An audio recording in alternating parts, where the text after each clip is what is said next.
yang Anda lakukan seandainya Anda bertemu langsung dengan Edis?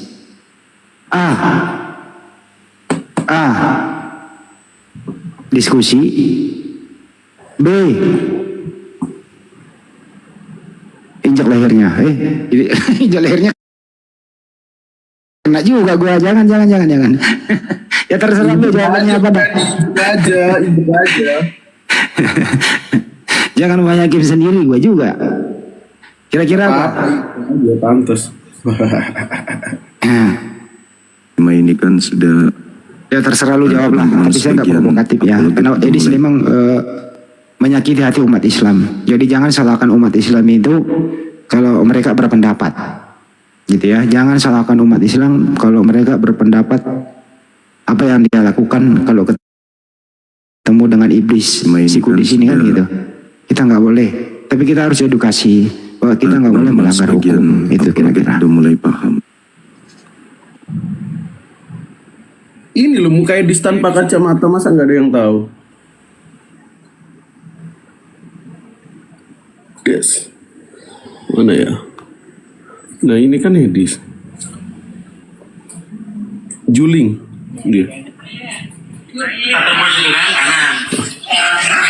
Iya. Makanya pakai kacamata terus. Terus di sini ada tompelnya teman-teman.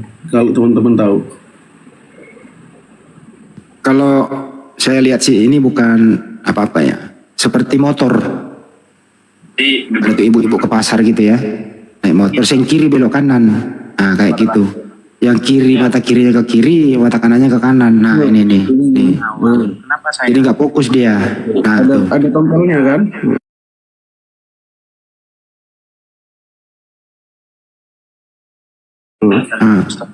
Kan dalam menurut saya Makanya pakai kacamata dia. memiliki pemahaman akan Islam yang di atas rata-rata. Banyak yang memiliki pemahaman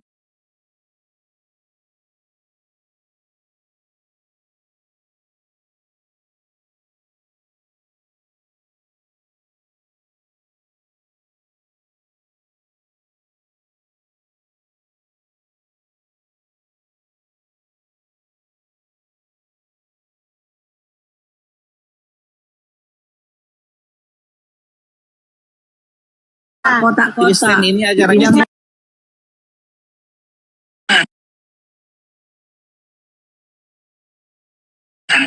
bahwa Jadi Tuhan Yesus nggak benar. Tuhan Yesus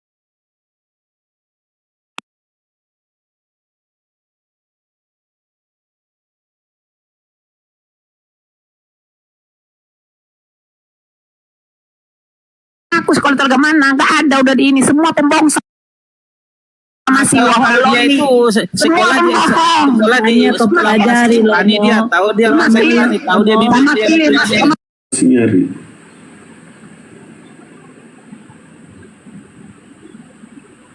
tapi sambil nunggu ya teman-teman, semakin mereka menghujat Islam gitu ya.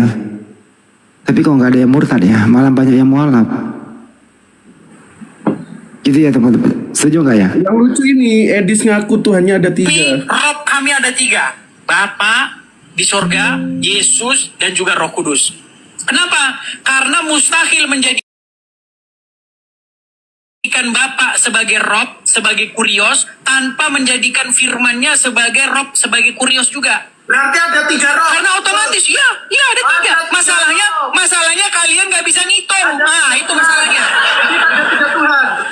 Nah, sekarang saya tanya sama kamu. Keimanan Jelas dong ada 3 Rob, 3 kurios. Nah, sekarang saya tanya sama kamu. Si Edis Parlecem Mata Kero ngaku Tuhannya 3. Assalamualaikum Gurunda.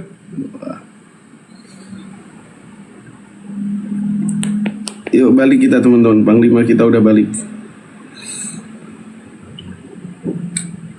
Makan 3 ngaku 1 dong. Enggak, Edis makan 3 ngaku 3. Kalau Edis Oh. Jujur dong dia. jujur. Nggak ada suara Gurunda. Kemiut itu.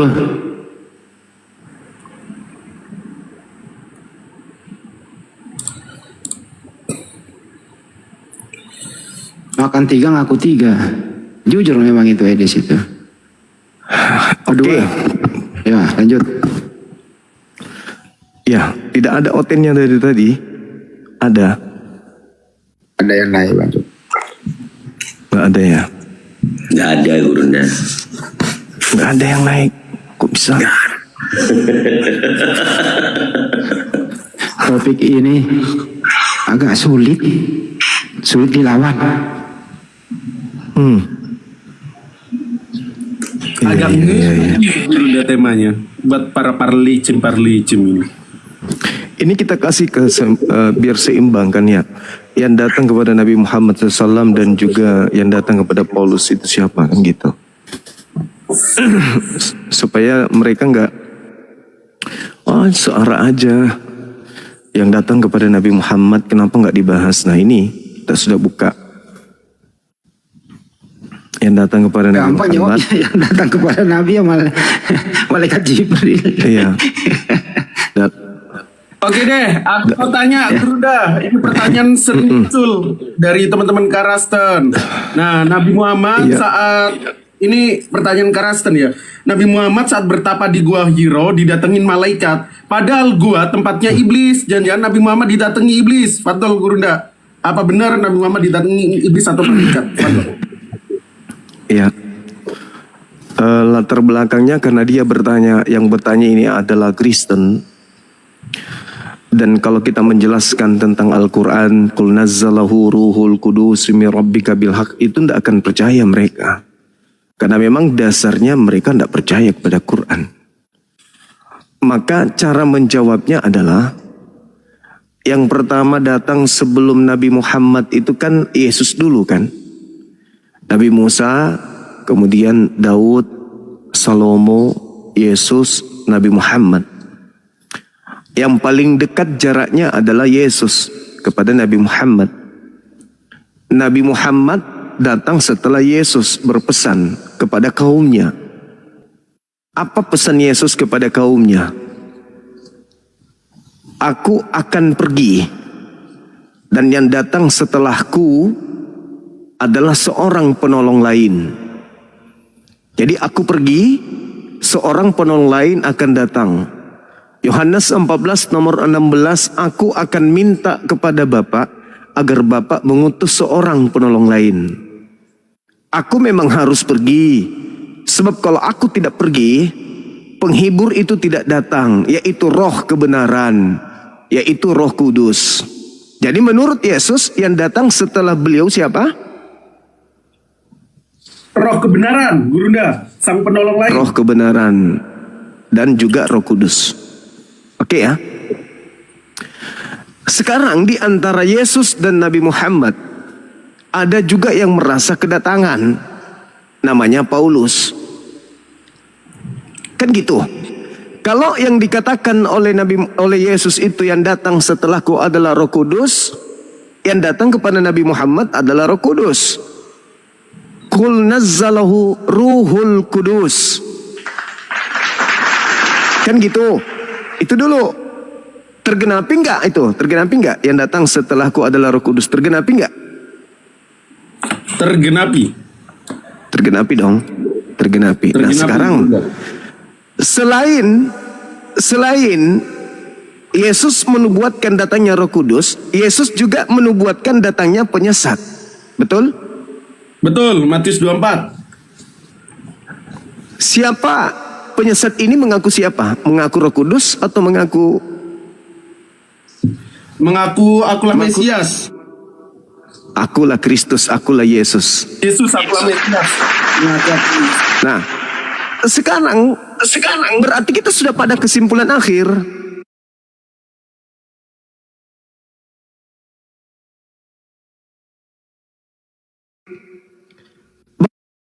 Bahwasanya yang kedua adalah Yesus Kristus, tapi penyesat. Yang datang kepada Nabi Muhammad mengaku Yesus Kristus enggak? Tidak, Gurunda. Yang datang kepada Paulus mengaku Roh Kudus enggak? Tidak, mengaku akulah Yesus dan akulah Mesias. Lalu di mana pengakuan akulah Yesus itu? Kepada Nabi Muhammad atau kepada Paulus? kepada Paulus, akulah Yesus. Nah, berarti pertanyaan tadi bisa kita simpulkan jawabannya adalah yang datang kepada Nabi Muhammad adalah Roh Kudus, yang datang kepada Paulus adalah Kristus yang penyesat. Kan begitu? Ya kan? Sepanjang Betul. Nabi Muhammad menerima wahyu, apakah Nabi Muhammad pernah mengaku bertemu Yesus? Nggak pernah, Gurunda. Kecuali pas di langit Sepanjang kedua. kita mempelajari enggak di dunia, jangan pakai pengecualian di dunia ini, di dunia bukan di langit. Sepanjang kemudian Paulus menjabarkan atau menerima ajarannya, pernahkah dia mengaku bertemu dengan Kristus? Pernah. Bang Indra, Pas syukran. perjalanan ke Damsik. Nah, berarti yang menggenapi tentang datangnya penyesat itu Paulus atau Nabi Muhammad? Kalau secara Alkitabiah Paulus, Gurunda. Paulus dan sisanya. Berarti jawaban sudah kita bungkus. Makanya kita minta teman-teman kita naik ke sini. Al-Quran lebih biiznillah. Kan gitu. Jelas itu dalilnya dalam Al-Quran Al-Karim. Jadi kita tidak ada ragu terhadap yang datang kepada Nabi Muhammad. Sedangkan yang datang setelah Yesus mengatakan Ruhul Kudus. Al-Quran surah An-Nahl jelas Allah subhanahu wa ta'ala menjelaskan yang datang kepada Nabi Muhammad itu adalah Roh Kudus. Qul nazzalahu Ruhul Kudus min rabbik bil haqq. Jadi tergenapi. Roh Kudus datang kepada Nabi Muhammad, yang datang kepada Paulus sosok ngaku Yesus Kristus. Jadi penyesat itu di mana sekarang bekerja, kan gitu. Oke, silakan dinaikkan kalau ada yang multi dari teman-teman kita non.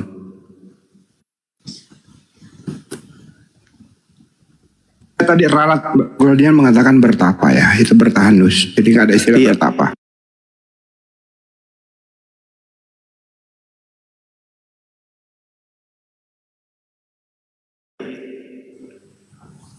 Kalau aku tahu itu, hatam aku.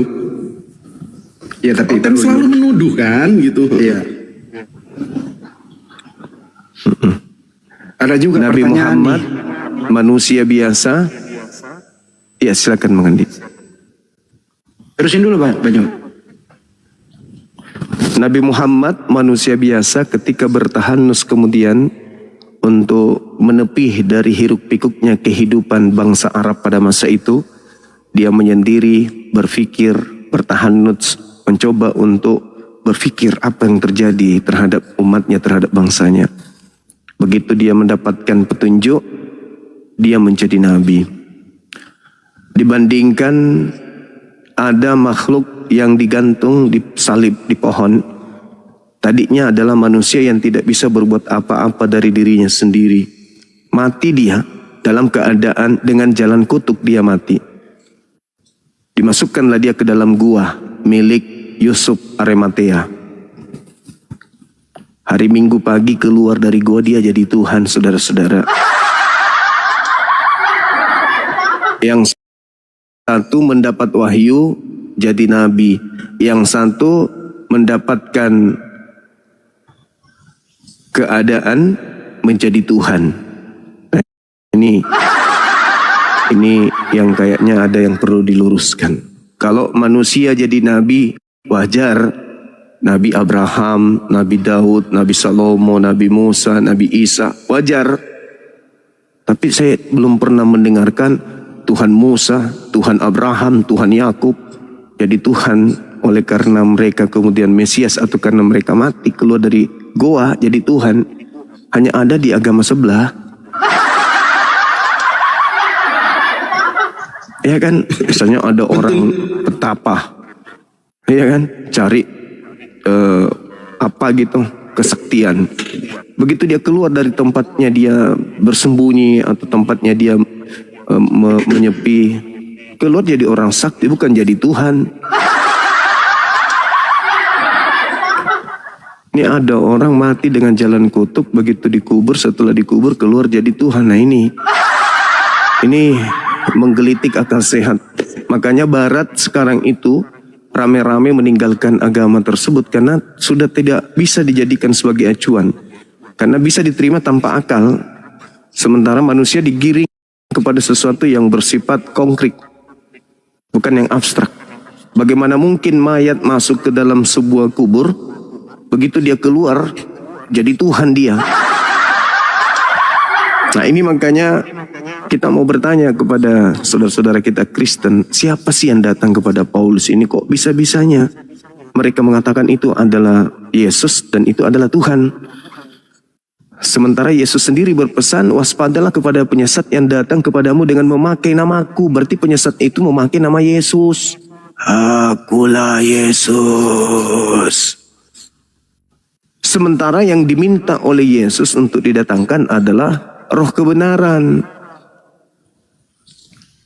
Al-Quranul Karim, kalau kita melihat dalam surah Asy-Syura, Nabi Muhammad di sana mendapatkan ruh, dan ruh yang datang kepadanya itu kemudian membimbingnya untuk mengajarkan kebenaran kepada seluruh umat manusia. Wa innaka latahdi ila siratim mustaqim. Ketika roh itu datang kepada Nabi Muhammad, roh itu membawa kebenaran dan mengajarkan manusia kepada jalan lurus. Sedangkan yang datang, kata Yesus, yang datang setelahku adalah roh kebenaran. Al-Quran surah Asy-Syura ayat 52, Al-Quran datang dengan ruh dan mengajarkan kebenaran. Itu valid itu. Akadzalika auhayna ilaika ruha, ruh min amrina. Jadi ruh yang berasal dari Sang Pencipta langit dan bumi datang kepada Nabi Muhammad SAW berupa cahaya, berupa petunjuk. Dan kemudian dari hal tersebut Nabi Muhammad berdasarkan ruh dan cahaya ini membimbing manusia kepada jalan yang lurus. Wa innaka latahdi ila siratim mustaqim. Nah, ini yang datang kepada Paulus kok malah justru Yesus. Padahal Yesus cuma datang ke dunia ini 2 kali menyatakan diri. Pada saat dia dilahirkan sampai dia terangkat ke langit, dan sisi yang kedua pada saat dia turun untuk membawa tanda datangnya hari kiamat. Apakah itu sudah terjadi kedatangannya yang kedua? Belum. Berarti yang datang kepada Ananias, yang datang kepada Paulus itu kedatangan yang keberapa? Kedatangan yang tak diprogramkan, yang tak direncanakan. Allahu Akbar, Allahu Akbar, Masya Allah. Silakan adik-adik sekalian. Gurunda, ada pertanyaan dari Ito Darmi, dari Nantulang Darmi. Bang Handi dulu, beliau tadi ada. Oh iya Bang Handi. Fadl Bang Handi. Kemudian dulu, aku baru minum. Wah, Oke, silakan. Nah, Nantulang Darmi bilang gini, Gurunda. Yang penting Yesusku sudah naik ke sorga dengan bahagia, tidak membusuk di alam kubur. Aduh. Baik, saya jawab. Nabi Muhammad itu tidak keluar dari kubur. Yesus anak Maria juga tidak keluar dari kubur. Mana buktinya? Yesus tidak keluar dari kubur. Sama seperti Nabi Muhammad tidak keluar dari kubur, tapi masuk ke alam ruh, masuk ke alam barzakh. Nabi Isa terangkat ke langit.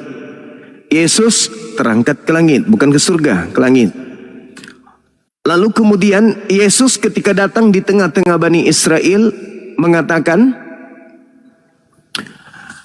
saatnya dunia dihakimi. 1. Itu tertulis di dalam Yohanes 12. Ini 1. Saatnya dunia dihakimi. Berarti saatnya waktu itu dunia dihakimi.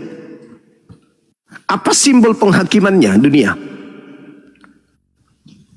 Keluarnya iblis dari perut bumi. Jadi Yesus mengatakan saatnya dunia dihakimi sebab iblis akan dilemparkan keluar dari perut bumi. Siapa yang keluar dari perut bumi merangkak pada hari Minggu? Apakah Nabi Muhammad? Bukan. Berarti bukan Nabi Muhammad iblisnya. Yang merangkak keluar dari perut bumi itulah yang dikatakan oleh Yesus, iblis penguasa dunia dilemparkan keluar. Satu. Yang kedua, ketika Yesus didatangin oleh orang-orang Yahudi, imam-imam kepala, apa kata Yesus di dalam Lukas 22 nomor 52-53? Sangkamu ini, aku ini penjahat, penyamun gitu, sampai kau datang bawa pentungan dan pedang untuk membunuh aku. Padahal setiap hari engkau bersama dengan aku di dalam bait suci, tapi kau tidak membunuhku, kamu tidak menangkapku. Tetapi, ini Yesus lanjutkan, tetapi saatmu sudah tiba dan kuasa kegelapan. Berarti abad pertama itu adalah awal kuasa kegelapan. Awal dunia dihakimi.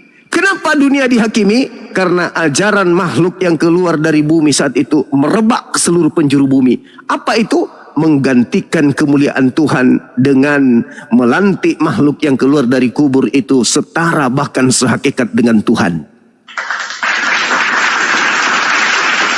Seperti itu adanya. Jadi ketika Yesus mengatakan saat ini juga, sekarang ini dunia dihakimi, sekarang iblis dilemparkan keluar. Keluar dari mana iblis itu? Keluar dari tanah, keluar dari perut bumi. Karena tadinya iblis itu dilemparkan ke bumi, ke bawah, ke perut bumi. Yesaya 14 nomor 15. Itu. Iblis dilemparkan ke bumi. Dan yang keluar dari bumi, benar-benar dia mengaku, kepadaku telah diberi kuasa. Baik di langit, di awan-awan, di cakrawala, maupun di bumi. Pas. Karena iblis memang berkuasa di udara, di awan-awan, dan iblis memang berkuasa di bumi. Jelas itu. Yesus sendiri mengatakan, penguasa dunia itu adalah iblis. Penguasa dunia adalah iblis. Yang keluar dari tanah adalah penguasa dunia. Siapakah penguasa dunia menurut Yesus yang asli? Iblis. Berarti Nabi Muhammad, alhamdulillah, Nabi Muhammad hadir di abad ke-7. Penyesat penguasa dunia yang adalah iblis hadir di abad pertama. Penguasa dunia yang ada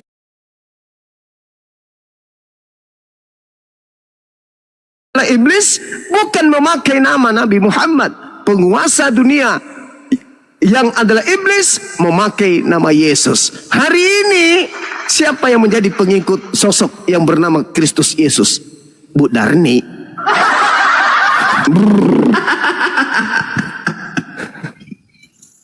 Bu Darni yang menjadi pengikut sosok yang mengaku Yesus Kristus. Yesus mengatakan waspadalah kepada Yesus Kristus yang datang kepadamu. Tetapi dia adalah penyesat. Memakai namaku. Berarti penyesatnya memakai nama Yesus Kristus. Tidak memakai nama Nabi Muhammad. Andai saja Yesus berpesan di Bible, waspadalah kepada penyesat yang datang kepada kalian dengan memakai nama Nabi Muhammad, maka hancur sudah kita Islam ini, dihujat, dinista dan dihinakan. Sedangkan yang datang aja mengaku Yesus dan penyesatnya mengaku Yesus aja kita masih dihujat. Apalagi kalau penyesatnya mengaku Nabi Muhammad. Habis itu mereka nggak memfungsikan akal, nggak menggunakan otak. Yesus jelas mengatakan waspadalah kepada penyesat yang datang kepadamu memakai nama Yesus Kristus. Dia akan menyesatkan banyak orang. Mereka yang menggunakan nama Yesus Kristus itu akan menyesatkan banyak orang. Siapa mereka itu? Yang datang kepada Ananias mengaku Yesus. Yang datang kepada Paulus mengaku Yesus. Yang datang kepada Markus mengaku Yesus. Yang datang kepada Lukas mengaku Yesus. Yang datang kepada yang keluar dari kubur mengaku Yesus. Yang datang di Pulau Patmos mengaku Yesus. Yang datang kepada para murtadin mengaku Yesus. Kata Yesus asli, penyesat ketika datang memakai nama siapa? Yesus.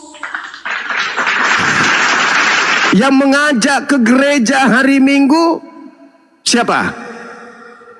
memakai nama Yesus.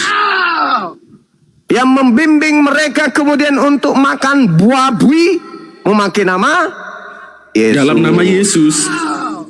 Semua yang mereka lakukan itu dalam nama Yesus. Kata Yesus, waspadalah kepada penjahat yang datang kepadamu memakai nama Yesus.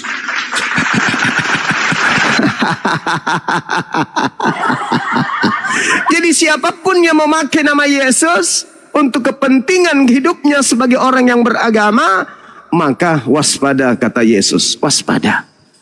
Waspada. Ada enggak dalam Bible waspadalah kepada Nabi Muhammad? Ada enggak? Ada enggak waspadalah kepada Roh Kudus? Ada enggak? Waspadalah kepada Jibril? Ada enggak? Enggak ada. Enggak ada, Cak Ayu. Inilah kita hadir di sini untuk memberikan ulasan kepada anak bangsa, tapi bukan dengan doktrin. Bukan dengan doktrin, tetapi dengan dalil. Dengan dalil. Dinda Goldian bisa nggak buka Ibrani 9 nomor 2728? 2000 mata memandang, lihat data ini. Lihat data ini yang saya sajikan. Dinda Dito monitor. Dinda Dito monitor. Bang Handi monitor. Ya, Gurunda masuk. Oh, coba adik-adik.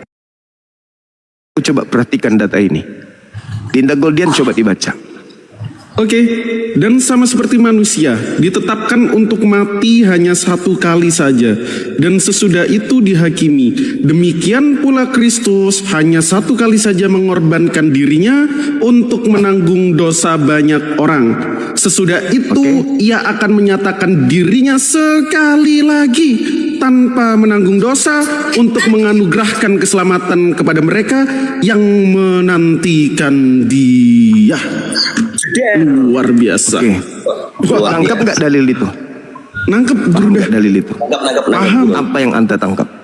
Apa itu? Kalau Yesus menerangkan bahwa Dia datang dua kali, sekali ketika Dia mengajarkan kepada Bani Israel, dan kedua kalinya Dia datang untuk menganugerahkan keselamatan tanpa menanggung dosa. Ya. Jadi hanya datang dua kali saja Yesus. Dua kali ya. Setelah terangkat ke langit untuk mengorbankan dirinya katanya, maka Yesus akan datang sekali lagi. Dia akan datang menyatakan diri sekali lagi. Berapa kali? Sekali lagi, satu kali lagi. Kapan? Kapan itu? Setelah akhir zaman, hari penghakiman. Setelah akhir zaman. Jadi yang datang menyatakan diri kepada Paulus siapa? Sibilis.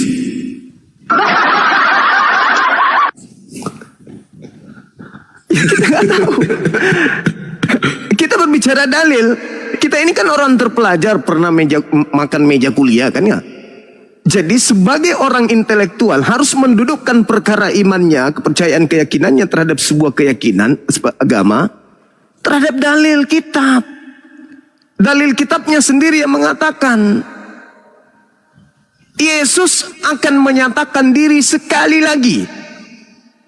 Pada saat apa itu? Pada saat Dia datang membawa tanda akhir zaman. Al-Quran surah As-Zukhruf ayat 61. Lalu siapa yang menyatakan diri kepada Paulus? Coba tengok di dalam 1 Korintus 9 nomor 1 coba. Coba dibuka. Oke.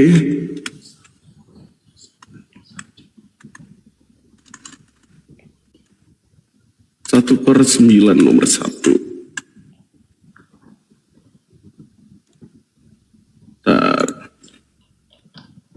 Ada yang bertanya di bawah, kenapa tanda kenabian itu tompel? Saya juga balik nanya, kenapa tanda ketuhanan itu tato di paha?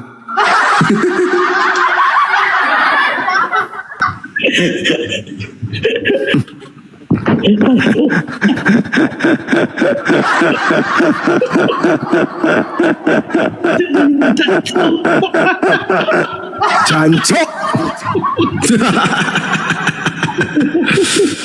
Ini Gurunda. Iya. Apa katanya? Bukankah aku rasul? Bukankah aku orang bebas? Bukankah aku telah melihat Yesus, Tuhan kita? Stop.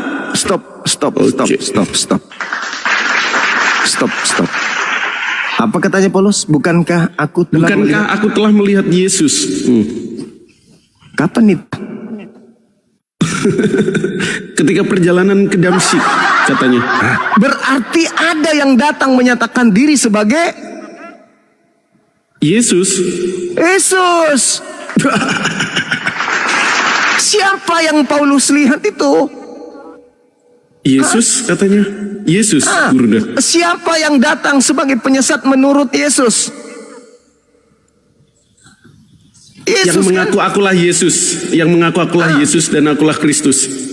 Sedangkan Yesus datang hanya 2 kali menyatakan diri kan? Betul? Jadi yang dilihat oleh Om Paulus itu siapa, Cak Ayu? Waduh. Hah? Tanda Tuhan ada tato di paha.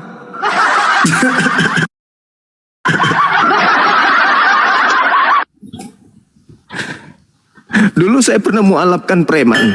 Di pahanya memang ada tato. Saya berpikir di situ tatonya sama. Raja di atas raja, ternyata bukan. Raja di atas segala raja. Tato Bugis. Iya. Ayo, naik saudara-saudara. Silakan yang Kristen naik ke sini. Ayo naik ke sini. Paulus itu terbukti melihat Yesus. Jadi bukan cuma berupa cahaya, bukan berupa suara. Pengakuannya melihat Yesus. Bukankah aku melihat Yesus? Tanya Budi.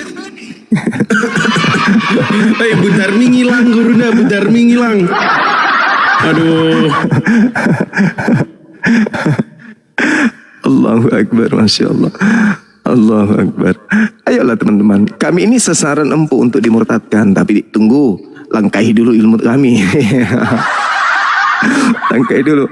Jadi semakin berat mereka melangkah untuk memurtadkan umat Islam di Nusantara ini. Salah satu cara yang mereka harus tempuh ya memang membuat tempat-tempat hiburan di mana di sana orang bisa memuaskan nafsu birahi, bisa Gini, Gurunda. minuman keras dan Sama seterusnya, kan gitu. Nah itu dia maksudku, tempat-tempat gitu aja sampai mereka bisa murtadkan anak-anak Islam. Kalau mau berbicara data nggak bisa lagi. Kita lebih paham data Bible mereka daripada mereka sendiri. Itu fakta, itu real. Mana tadi yang berbicara tanda kenabian ada tompelnya? Sini. Kita bahas tanda ketuhanan ada tatonya. Tanda-tanda Tuhan adalah oh ya, Dinda Dito, antum kan mualaf adekku. Iya bang. Di dalam data Ibrani 9 nomor berapa tadi? Nomor 27 itu coba Dinda Goldian baca. 2728. Oke, kita bukain ya. 27-nya 27 aja, jangan 28. Ibrani 9:27. Terlalu berat. Oke. Ces, kita balik cam teman-teman. Hanya sekali lagi turunnya. Ini. Dan sama seperti manusia ditetapkan untuk mati hanya 1 kali dan sesudah itu dihakimi. Oke, saya mau Demikian nanya pula pada Kristus. Dinda Dito. Sudah. Saya cuma minta data 27. Saya cuma minta sepengetahuan adik ini selama dia Kristen, selama antum Kristen, ada nggak pernah diajarkan Yesus membangkitkan orang mati? Kalau Yesus mau membangkitkan orang mati sering. Itu sifat keilahian. Pertanyaan saya. Sekarang berapa usianya orang yang dibangkitkan dari kematian itu? Umurnya nggak pernah diceritakan, Gurunda. Nggak pernah dikasih tahu. Dia masih hidup nggak? Masih Nggak hidup ada nggak lagi. sampai hari ini? Nggak ada lagi ceritanya. Lah kemana? Cuman dihidupkan aja. Mati lagi. Mati Nggak lagi. diceritakan. Nggak diceritakan. Tapi kalau dia masih hidup sampai hari ini jadi manusia aneh dan akan disoroti publik gak? Pasti akan banyak dikerubuni orang, jadi viral gitu. Karena Karena setelah dibangkitkan nggak mati-mati lagi. sesuai dengan Ibrani 9 nomor 27 kan? Iya, Manusia hanya mati sekali aja. iya. Berarti ketika kuburan terbuka, orang-orang kudus yang berjalan masuk ke Yerusalem itu masih hidup sampai sekarang. Harusnya iya, Gurunda. Harusnya iya. Mana? Cepat bilang. Mana? Aku mau jumpa sama mereka. Harusnya iya. Ini yang disebut dengan misteri ilahi. Jadi nggak ada jawaban, mereka akan selalu bilang itu misteri Tuhan. Begitu, Gurunda. Misteri Tuhan. Berarti dia masih dulu kan saya pernah ditanya, mana orang yang dikutuk menjadi kerah? Berdasarkan Al-Quran. Pada hari Sabat mereka kemudian menangkap ikan, dikutuk jadi kerah. Ditanya mana orang itu? Sekarang 2000 tahun ku minta orang itu, ya pasti matilah. Iya kan? Iya. Saya balik nanya, kau baca Ibrani 9 nomor 27. Manusia ditakdirkan, ditetapkan untuk mati sekali doang. Gak ada lagi kematian. Tolong tunjukkan Lazarus sekarang bermukim di mana. Aku mau minta tanda tangannya. Dia mati sekali doang, dihidupkan gak mati-mati lagi. Nah sekarang Lazarus mana? Tinggal di mana? Saya mau jumpa sama dia. Belum lagi orang-orang yang dibangkitkan yang lain, yang dibangkitkan Paulus Petrus bernama Nabita. Saya juga pengen ketemu Nabita itu, di mana dia? Ada juga orang yang dibangkitkan Paulus, mau juga aku jumpa sama orang itu. Orang-orang banyak yang kemudian keluar dari kubur, orang-orang kudus berjalan ke Yerusalem. Saya juga mau jumpa sama dia. Kemana orang-orang itu? Sekali aja kan, bayangkan orang hidup 100 tahun itu sudah menjadi unik, menjadi pembicaraan. 150 tahun, wow keren banget.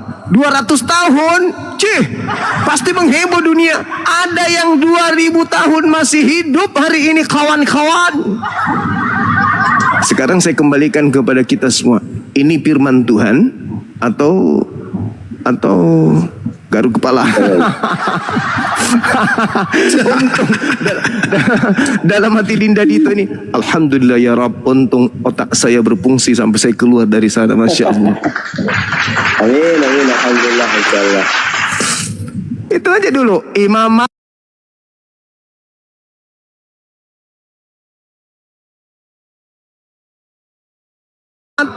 18 nomor 20 21. Ulangan 18. Orang pengajar, ada seorang nabi, ada seorang rasul yang terlalu berani berkata atas nama aku, tapi tidak terjadi hal tersebut, maka dia harus mati. Mati, mampus, dipenggal, ada yang diseret, diseret pakai kuda, ya kan ya? Iya. Ada yang dipanggang, ya kan ya? Makanya ayo para cendekiawan, kaum intelektual dari Kristen, yuk hadapi kami diskusi tentang ini. Jangan pakai cara-cara licik murtadkan orang dengan Indomie. Diskusi dong, perlihatkan ke masyarakat Islam Kristen mana yang betul, kan gitu. Jangan kok sembunyi-sembunyi dari belakang aja orang murtad, berpura-pura jadi muslim mualaf, ternyata dia kejar terong muda. Dimurtadkan dengan gaya-gaya yang kurang baik, kurang tidak sesuai dengan logika dan melanggar undang-undang. Ayo kita diskusi di sini. Diskusi di sini. Saya kemarin itu saya curiga, dia jangan-jangan bom ini adalah Lazarus, kan gitu.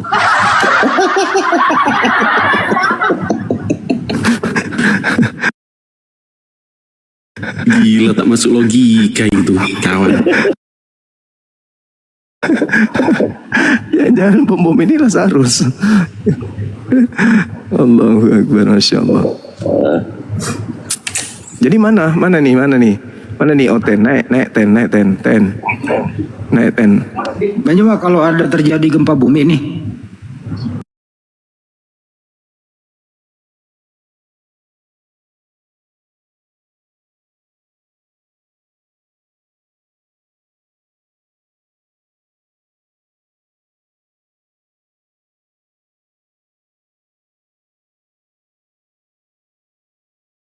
Pocong atau Tuhan?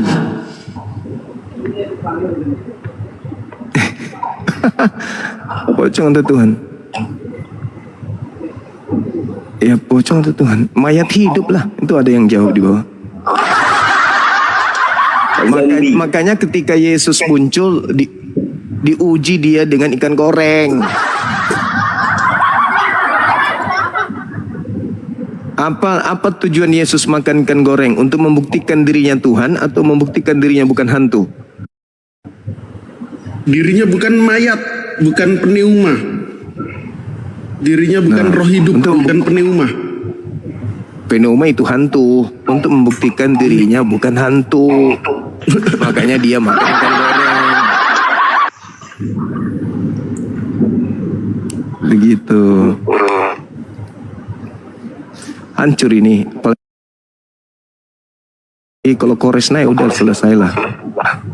Hancur perpuluhan. Dua. Ada nggak para nabi itu menerima wahyu di tempat keramaian? Sebagaimana Paulus. Ada nggak Bajima?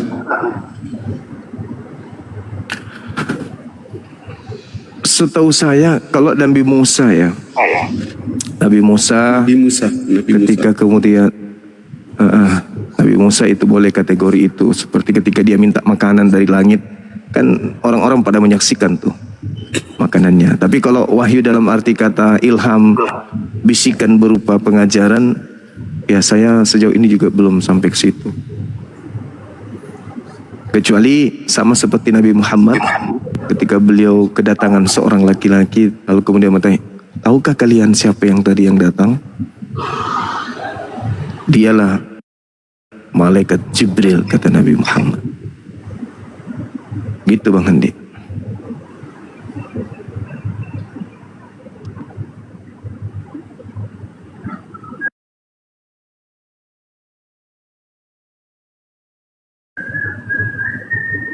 Namun ada satu hal yang perlu Bang Handi perhatikan di sini.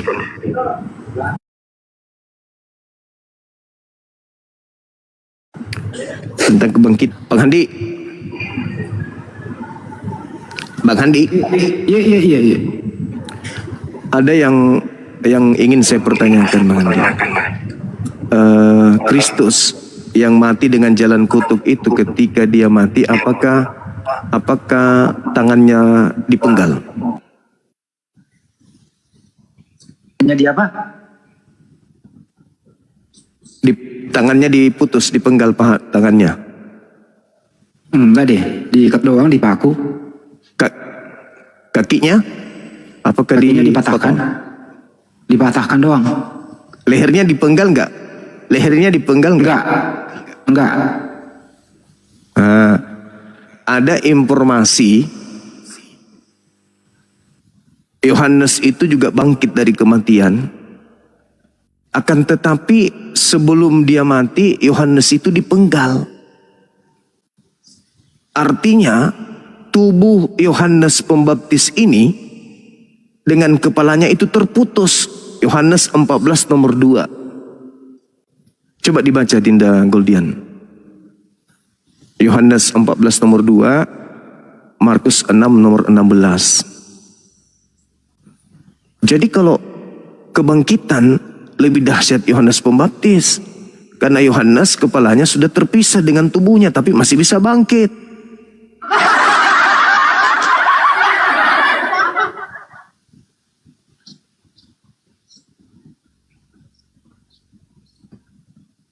Coba dibaca. Sorry, masih saya mute. Buka mic. Masih saya mute. Sorry. Di rumah bapakku banyak tempat tinggal. Jika tidak demikian, Yohanes tentu 14 aku... nomor 2. Udah, Yohanes 14 nomor 2. Iya, silakan. Di rumah Bapakku banyak tempat tinggal. Jika tidak demikian, tentu aku mengatakannya kepadamu, sebab aku pergi ke situ untuk menyediakan tempat bagimu. Ya, itu terjadi setelah dia bangkit kan? Betul? Betul? Betul? Terjadi setelah Yesus bangkit. Nah, kebangkitan Yesus ini itu diawali dengan pemenggalan kepala enggak? Enggak. Nah, coba baca Markus 6 nomor 16. Oke.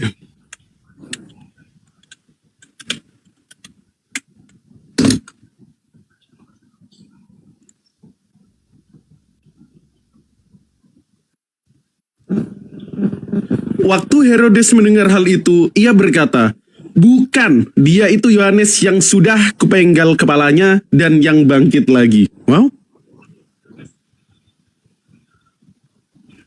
Loh, pernah bangkit Yohanes? Hah? Loh,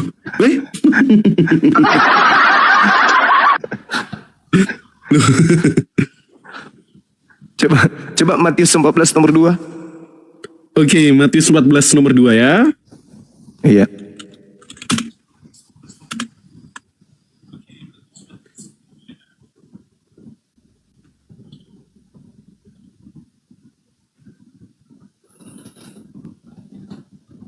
Lalu ia pergi kepadanya. Pegawai-pegawainya inilah Yohanes Pembaptis. Ia sudah bangkit dari antara orang mati, dan itulah sebabnya kuasa-kuasa itu bekerja di dalamnya. Loh, cuman nih? Saya mau bertanya, apakah dia juga Tuhan? Bukan. Dia nabi. Harusnya dong. Dipenggal kepala. Yesus mah nggak diapa-apain, cuma dikasih minum anggur aja nya dia. Habis itu digantung, mati. Ini dipenggal. Bangkit, Cok, bangkit. Janco. Lebih sakti dong Gurunda. Lebih sakti berarti ya. Iya dong.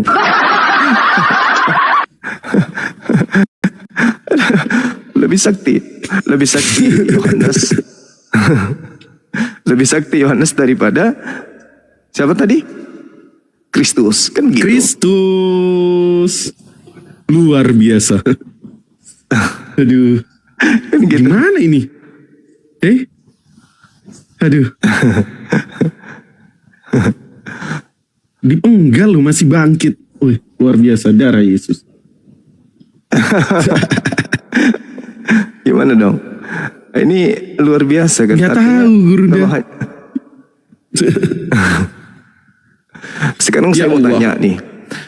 Maria itu perempuan gak? Perempuan, betul. Perempuan Maria ini pernah gak melahirkan seorang anak? Pernah. Namanya siapa? Namanya Yesus. Yesus. Menurut saudara kita Kristen, Yesus itu Tuhan. Betul? Apakah Tuhan itu maha besar? Maha besar. Betul. Oke. Sekarang coba sekarang buka di situ kitab Lukas 7 nomor 28. Kita baca sama-sama ya, teman-teman sekalian. Apa katanya? Aku berkata kepadamu, di antara mereka yang dilahirkan oleh Maria. Aku di situ siapa? Aku di situ siapa? Siapa yang berkata aku di situ? Maria harusnya. Bukan Yesus. Tulisan merah. Yesus. Apa katanya? Aku berkata kepadamu, di antara mereka yang dilahirkan oleh perempuan, tidak ada seorang pun yang lebih besar daripada Yohanes. Namun yang terkecil dalam kerajaan Allah lebih besar daripadanya. Darah Yesus. Pertanyaan saya, menurut Yesus besar mana Yohanes daripada Yesus? Yohanes.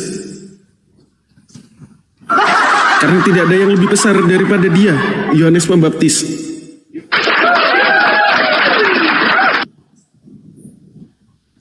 Berarti yang mana kalau disuruh pilih, kalau mereka sehat separuh aja, yang mana yang lebih besar, Yesus atau Yohanes menurut Yesus? Yohanes, Gurunda. Kan Yesus yang bilang. Yohanes. Waduh. Yohanes.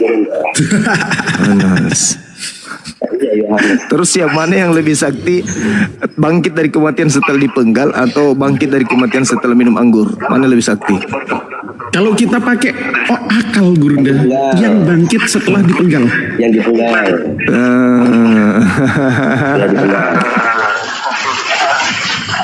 Allahu Akbar, Masya Allah.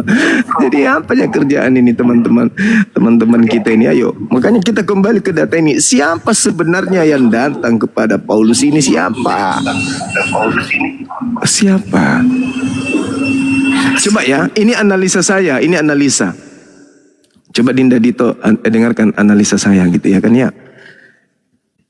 Yesus berkata di dalam Matius 5 nomor 19, barang siapa, termasuk dirinya dong,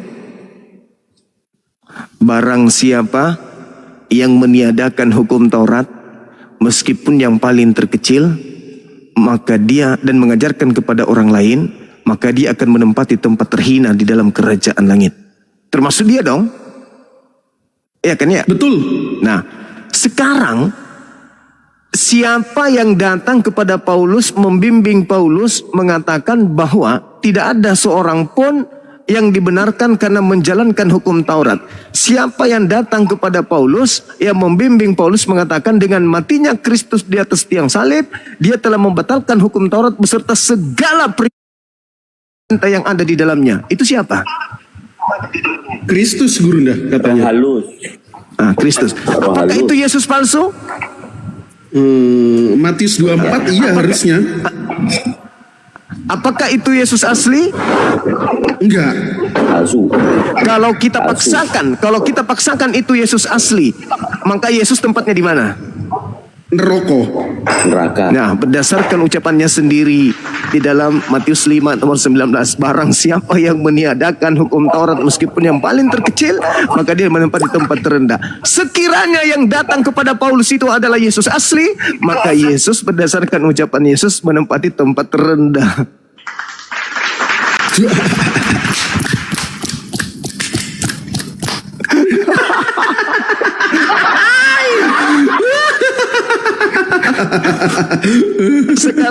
Sekarang permasalahannya adalah apakah bisa dicerna oleh otak Yesus sendiri masuk ke tempat terendah?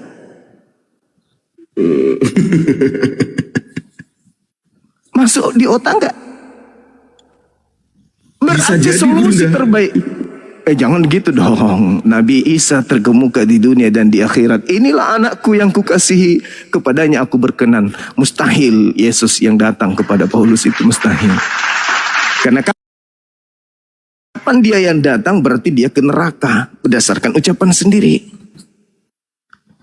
Maka mutlak absolut yang terjadi Ibrani 9, 27, 28 yang datang hanya sekali lagi, yang asli nanti di akhir zaman. Al-Quran As-Sukruf ayat 61.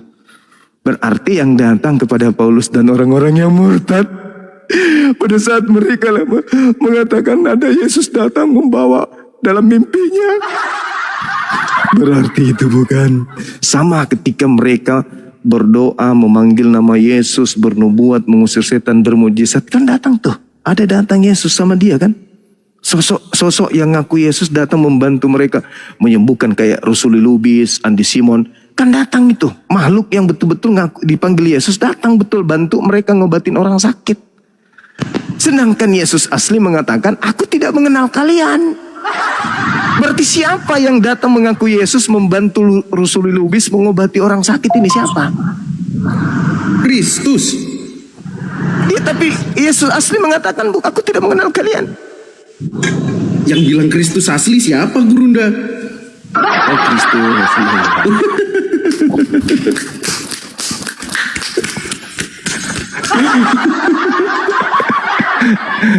Allah Akbar, Masya Allah.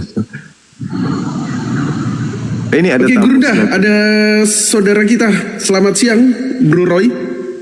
Ya, selamat siang. Kristen apa, Bung? Kristen, Bang. Oh iya, Kristen dari sekte mana? Protestan. Oke, Protestan. Silakan, Bung. Temanya jelas. Yang datang ke Nabi Muhammad siapa? Yang datang ke Paulus siapa? Silakan, Bung. Yang datang ke Nabi Muhammad, yang datang kepada Bapak Paulus, gitu. Kalau yang datang ke Nabi Paulus, otomatis saya tidak tahu. Karena saya tidak mengimani, otomatis saya bilang, yang datang kepada Paulus itulah ya apalah, yang tidak jelas. Kalau yang datang kepada Paulus, ya Yesus itu sendiri melalui Rohul Kudus. Begitu, saudara. Menurut Yesus, Ya. yang datang setelah dia itu ada dua. Apa yang datang? Yang pertama adalah Roh kebenaran, yang datang adalah Roh Kudus. Yang kedua adalah Yesus palsu, mengaku Yesus. Di mana datanya? Datanya ada di dalam Yohanes 16 nomor 7 sampai nomor 8 sampai nomor 15. Yang datang setelah Yesus adalah Roh Kudus, Roh kebenaran. Yohanes 16 ya.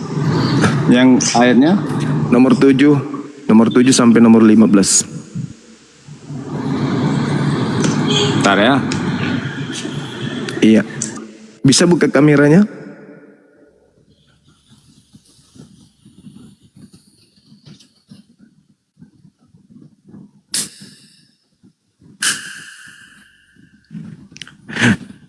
Nanti teman-teman mulai tepuk tangannya diubah semuanya kayak gitu ya. Tepuk tangan kemenangan gitu maksudnya. Buka kameranya teman-teman. Saudara Roy.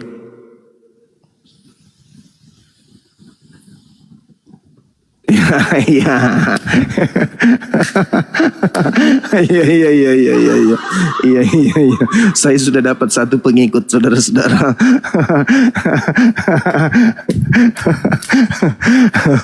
Allahu Akbar, Masya Allah. Ya, tuh dibaca Goldian. Dinda Goldian dibacakan. Dia buka Baik, begitu Bunda. kelamaan. Silakan. Namun benar yang kukatakan kepadamu adalah lebih berguna bagi kamu jikalau aku pergi. Sebab jikalau aku tidak pergi, penghibur itu tidak akan datang kepadamu. Tetapi jikalau aku pergi, aku akan mengutus dia kepadamu. Itu Yohanes berapa itu yang kamu baca ini? 16. 16. Nah, terus? Enggak, tapi Iya, Yesus harus pergi. Yesus harus Iya. pergi. Sebab kalau Yesus tidak pergi, dengar saya. oknum lain itu tidak datang. Sebentar, Bang. Boleh saya tanggapin? Sesudah Silakan. saya baca, itu Yesus berkata-kata apa? Dia memberitahukan kepada murid-muridnya pada saat itu kalau dia akan pergi meninggalkan mereka di mana dia akan kembali kepada Bapa yang di surga. Tetapi makanya dibilang akan Yang ada datang? yang datang kepada kamu, yaitu adalah Roh pembenaran. Yang maksudnya Roh pembenaran itu adalah yaitu Roh Kudus itu sendiri. Roh Kudus itu yang siapa? bukan Yesus Itu kan? Yesus, ya. Roh Kudus itu kan Yesus sendiri karena satu dalam keilahian mereka. Apa ketawa? Masalah generasi. Di mana Kenapa Yesus ketawa? mengatakan, andek, dengar. Jangan doktrin ya. Saya mohon jangan doktrin. Kamu tanda? Kalau Roh Kudus itu adalah Yesus itu sendiri, ngapain dia pergi? Ngapain dia pergi? Yang Aku pergi- memang harus pergi. Sebab kalau aku tidak pergi, Roh kebenaran itu tidak datang. Berarti yang pergi siapa? Yesus. Yang datang siapa? Oknum lain atau Yesus lagi?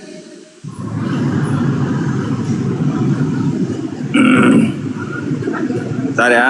Ayo. Ya.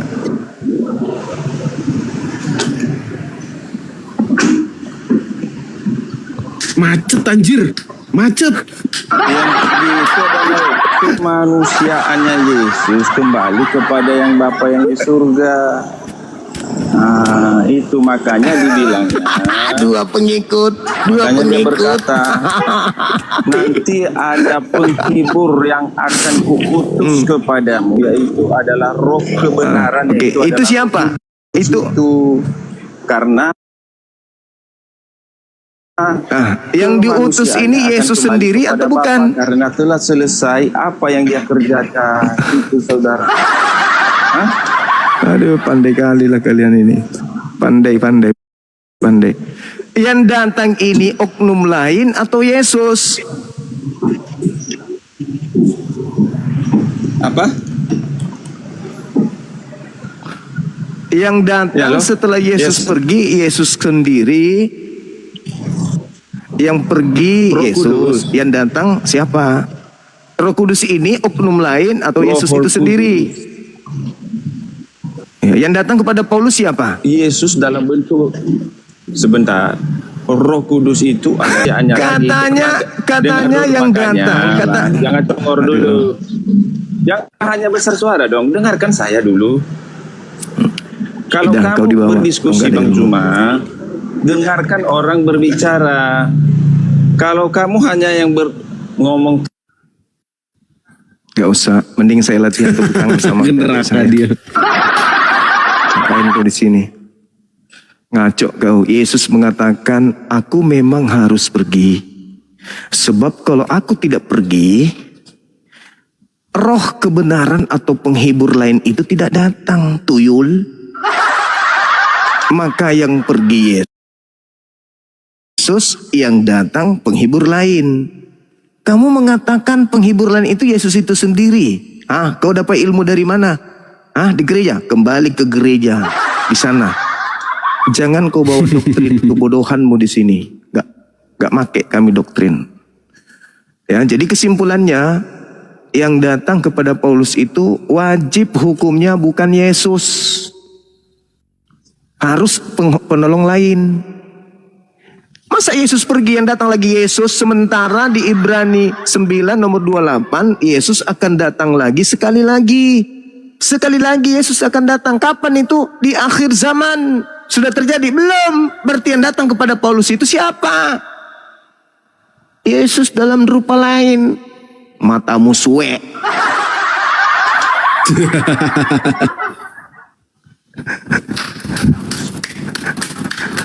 Mana ada kayak begitu. Aneh-aneh aja. Kamu ke Komal Islam itu cerdas dulu. Mati meja. Ulat sagu naik, ulat sagu. Ulat sagu teman-teman.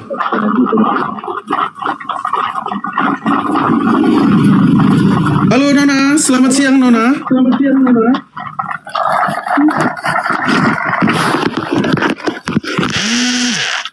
Oh siang. Kristen atau Islam Nona? Kristen. Yang datang kepada Paulus siapa? Ya silakan. Yang datang kepada Paulus itu Yesus dan Roh Kudus. Mati meja. Borong sekaligus.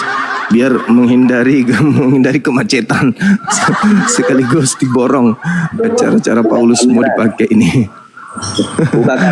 Buka karema. Kamera, Mar, sama Rasmi. Buka kamera. Menurut Yesus, waspadalah kepada penyesat yang datang kepadamu memakai namaku. Yang datang kepada Paulus memakai nama siapa? Jawab.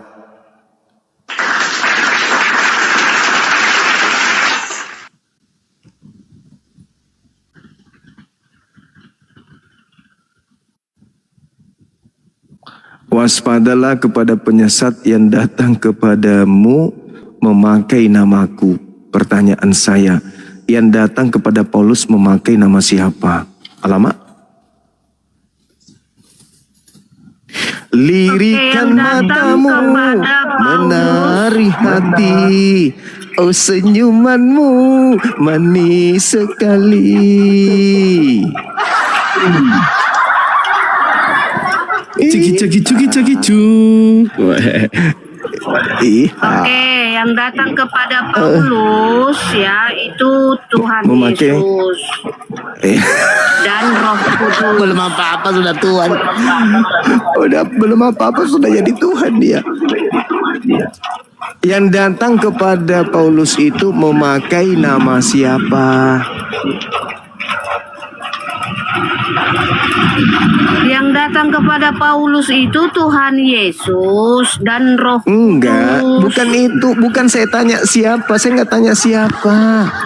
Yesus berkata, waspadalah kepada penyesat yang datang kepadamu memakai namaku. Jadi ada oknum memakai nama Yesus. Pertanyaan Ya, saya, ada yang memang. datang kepada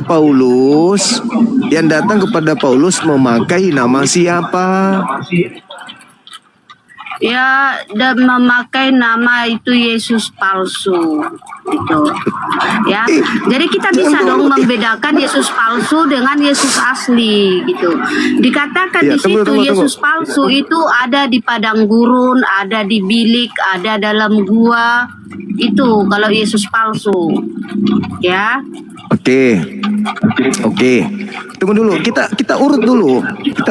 Yang datang kepada Paulus ini memakai nama siapa? Itu dulu. Diurut dulu. Yang datang kepada Paulus itu Yesus, memakai- Tuhan Yesus. Jangan langsung yang Yesus. berupa cahaya Jangan langsung dari langit. gitu. Aduh, salah ini. Salah cara diskusinya. Yang datang kepada Yesus, pada Paulus itu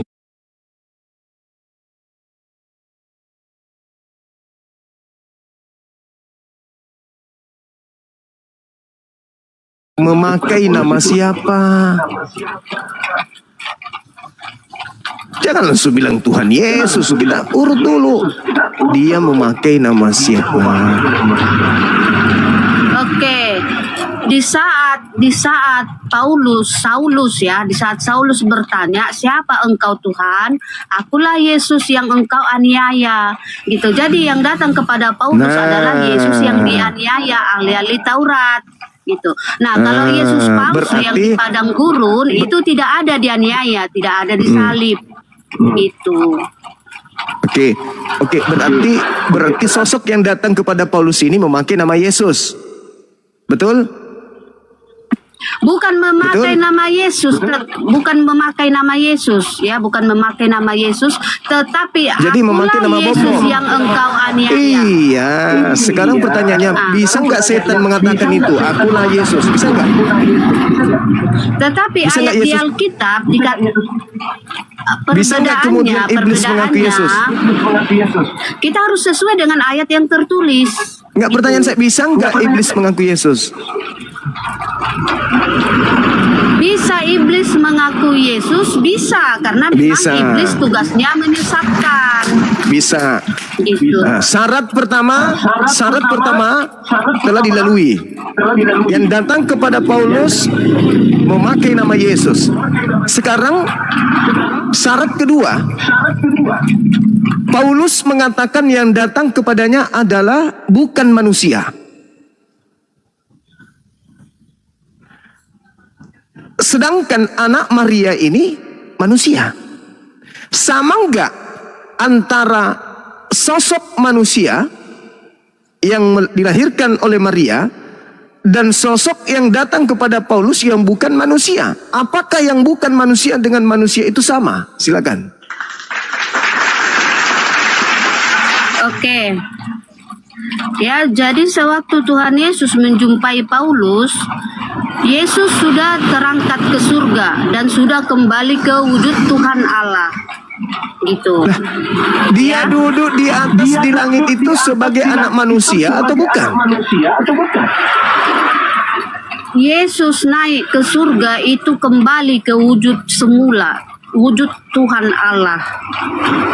Gitu. Dia di situ di Makanya atas sebagai anak manusia. kita buka di Kisah Para Rasul 9, kita buka di Kisah Para Rasul 9, sewaktu Tuhan Yesus menjumpai Paulus, ya, berupa cahaya memancar dari langit, ya. Iya, iblis juga Yesus yang berupa menjumpai cahaya. Paulus berupa cahaya dari langit. Iblis Dan yang Yesus menyerupai palsu cahaya bukan itu berada Yesus. di padang gurun. Itu bedanya. Tunggu, dengarkan dong ya. Yesus palsu berada di padang gurun, berada di bilik, berada di dalam gua. Nah, kalau Yesus yang menjumpai Paulus itu berupa cahaya memancar dari langit. Artinya dia tidak di bumi. Ya, artinya Yesus yang menjumpai Paulus itu berada di langit, berupa cahaya memancar dari langit. Begitu. Nah, saya ulangi Iblis lagi juga ya. berupa Yesus cahaya. palsu berada di padang gurun. Berada di padang gurun. Dan berada di gua, berada di dalam bilik. Ada di mana-mana. Itu kalau Yesus palsu. Kan coba ada di padang gurun, ada di dalam bilik, ada di dalam gua. Artinya dia ada di mana-mana. Kan begitu. Sekarang Ya. buktikan ke saya kalau anak Maria itu bukan manusia. Anak Maria itu adalah Tuhan Allah yang merendahkan diri di manusia, bukan di Filipi 2. Buktikan kalau anak Maria itu bukan manusia. Sekarang Yesus Anak duduk Maria itu Tuhan Yesus dan duduk manusia. duduk di sebelah kanan Elohim di langit itu sebagai apa? Sebagai manusia atau bukan manusia? Yesus naik ke surga, duduk di sebelah kanan Allah Bapa Sebagai sebagai anak Allah. bukan sebagai anak manusia. Oh, bukan, sebagai anak Oh, Allah. kalau ada dalilnya bahwa Yesus duduk sebagai anak Allah gimana? Kalau ada dalilnya Yesus duduk Yesus naik ke surga, duduk di sebelah kanan Allah. Coba ditunjukkan Duduk di dalilnya. sebelah kanan Allah Sebagai Bapa. anak manusia atau bukan? Sebagai anak manusia atau bukan? Ya, Banyak karena dalilnya yang mengatakan itu. dikatakan sebagai anak manusia juga tidak masalah karena anak Allah menjadi anak manusia. Gitu Berarti ya. kau Jadi pelintir. dia punya dua. Bukan. Berarti kau ya. pelintir. Makanya Yesus duduk di sebelah kanan Bapa sebagai anak manusia.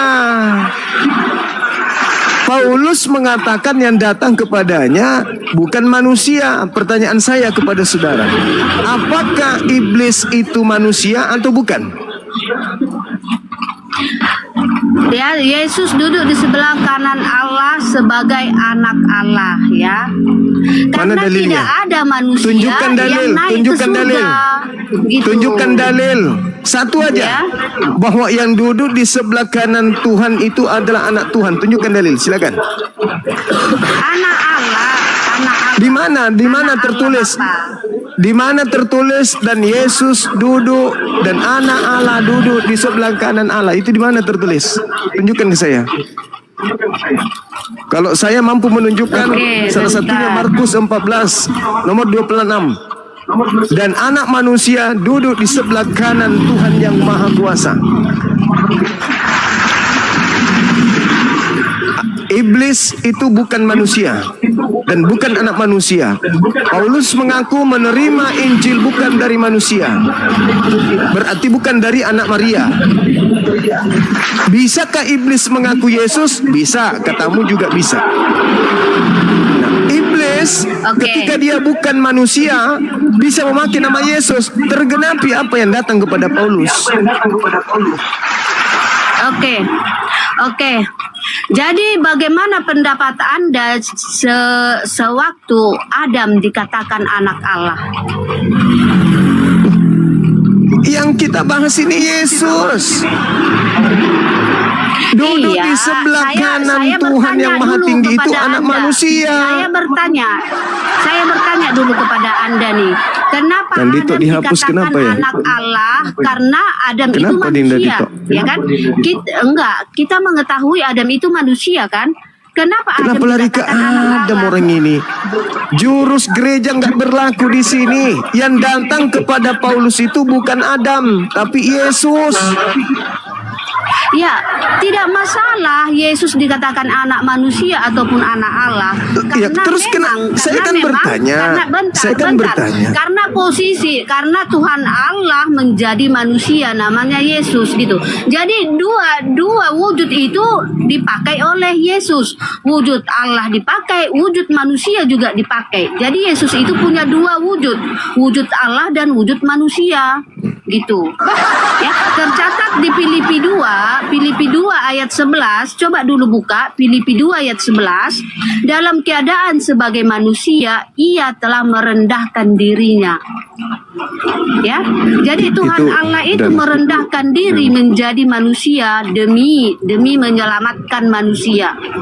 Itu. Jadi berkorban, ya, buka Filipi 2 ayat 11.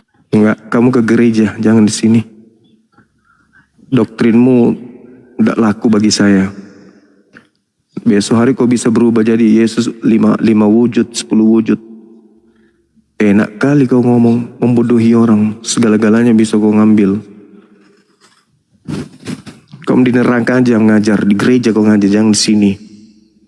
Tadi dikatakan Yesus anak Allah, duduk di sebelah kanan Allah. Minta dalil nggak ada. Saya tunjukkan dalil. Markus 14 nomor 26, Yesus duduk di sebelah kanan Bapa dalam rupa anak manusia. Dalam rupa anak manusia Yesus itu duduk. Dalam rupa manusia Yesus duduk di sebelah kanan Tuhan. Oke. Kemudian Paulus mengaku yang datang kepadanya bukan manusia. Lalu siapa? Kalau bukan manusia siapa? Tuhan katanya. Tuh. Tidak ada dalilnya Yesus mengatakan Tuhan akan datang, nggak ada. Aku akan pergi sebab yang datang setelahku adalah Tuhan, nggak ada. Dia mengatakan adalah lebih baik jika aku pergi, sebab kalau aku tidak pergi, roh penghibur, penolong lain itu tidak akan datang. Nah, penolong lain Anda bisa baca di dalam Yohanes 14 nomor 16. Aku akan minta kepada Bapa agar Bapa mengutus seorang itu manusia penolong lain. Jadi setelah Yesus terangkat, yang datang adalah manusia penolong lain. Yang datang kepada Paulus bukan manusia. Yang datang kepada Paulus Yesus Kristus ngakunya. Sementara Yesus mengatakan waspadalah kepada penyesat yang datang kepadamu memakai namaku. Tergenapi. Seorang penolong lain yang datang. Bukan Yesus lagi.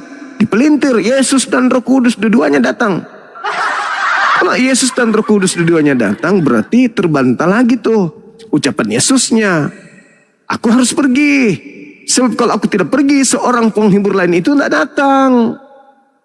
Maka ketika Yesus terangkat ke langit, yang datang penolong lain, yaitu manusia. Seorang manusia. Rohnya disebut roh kebenaran. Ajarannya kenapa disebut sebagai roh kebenaran? Ajarannya datang dari Roh Kudus. Roh Kudus yang membimbing roh kebenaran ini. Itu yang dimaksud. Lah, Paulus dibimbing oleh roh juga. Tapi bernama Yesus. Yang harus diwaspadai setelah Yesus terangkat ke langit adalah penyesat. Penyesat itu memakai nama siapa? Memakai nama Yesus. Ini kita mau kaji Paulus, malah dia sudah bungkus duluan. Yang datang kepada Paulus adalah Tuhan Yesus. Karena Tuhan Yesus itu adalah dua wujud. Dia wujud manusia, wujud juga Tuhan. Apa sih diskusi? Ini bukan gereja. Di gereja bolehlah kau kayak gitu. Boleh. Di sini jangan dong. Jangan kau ajarkan kemudian doktrin di sini, nggak laku. Yang datang setelah Yesus bukan Yesus, titik. Kata siapa? Kata Yesus. Di mana Yesus mengatakan bahwa setelah dia pergi yang datang bukan dirinya? Yohanes 16 nomor 7 nomor 8. Sudah dibilang dari tadi. Lalu siapa roh penghibur itu? Siapa roh penghibur yang Yesus minta itu? Baca data sebelumnya. Yang datang setelahku adalah seorang penghibur. Yang datang setelahku adalah penghibur. Jikalau aku tidak pergi, maka penghibur itu tidak akan datang. Siapa penghibur ini? Mundur 2 langkah ke bab berikutnya sebelumnya. Di data nomor 14. Aku akan minta kepada Bapa agar Bapa mengutus seorang manusia penolong, penghibur lain. Berarti penghibur lain yang datang setelah Yesus pergi adalah manusia. Bukan cahaya, bukan berupa suara. Kalau yang datang berupa cahaya itu, berupa suara itu, ya itulah bisikan. Namanya sibilisisis. Waspadalah kepada penyesat yang datang kepadamu memakai namaku. Berarti ada 2 yang datang. Yang datang pertama adalah roh kebenaran sang penghibur, yang adalah manusia. Yang kedua adalah sibilisisis, memakai nama Yesus. Itu. Ini belum apa-apa doktrin duluan.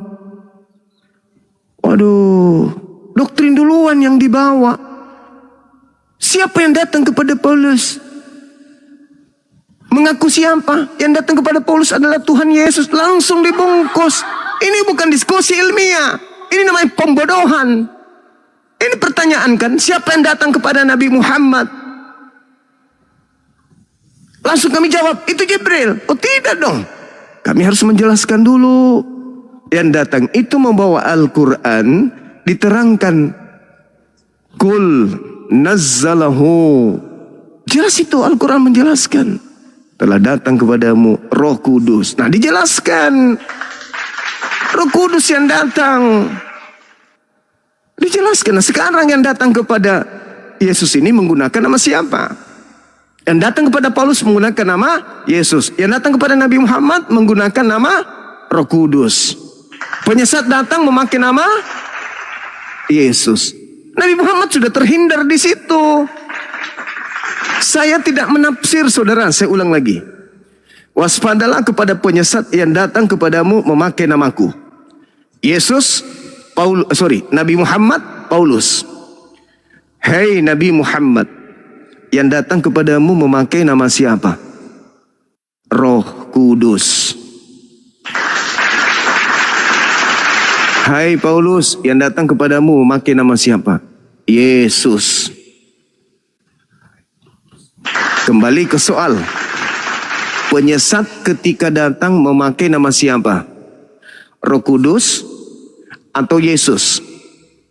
Jawabannya memakai nama Yesus. Kita bungkus ya. Penyesat datang setelah Yesus.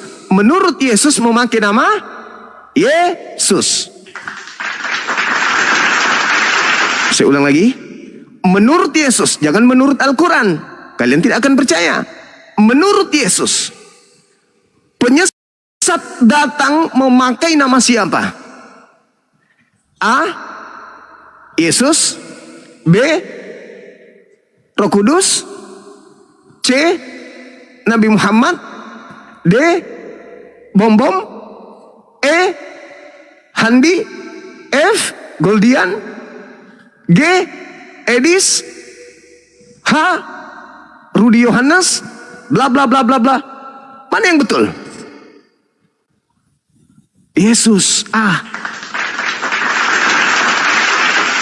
Waspadalah kepada penyesat yang datang kepadamu memakai namaku.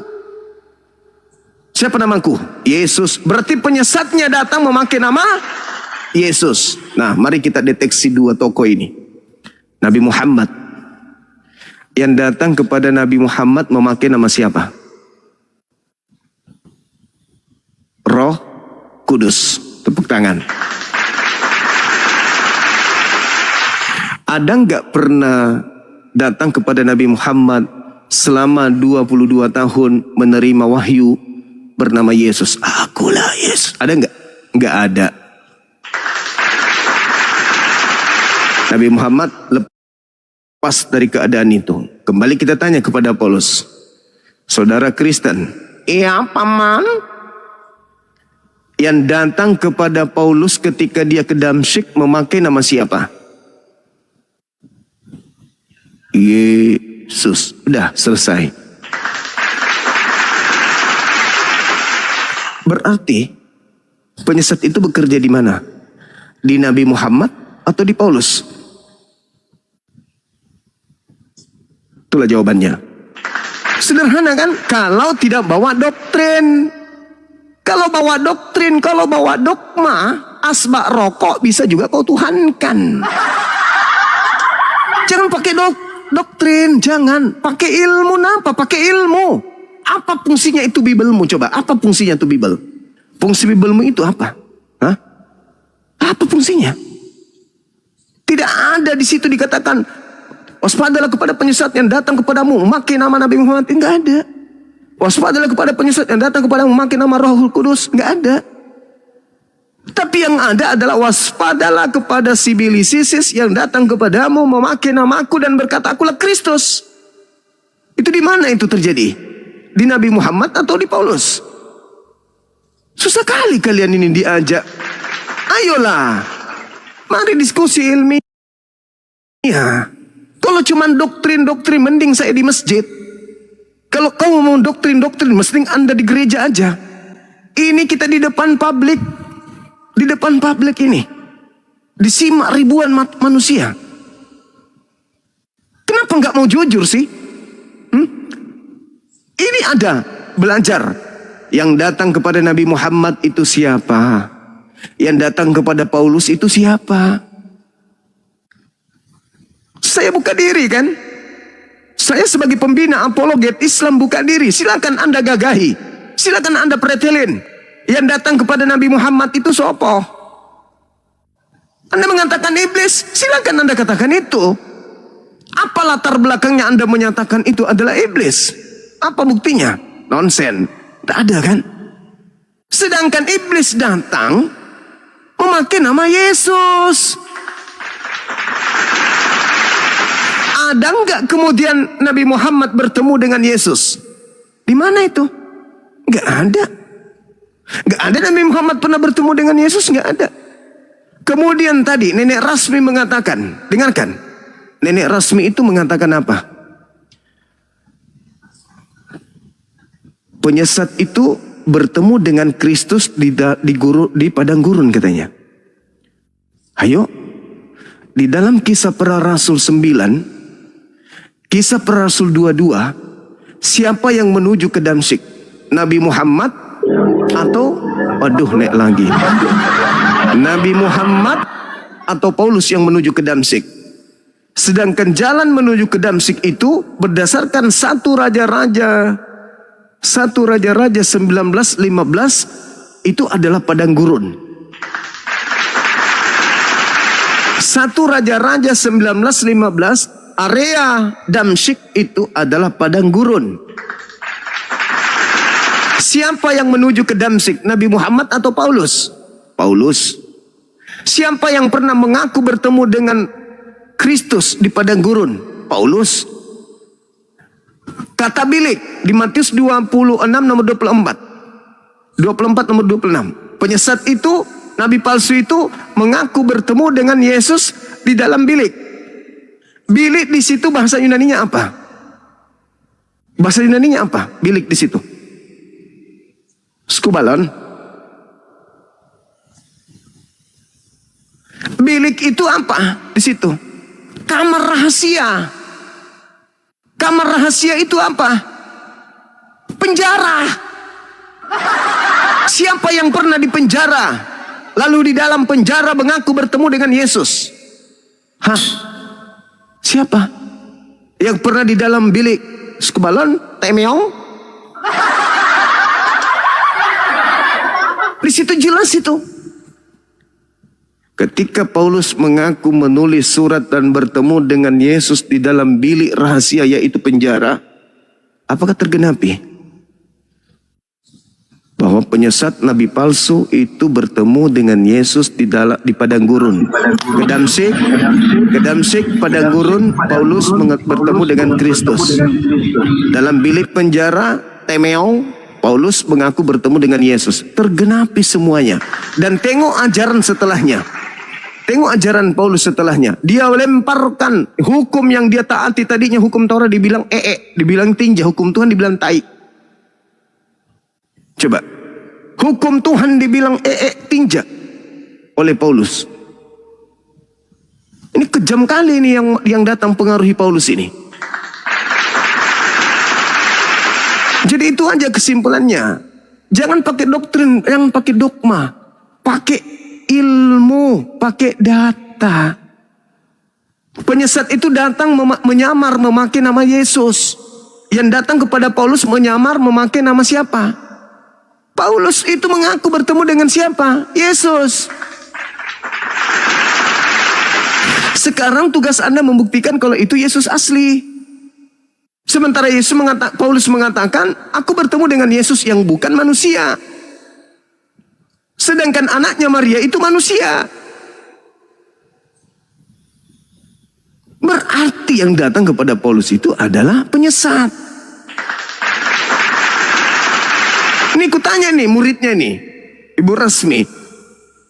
Coba buktikan sejak kapan anak Maria itu bukan manusia.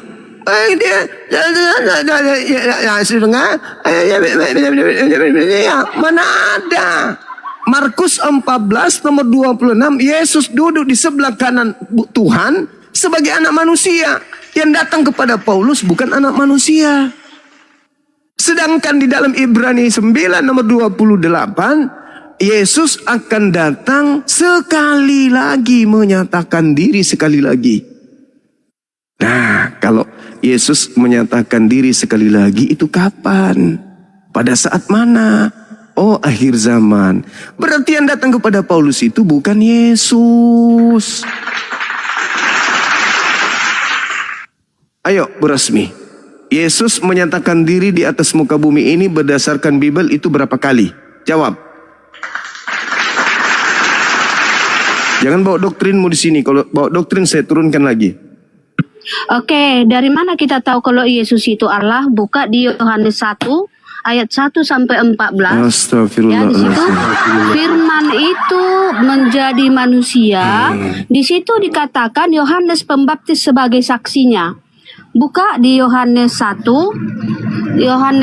ayat 20. Di situ judul perikopnya Yohanes menunjuk kepada Yesus. Saya baca ya, ayat 29. Pada keesokan harinya Yohanes melihat Yesus datang kepadanya dan ia berkata, "Lihatlah anak domba Allah yang menghapus dosa dunia."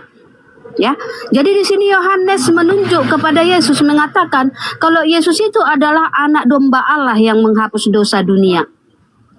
Ya, jadi di sini dikatakan Yesus itu adalah Allah karena hanya Allah yang bisa menghapus dosa dunia, gitu ya. Jadi dari mana kita lihat kalau Yesus itu adalah Allah? Saya sudah kasih tahu ayatnya, ya Bang Juma. Udahlah, kamu Rasmi di neraka aja, jangan di sini. Jengkel aku lihat. Saya tidak bahas itu yang saya. Padahal bukan topik itu yang dibahas loh itu. Turunkan Bang, diturunkan nanti saya ludahi mukanya. Jijik lihat mukanya. Kau itu. Jangan di sini Rasmi. Kau di neraka aja mengajar sana, jangan di sini. Kau tahu nggak Yesus itu? Yesus itu tokoh Yahudi, bukan tokoh Kristen. Kau memaknai dia Tuhan itu karena kau Kristen. Bagi orang Yahudi, bagi muridnya sesakti apapun Yesus, dia hanya guru. Dia hanya utusan Tuhan. Sesakti apapun Yesus itu. Bagi Yahudi dia paling tinggi derajatnya adalah utusan Tuhan. Kau karena kau Kristen, pengikut ajaran pagan, utusan Tuhan kau bilang Tuhan hanya gara-gara kau comot data. Kalian itu bukan pengikut Yesus, kalian itu pengikut Kristus yang datang ke Paulus. Susah kali dibilangnya. Kau buktikan ke kita ini bahwa anak Maria itu bukan manusia. Karena Paulus mengatakan yang datang kepadaku adalah Yesus yang bukan manusia. Nah, untuk membuktikan bahwa Yesus yang asli adalah sama dengan yang datang ke Paulus, buktikan kalau anak Maria ini bukan manusia. Pakai ilmu apa? Kucluk. Malah sekali aku lihat ini orang-orang dibilang jangan doktrin, jangan dogma, pakai ilmu, pakai data gitu loh. Nah, sekarang saudara Siaga Gulo. Iya, hayalan saja. Itulah agamamu, hayalan. Menghayal terus. Biar dia menghujat. Terusin Bang. Agama Hujat ilusi. terus. Loh, kok dibilang menghujat gitu? Ya terusin aja, nggak apa-apa. Ya. Terusin. Iya, maksudnya karena aneh juga itu. Kenapa kok bisa gitu ya? Apa? Bang Zuma, hayalan saja itu apa itu artinya itu? Hayalan saja itu agama Kristen. Iya kan? Itu ajaran Kristen tuh. Iya. Saya buktikan kalau Kristen itu agama hayalan. Iya kan? Kristen mengatakan Tapi kenapa bahwa Tuhan itu begini Bang nusul. Zuma, kenapa saya dibilang menghujat itu Bang Zuma? Iya, karena kamu menirukan azan dengan kau plesetkan. Azannya itu kan hayya 'alas shalah. Mari kita tunduk kepada pencipta langit dan bumi. Kok malah kau pelintir? Tapi begini Itu Bang Zuma, saya ajaran kan kasih. hanya Enggak. Kau hayalan turun saja. Kau di bawah, kau anak babi, kau turun. Anak babi, anak lonte, anak asu. Kristen yang seperti Anda itu halal darahnya. Paham kau? Kau sakiti hati kami gitu. Kau masih minoritas di sini loh. Masih minoritas. Itu sama halnya kau ajak perang umat Islam. Dan kalau jangan sampai lisan saya, jangan sampai saya menyuarakan jihad. Kutanya samamu. Jangan sampai darah saya memuncak, saya suarakan jihad. Jangan sampai. Halal darah kau itu. Harbi Gurunda, ngeri mereka. Halal darah kau itu. Agama lu yang hayalan, goblok. Azan kau bikin kayak gitu. Ya jangan sampai lisan saya terucap jihad ya. Jangan sampai lo. Jangan sampai.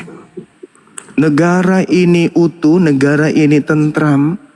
Kalau umat Islam masih tentram, umat Islam masih tahan diri, negara ini akan tetap utuh kalau umat Islam masih tahan diri. Oke? 89%. Seapes-apesnya umat Islam yang tidak sholat sekalipun, kalau ada seruhan jihad,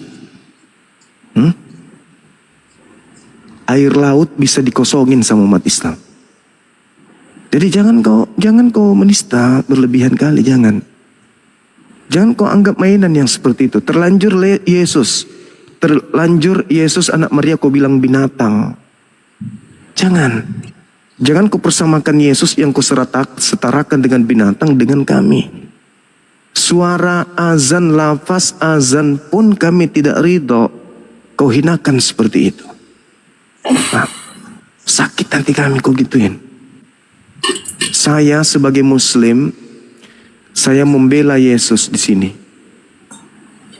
Ketika kau setarakan Yesus dengan makhluk yang keluar dari kubur, saya tidak terima. Ketika kau setarakan Yesus dengan makhluk yang berupa cahaya datang kepada Paulus, aku nggak terima. Ketika kau setarakan Yesus dengan binatang yang dijadikan tumbal penebus dosa oleh orang Yahudi, juga saya nggak terima. Saya di sini bukan menghina agamamu. Saya di sini membela Yesus. Karena Yesus itu pantas untuk dibela dari orang-orang kafir laknat seperti kalian. Yesus hanya untuk Bani Israel, bukan kepada kalian. Maka kami berdiri di sini untuk membela Yesus. Hati-hati kalau saya suruhkan komando. Hati-hati.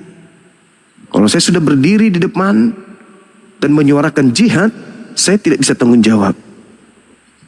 Jangan kau pancing-pancing umat Islam. Nusantara ini sekuat apapun, kalau umat Islam yang berontak, kacau negara ini. Paham kau?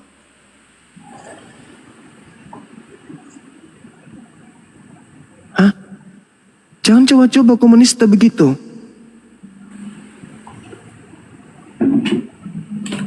Kau datang-datang menghinakan, itu ajaran si Edis kan, di luar negeri wajar. Kau masih di Indonesia ini. Jaga keutuhan negara kita ini, jaga. Diskusi boleh kita bangun, dialog boleh kita bangun. Karena diskusi dialog itu ilmiah. Diskusi dialog itu ada nilai,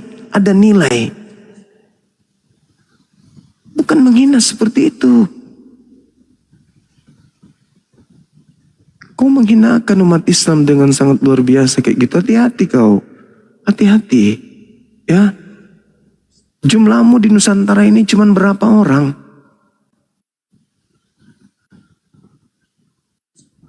Jangan kau gitu. Indonesia ini bisa damai karena umat Islam mayoritas. Umat Islam bisa tahan diri. Kau lihat dalil kitabmu itu. Yohanes 4 nomor 24. Allah itu roh. Itu penghinaan.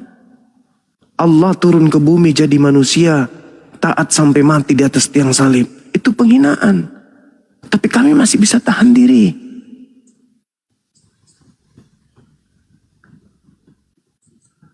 Jangan kau ulang lagi itu ya. Jangan sampai saya hilap. Saya bisa serukan jihad.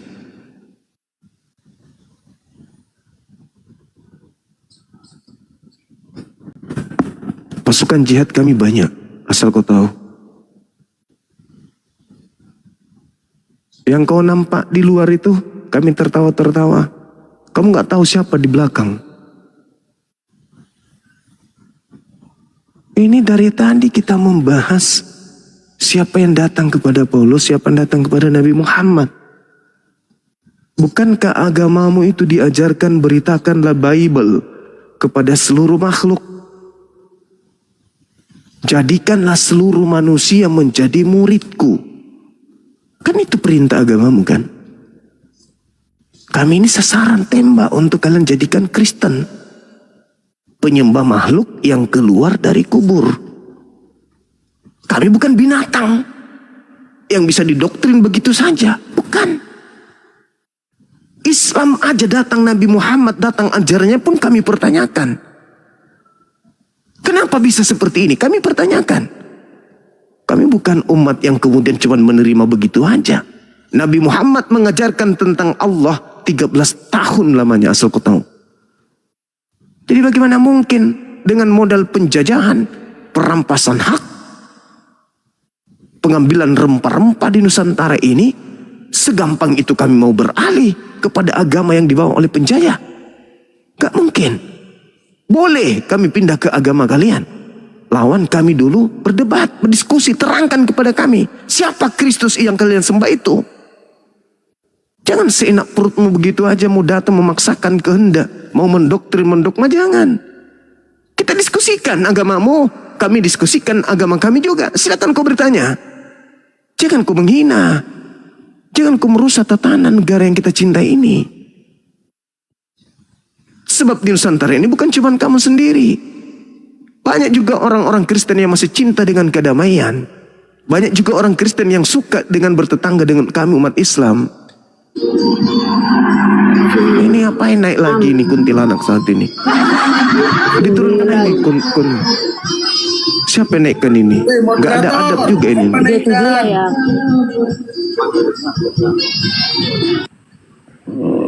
Yang hayalan agamamu, goblok. Ya jangan kayak gitulah. Paulus itu tidak punya silsilah. Siapa bapaknya, siapa kakeknya. Itu aja dulu kau selesaikan itu. Yesus tidak memberikan legitimasi kepada Lukas, Markus, Matius, Yohanes penulis Biblemu. Itu dulu kau selesaikan.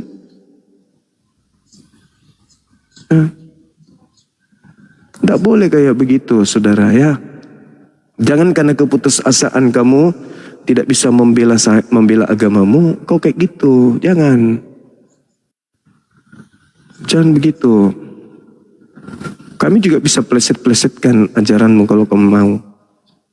Tapi kan kami tidak lakukan itu. Malah yang kami lakukan di sini adalah pembelaan terhadap kemuliaan Yesus yang diberikan sebelum dunia itu ada.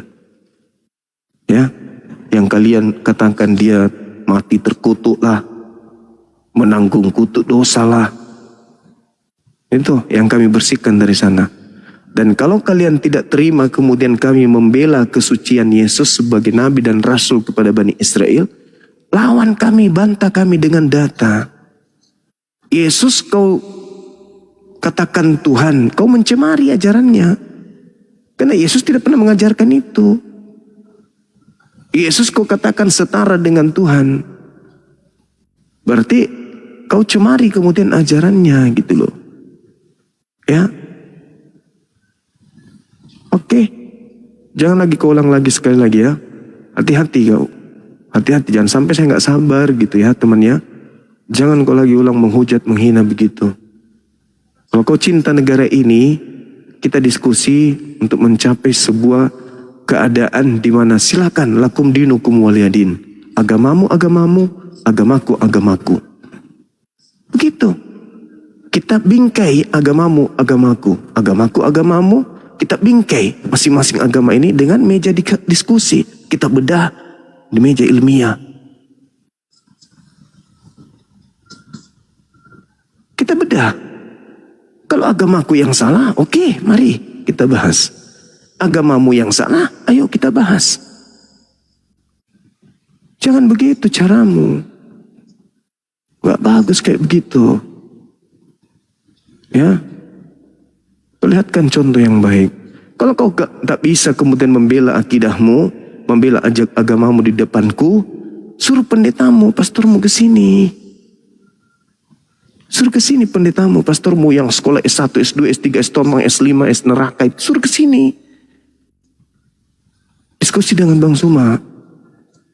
Jangan karena keputusasaanmu tidak mampu kemudian menghadapi saya sampai kau menghujat, jangan. Karena bukan cuma saya yang kau hina. Presiden orang Islam. Anggota DPR, anggota MPR orang Islam. TNI Polri kita orang Islam. Gubernur-gubernur kita umat Islam. Camat, desa, lurah semuanya kita umat Islam mayoritas. Kau menghina begitu, kau bukan menghina saya. Mending kau hina Bang Suma, giginya boneng, bopak. Bang Suma miskin, jelek. Dan hina saya sehina-hinanya. Jangan akidah saya dong. Karena kalau kau hina akidah saya, kau hina akidah pemerintah. Atas berkat rahmat Allah, negara ini merdeka. Itu ada di Undang-Undang Dasar. Kau hina agama saya, kau hina dasar kemerdekaan kita. Gitu loh. Kau hina agama saya, kau hina presiden kita. Jangan begitu. Saya aja yang kau hina ini. Oknum saya aja yang kau hina. Jangan agamaku. Itu sakit kali hati orang kok digituin. Tak boleh begitu kawan. Kamu nggak suka suara azan, kamu keluar dari negara ini. Kau ke mana? Di mana tuh negara yang tidak ada azan? Kau ke situ. Ya, ini peringatan buat kamu ya. Peringatan buat kamu. Jangan kamu mengganggu kemudian kenyamanan berbangsa dan bertanah air di Nusantara ini. Terkait dunia diskusi, dunia debat itu dilindungi oleh negara. Ya, setiap warga negara berhak untuk memberikan pendapat selama berdasarkan atas dalil, pasal, butir, ayat dan tidak melanggar kaidah itu. Ingat itu. Jangan kau sakit hati dan kita berdiskusi. Ya buka komal juga, kau buka diskusi juga. Kami datang. Bahasa Islam silakan. Sejauh kau menjelaskan Islam silakan. Sejauh kau tahu. Kami juga begitu kan. Kan agama syiar. Kamu diperintahkan jadikanlah seluruh bangsa menjadi Kristen. Kan ada dalilnya. Jadikanlah seluruh bangsa menjadi Kristen. Jadikanlah seluruh bangsa menjadi pengikut Kristus. Dalilnya itu ada. Matius 28 nomor 19. Berarti kami ini juga mau dijadikan sebagai pengikut Kristus. Tunggu dulu kawan, jangan maksa kali, jangan maksa kehendak. Izinkan kami bertanya dulu tentang agamamu sebelum kami menjadi pengikut Kristus sama seperti kalian. Ya, bukalah diri kalian untuk kami tanyai. Kan begitu. Jangan malah menghujat, menista, kok nggak main-main yang kayak gitu. Janganlah. Ya. Mungkin kalau ada hal yang tidak kalian inginkan atau kami tidak inginkan, ya jangan dilakukan itu. Karena kapan umat Islam kemudian keberatan dengan apa yang kau lakukan itu, bahaya. Kestabilan negara kita itu bahaya kalau umat Islam sudah berbicara sara. Karena umat Islam itu agama jihad. Jadi kalau umat Islam marah karena ekonomi, marah karena politik, marah karena kesehatan, marah karena pendidikan, tenang aja, itu belum apa-apa itu.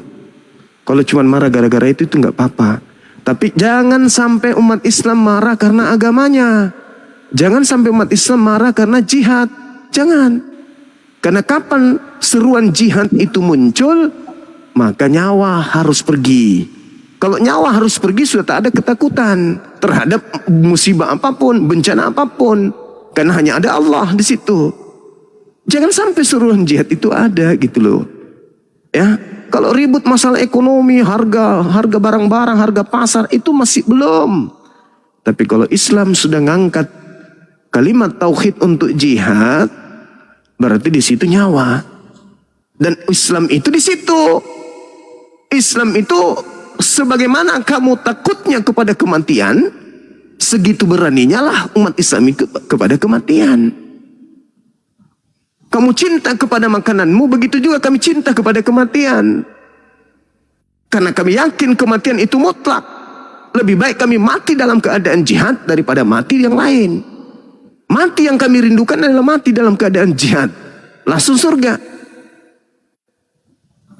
Maka jangan kau pancing kami berjihad. Itu loh, ya, jangan. Kenapa negara-negara asing takut dengan negara Indonesia? Karena di Indonesia ini mayoritas Islam. Mereka tahu Islam itu jihad. Takutnya orang asing terhadap negara ini karena takut dengan umat Islam yang ada di dalamnya. Paham itu? Bukan takut sama kamu, apa yang ditakutkan samamu? Gak ada. Kalian itu tidak ditakutin sama orang luar. Kenapa? Kalau mereka datang, kalian mengasihi.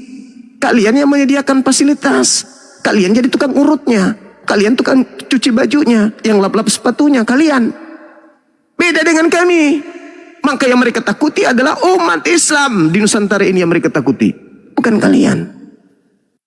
Kalian malah mengasihinya kalau mereka datang. Bukan malah kemudian melakukan perlawanan. Karena itu kaidah dalam sebuah agama. Kasihilah musuhmu. Musuh penjajah. Begitu penjajah datang kau kasihi. Kau jilat ujung kaki sampai ujung kepalanya. Kalau kami enggak. Kami agama jihad. Begitu saudara. Ini siapa ini? Saudara Papa. Waalaikumsalam Bang. Alhamdulillah. Waalaikumsalam.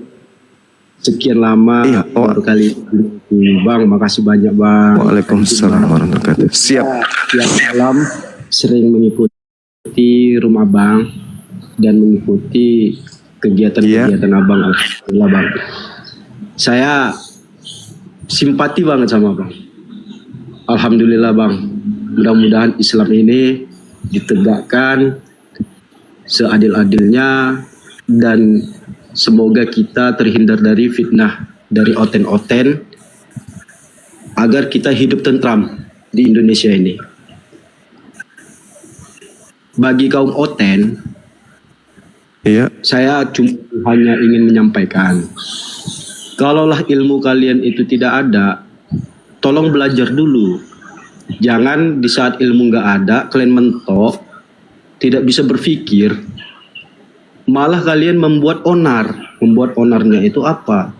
Menghujat segala macam seperti yang dibilang Bang Zuma. Gitu loh.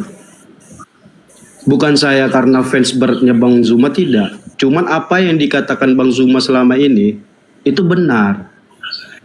Jadi bagi kalian, walaupun pendeta apapun titel kalian belajarlah. Belajar dulu agama kalian itu, kita kalian itu. Baru kalian belajar Al-Quran. Baru bisa kalian menghujat kalau ada kesalahan di dalam Al-Quran. Seperti itu. Saya geramnya gini Bang Zuma. Setiap ada oten lain, baik di Rumbang Zuma maupun di dekat apa satu lagi itu, malam juga dia live. Itu nggak berbobot gitu, nggak ada yang berbobot sama sekali. Iya.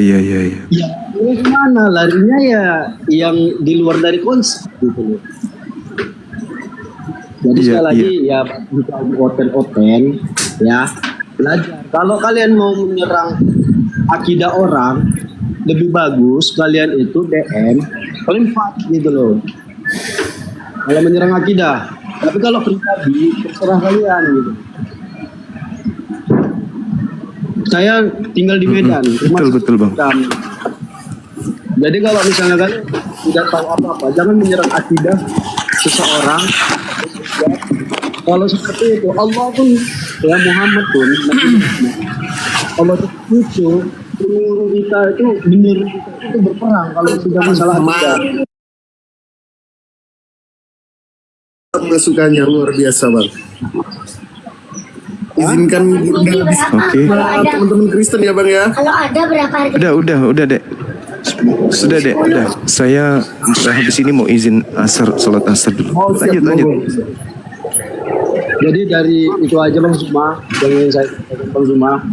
Ya mudah-mudahan ini akidahnya tetap, semoga kita bertambah ilmunya, dan bagi teman-teman seluruh Indonesia, marilah kita belajar dan terus belajar, karena sampai akhir hayat itu kita diwajibkan belajar supaya apa?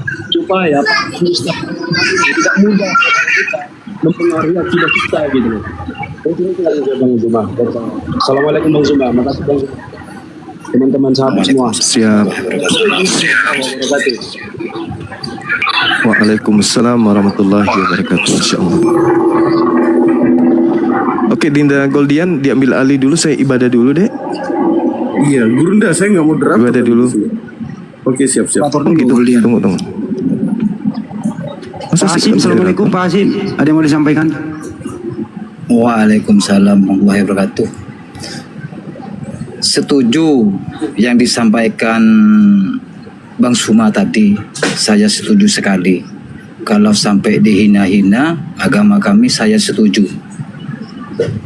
Saya selalu mensupport sama Bang Suma, sehat selalu, jaga kesehatan Bang Suma. Begitu aja Bang. Siap, kapan aja Bang. Jawa Timur kan? Tuh tengoklah. Jangan sampai kami suarakan jihad, jangan sampai. Itu benar kata-kata sampean itu. Sakit hati Bang, sakit hati. Iya. Benar. Ku bilang orang yang tidak sholat pun kalau dia KTP-nya Islam lebih duluan jihad kalau sudah ada seruan. Itu. Apalagi orang yang sudah beriman kuat. Itu ya Bang ya. Thank you ya Bang Hasim. Barakallahu fiik. Terima kasih banyak. Sehat selalu semuanya, sehat selalu. Assalamualaikum. Amin. Waalaikumsalam warahmatullahi wabarakatuh. Dinda Goldian sudah moderator dek, saya ibadah dulu. Siap, dilanjut Gurunda. Oke, Goldian standby dan Bang Handi akan ambil alih. Thank you teman-teman Muslim yang sudah naik menyampaikan keluh kesahnya. Sekarang kita balik ke diskusi kita sore hari ini. Silakan untuk teman-teman Kristen naik. Tema kita pada sore hari ini, yang datang ke Nabi Muhammad dan Paulus itu siapa? Tadi beberapa poin sudah dijelaskan oleh Gurunda Zuma. Kalau yang datang kepada Paulus itu seorang yang ngaku Kristus dan ngaku dirinya itu Mesias, sesuai nubuatan Yesus yang termaktub dalam Matius 24. Waspadalah terhadap penyesat yang datang memakai namaku dan mengaku akulah Kristus. Nah, tentunya setelah dibuktikan di dalam ayat Ibrani 9 nomor 27 bahwa Yesus itu sama seperti manusia yang hanya hidup sekali dan nanti akan dihidupkan kembali di akhir zaman. Jadi kalau ketika ada sosok yang mengaku Yesus dan mendatangi orang-orang, bahkan Paulus, Murtadin, Resulil Lubis, Pendeta Andi Simon dan lain sebagainya, patut dicurigai. Karena apa? Ayat yang diucapkan Yesus tidak ngomong demikian. Apakah benar itu Kristus penyesat yang sesuai dengan Matius 24, atau Kristus yang asli yang adalah anak Maria yang sudah jadi Kristus? Oke, selamat siang Bung Barong. Selamat siang. Assalamualaikum warahmatullahi wabarakatuh. Kapan jihadnya Bang? Waalaikumsalam warahmatullahi wabarakatuh. Siap nunggu komando ya Bung. kita siap NTB bang, NTB. Nah lo Ten. Makanya jangan macam-macam. Lo itu tanpa Katolik cuma 6%, ditambah Katolik 8%. Kok nge-framing, kok nantang-nantangin kita yang mayoritas. Islam di Indonesia, Indonesia itu damai karena Islam. Kita ini Coba udah banyak pembukaan Undang-Undang Dasar alinea kedua itu. Atas berkat rahmat Allah yang Maha Kuasa dan dengan didorongkan oleh keinginan luhur yang di dalamnya ada nilai-nilai Islam. Kenapa Muhammadiyah nyebut negara ini itu baldatun thayyibatun wa ghafurur rahim? Negeri yang damai, aman. Gemari Pak itu tertukil di mana? Ayat Al-Quran. Coba lihat founding parents kita. Apakah mayoritas dari penjajah? Enggak.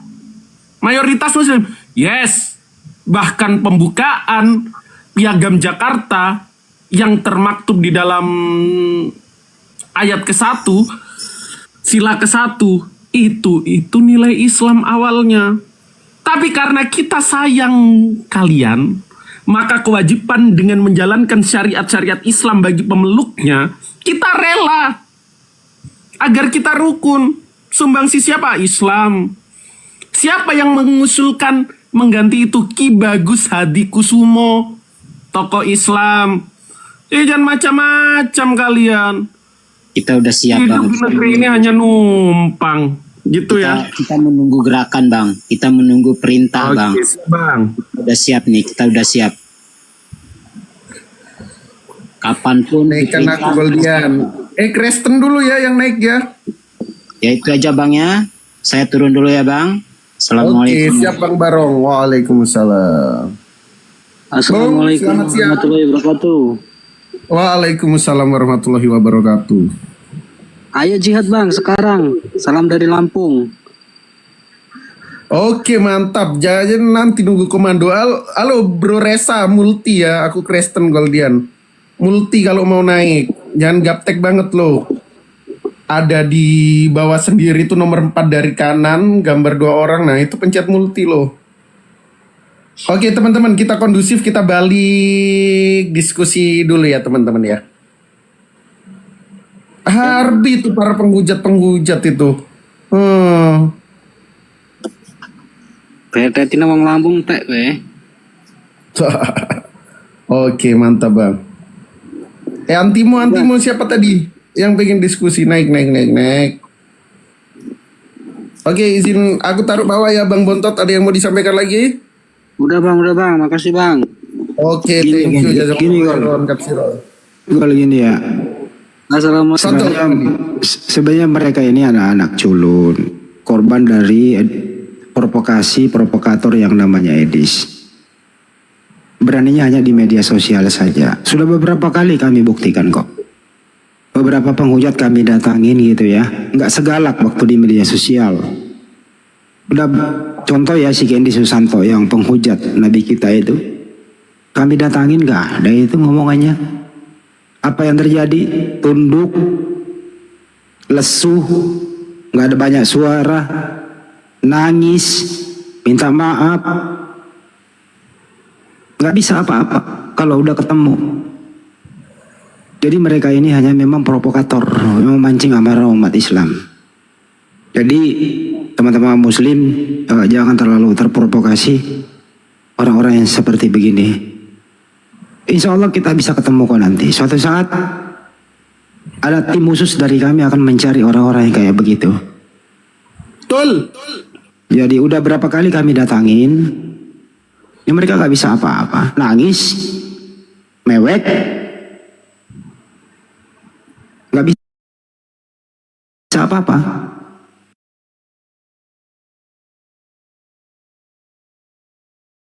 Ya, jadi jangan terlalu berlebihan.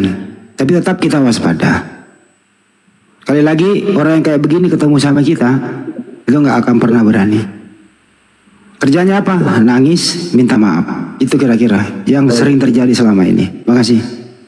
Oke, aku mau jawab Antimo ya. Masa Allah tabrak Allah, sodok Allah. Nah, yang lo sampein gak ada dalilnya. Lo ngehujat. Yang sodok-sodok encus itu kalian. 2 miliar manusia nanti di sorga, disodok-sodok encos, Wahyu 19. Sang encos akan mengawini orang Kristen.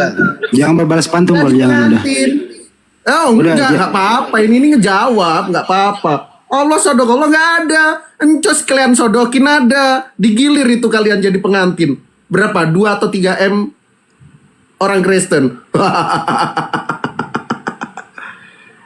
Yang disodok siapa ini nih? Ku bukain dalilnya Wahyu 19 nomor 7 ya. Yang disodok siapa sekarang? Yang disodokin siapa? Enak gak tuh makan tuh? Apa yang lu tabur?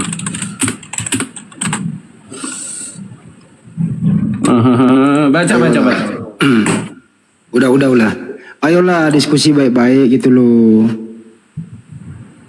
Kenapa sih kalian? Nah, baca. Ya, Sini mau. Marilah kita bersuka cita dan bersorak-sorai dan memuliakan Dia karena hari perkawinan anak domba, hanya gede ya, domba gede siapa? Encos telah tiba dan pengantinnya telah siap sedia. Ini loh yang kalian tunggu-tunggu kan?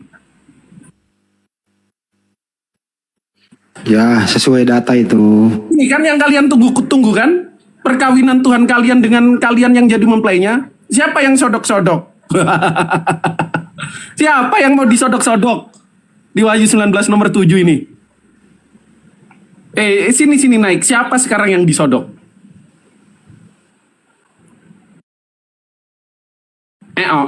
Diem.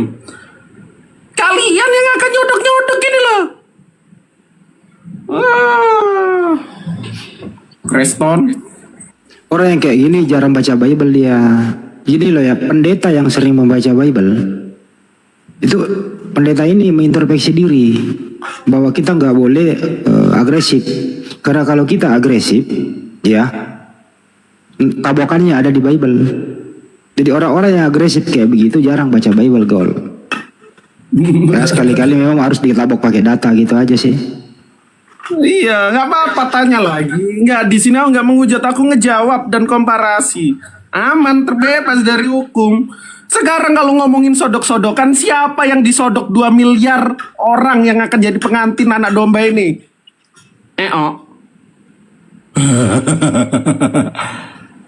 Bayangin teman-teman, 2 miliar orang akan gantian mengkawinkan anak domba ini.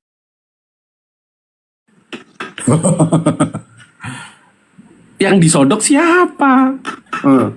Nggak ada, lenyap kan? Nanti mau nangis.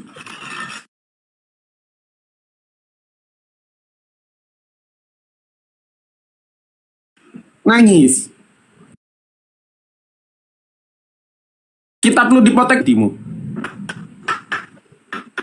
Nangis. Wah, kabur, cengeng. Kabur dia. Lu kabur-kaburan. Kenapa Bu Darni? Bu Darni dibawa naik lah Bu Darni. Muslim nggak pernah kabur-kaburan ya. Nggak kayak junjungan sebelah Ono. Disamperin orang Yahudi kabur. Samperin tentara Romawi kabur. Kita nggak pernah diajarin kabur-kaburan. Ada di depan mata, tantangan, kita balas kontan. Itu Muslim.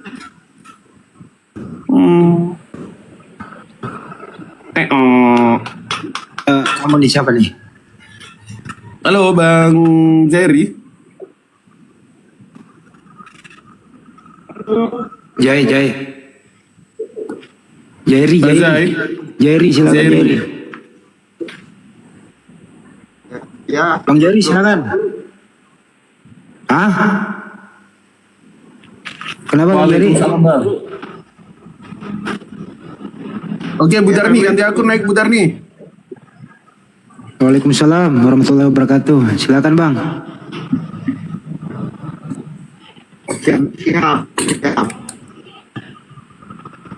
Nge-lag Bang.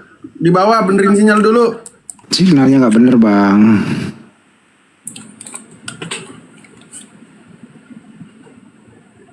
Yang namanya perkawinan, coba buka di KBBI apa arti perkawinan, Gol? Prot-prot, perkawinan itu prot-prot. Enggak lah, buka aja dulu. Perkawinan adalah suka BBI ini. Punya lobang dengan pedang. Cek, bentar. Sound card udah masuk belum? Ngomong Bang Andi, coba.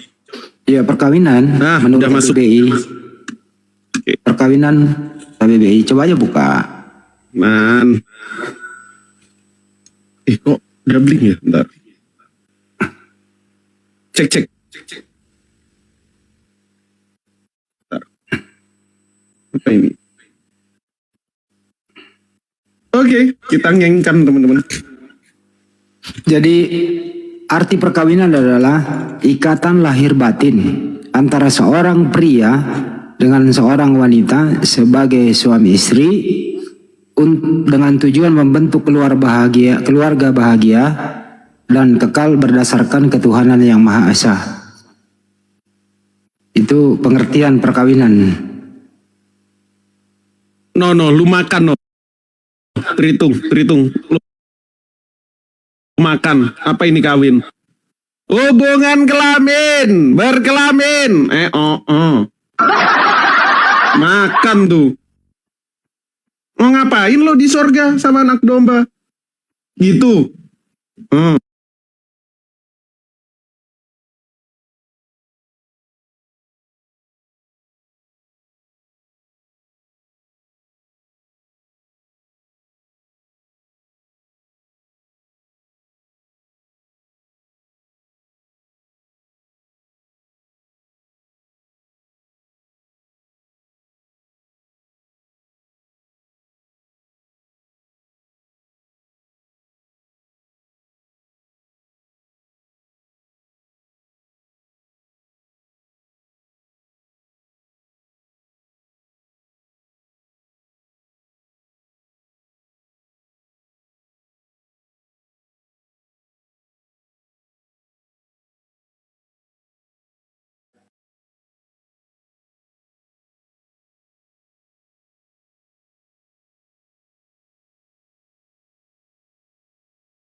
Hayalan saja. Ajaran lo yang hayalan itu. Jadi karena di Indonesia ini mayoritas Islam, kita punya buku nikah, begitu mereka juga ikut-ikutan nikah gitu loh. Hoi, kagak ada istilah nikah di ajaranmu coy. Di mana coba tunjukkan kata nikah? Gak ada. Yang nikah itu di ajaran Islam. Kalau ada itu ya kawin. Gitu ya, konotasi kawin ya terserahlah. Pakailah itu. Tapi jangan pakai istilah Islam dong. Kenapa sih kalian nggak mempunyai jati diri gitu? Ya. Coba kalau nikah, beda arti nikah sama kawin. Kalau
Gini, nggak ada.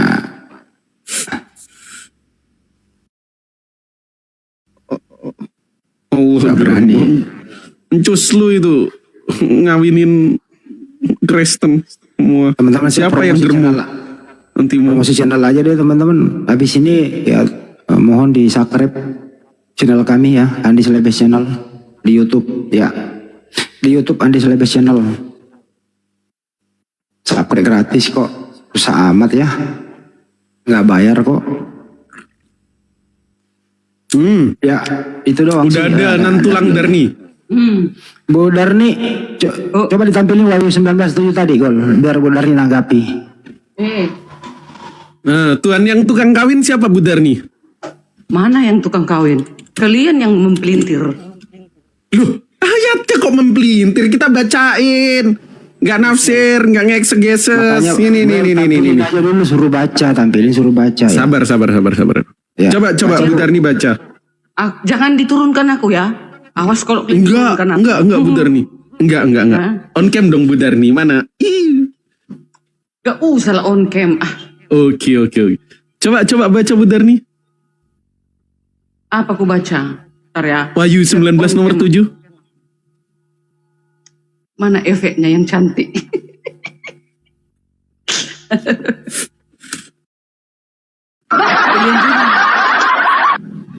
Bu Darni cantik lah. Pagi sore. Jangan nanti kalian turunkan aku. Ya. Tidaknya opung. Baik. Oke. Coba baca. Oke Bu Darni. Aduh, Goldian. Kau orang Bataknya kau?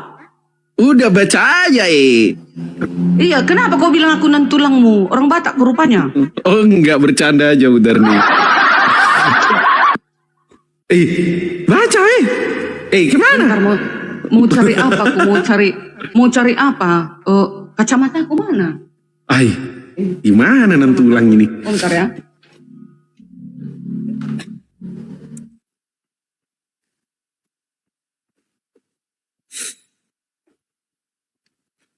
Tuhan yang mana? Jadi, nggak jadilah aku on cam, belum mandi aku. Kan ada efek Bu Darni. Gimana nantulang? Kurang cakep, karena ditonton 1.500. Beda, belum lagi penonton. Oke, udah baca. Ini yang nonton rame, belum di YouTube ini. Wahyu 19 nomor 7. Oke, sabar. Ini kalian pelintir ini, gampang kalinya menerangkan ini. Tapi kalian nanti pasti ngeyel. Kita baca Bu Darni nomor 7. Sabar. 19 nomor 7. Aduh, udah bosan aku ini. Marilah, ya. Ini nyanyian atas, dengar, nyanyian atas jatuhnya Bible, ya kan? Jadi bernyanyilah, bersorak-sorai kami nanti sudah dijemput oleh siapa? Disambut oleh Yesus Tuhan yang Maha Kuasa itu. Marilah kita bersukacita dan bersorak-sorai dan memuliakan Dia, memuliakan Yesus, karena hari perkawinan anak domba telah tiba dan pengantinnya telah siap sedia. Siapa yang akan kawin, Bu Darni? Enggak, siapa yang akan kawin? Halilintar. Ya. Udah diam ya. Sabar ya, Ya, aku kan nggak mempelintir Al-Quran kalian. Alkitab punya kujelaskan. Di sini maksudnya 1.500 penonton supaya kalian jangan mau disesatkan oleh para guru-guru palsu. Bahwasanya dalam Wahyu 19 ayat 7 ini adalah penyambutan kelak di akhir zaman bagi orang-orang percaya seluruh dunia. Berapa miliar umat-umat manusia yang setia ya, nggak semua ya, bawa ke surga. Yang setia, yang berjalan hidupnya di dalam kebenaran, yang berpakaian kain lenan nanti ke halus. situ Bang Andi. Dengar dulu, tahu kalian apa berpakaian kain lenan halus? Dia tidak pembunuh. Iya, Bu Darni cabul, enggak poinnya. Berhala, tidak membunuh. Bu Darni, Bu Darni dengar. Lihat, Bu Darni dengar. Pembunuh tidak ada tempatnya di kerajaan surga. Bu Darni dengar. Itu. Bu Darni dengar. Ya. Pada saat itu hari perkawinan apa? hari perkawinan anak domba. Dia merayakan. Oke, yang dikawinkan siapa? Gak ada di ewe-ewe di situ. Loh, yang bilang ewe siapa? Yang dikawinkan siapa? Pertanyaanku, perkawinan itu hanya kata kiasan untuk bagaimana penyambutan kelak. Yang dikawinkan siapa? Pertanyaanku, yang dikawinkan siapa? Gak ada di sini yang dikawinkan loh. Ini hanya kata Halilintar. Ini loh, hari ini karena hari perkawinan anak domba. Iya. Siapa hari perkawinan siapa, Bu Darni? Iya, anak domba bersama kamilah ibaratnya siapa nanti anak domba? Yesus. Anak domba siapa? Di situ Yesus adalah prianya. Oke, Kamilah Yesus para berkawin wanita dengan laki-laki. Oke. Dengan kami umatnya, maksudnya bukan kawin ewe-ewe. Penyambutan. Dia itu menyambut kami kelak di akhir zaman. Gitu loh. Berarti Bukan Tuhan ewe-ewe, dikawinkan ya nanti ya? Dengar. Iya, nggak ada yang bilang gitu. Enggak begitu. Bu Darni, berarti nanti ada tibanya hari perkawinan antara Yesus dengan orang Kristen, betul? Perkawinan bukan ewe seperti di Enggak, siapa yang bilang ewe? Enggak, tapi bener kan perkawinan? Bukan ewe-ewe. Yang bilang ewe siapa? Kalian kan jadi ngapain maksudmu coba? Kau kan gak beriman kepada Bible. Jadi kalian karang-karang. Oke, Bu Darni, perkawinan itu apa? Perkawinan itu apa? Iya, itu diibaratkan seperti perkawinan lah cara Yesus kelak menyambut kami gitu loh. Nafsir. Jadi yang nafsir di sini siapa? Gak ada taksir gak ada. Tapi begitu perkawinan anak domba dan Bu Darni. Penyambutan di akhir zaman. Berarti coba di akhir zaman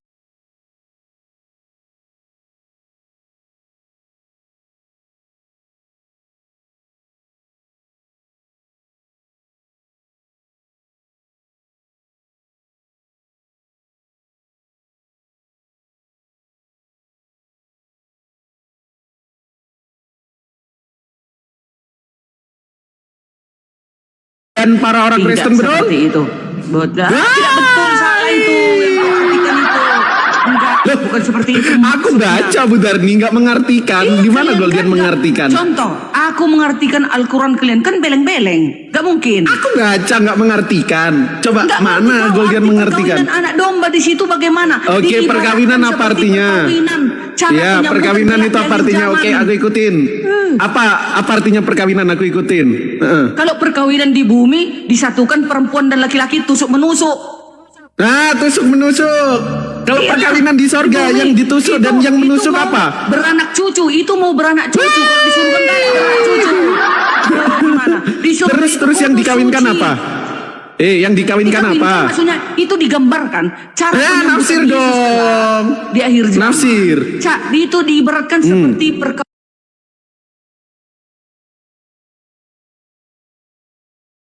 itu seperti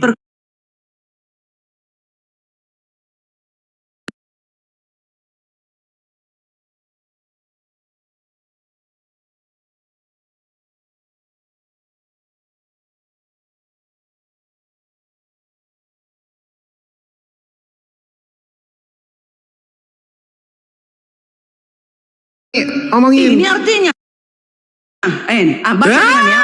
Dan kepadanya dengar ini ayat 8, jangan kau potong, ayat 8 kau baca juga. Dan kepadanya dikaruniakan supaya memakai kain lenan halus yang berkilau-kilau dan yang putih bersih. Artinya di mau situ kawin pakai kain lenan. Dengar, lenan halus itu adalah perbuatan yang benar dari orang-orang nafsir. kudus. Dikatakan nggak kalau kain lenan itu perbuatan dari orang-orang kudus di ayat itu? Iya, perbuatan yang benar. Gak ada teman-teman. Tidak pembunuh, tidak pencuri, tidak menyembah berhala. Udah. Bu Darni bubuk. Dengar, ini yang dibawa ke surga orang-orang yang menguduskan hari Sabat. Yang berhari Jumat atau berhari Senin. Berarti orang Protestan enggak dibawa. Berarti gereja kayak HKBP, GBI, Tiberias yang nggak mengkuduskan hari Sabat nggak dikawinin Yesus. Betul. Yesus yang bilang Matius 7 ayat 21. Bukan aku yang bilang. Makan tuh Protestan. Yang tidak melakukan kehendak Bapakku. Apa itu kehendaknya? 10 hukum. Harus diturutin 10 hukum. Orang benar itu yang melakukan 10 hukum. Ada nggak kehendak menyembah Yesus? Apa? Kehendak Bapak untuk menyembah Yesus ada nggak? Dia yang menentukan. Iya, kehendak Bapak untuk menyembah Yesus ada nggak? Apa?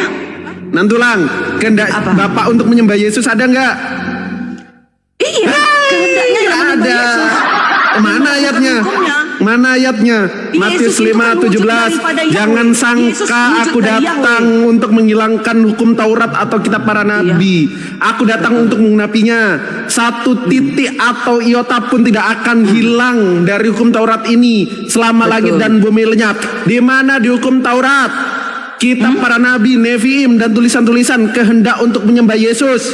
Sembahlah Tuhan Allahmu. Kenapa ada dua itu? Tuhan Allah Yesus siapa namanya? Yang turun sebagai manusia. Allah itu Matius nomor 4. itu adalah ilahinya. Matius bab 4 nomor 10. Sembahlah Tuhan Allahmu. Siapa Tuhan Allahnya Yesus? Itu artinya. Gak bisa kita tokohin. Benar nih Nantulang. Siapa Tuhannya Yesus? Gak ada Tuhannya Yesus. Gak ada Tuhannya. Dia sendiri Tuhan itu. Yohanes 4 nomor 22. Ketika di Gunung Gerizim, Yohanes bab 4 nomor 22, Yesus bilang kepada perempuan itu, kami menyembah apa yang kami sembah, kalian menyembah yang tidak kalian kenal. Yesus punya sesembahan yang dikenal Yesus dan murid-muridnya. Siapa sesembahannya? Ketika ada ahli Taurat datang kepada Yesus dan bersoalan jawab, sabar dulu, guru hukum manakah yang terutama? Yesus menukil perkataan Musa di dalam Ulangan 6 ayat 4, termaktub dalam Markus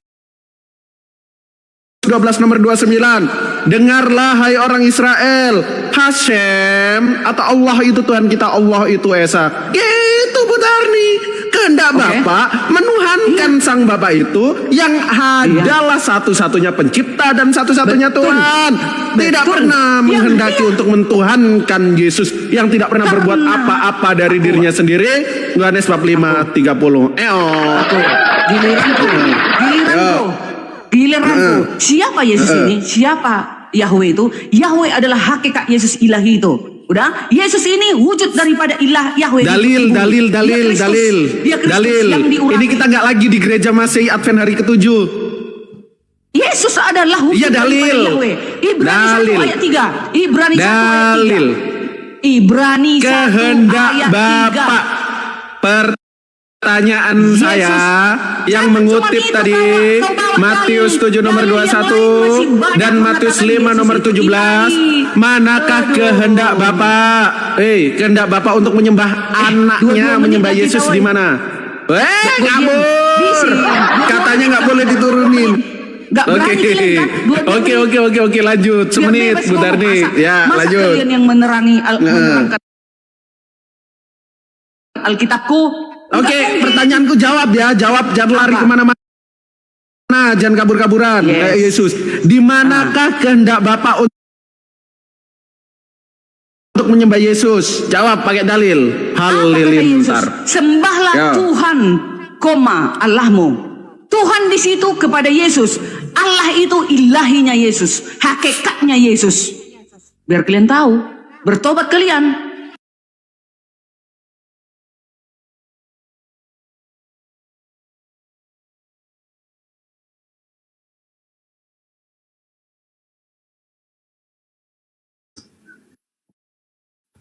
Aneh-aneh aja gitu.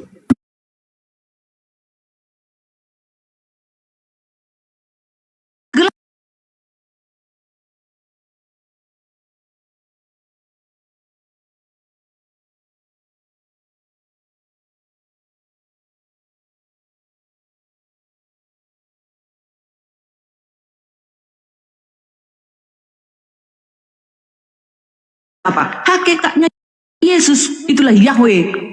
Berhati-hati kalian. Makanya Yesus yang turun menghakimi dunia. Yohanes 9 ayat 39. Aku akan datang ke dunia untuk menghakimi. Yohanes 6 ayat 40 kata Yesus. Aku akan menghidupkan orang mati kelak. Udah. Habis waktu. Terpujilah. Udah habis waktu ya. Oke, pasang kuping, dengerin selama 2 menit. Nantulang sama teman-teman yang di bawah. Bu Darni tidak pernah menjawab pertanyaan saya.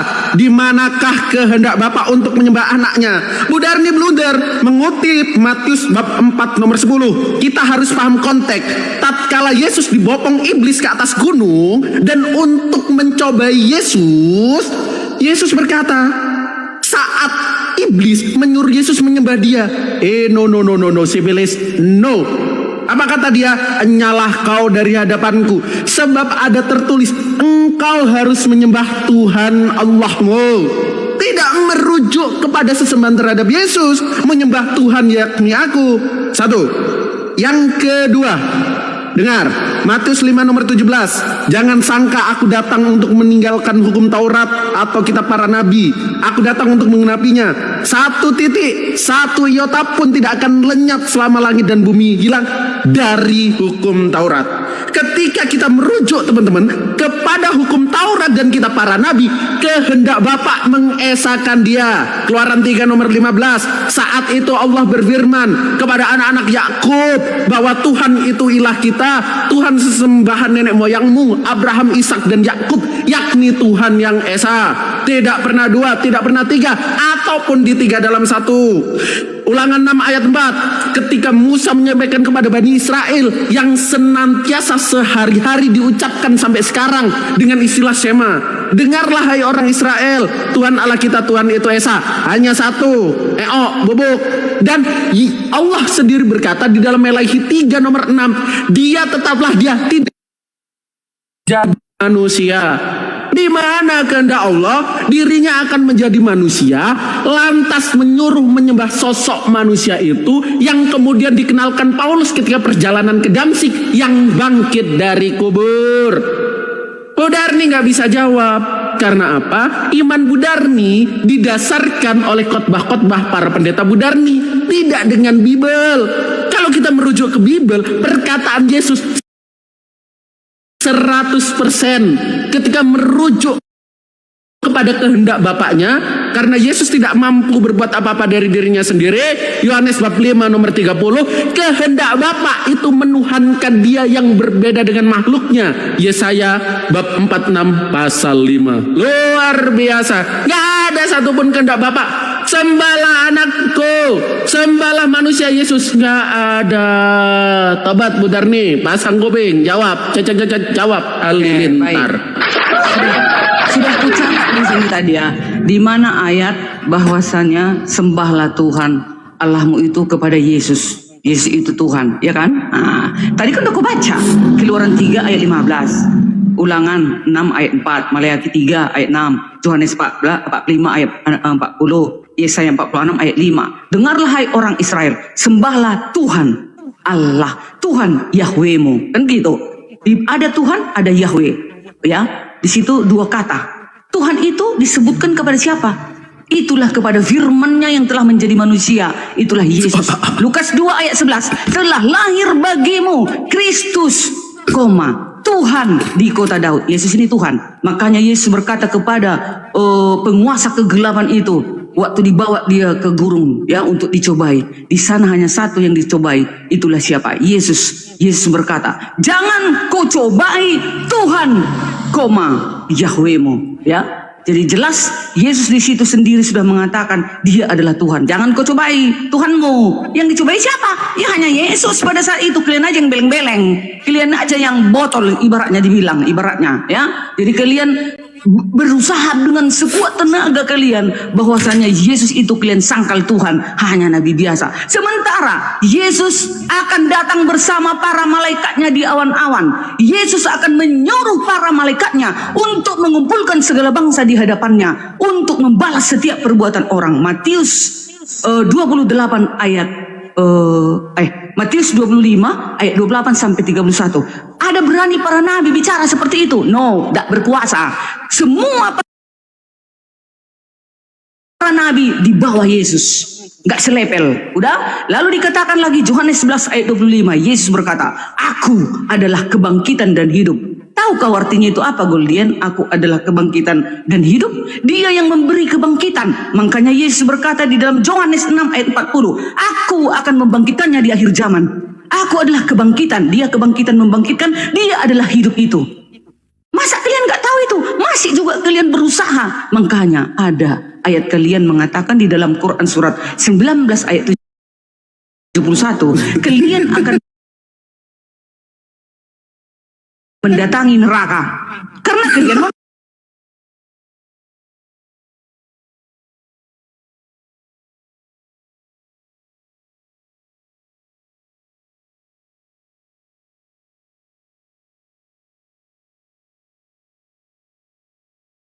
mereka itu loh, jangan jadi tapir semasa hidupmu. Kalian akan masuk neraka karena kita diperintahkan untuk menjaga iman kita. Wala tamutunna illa wa antum muslimun, dan janganlah kamu mati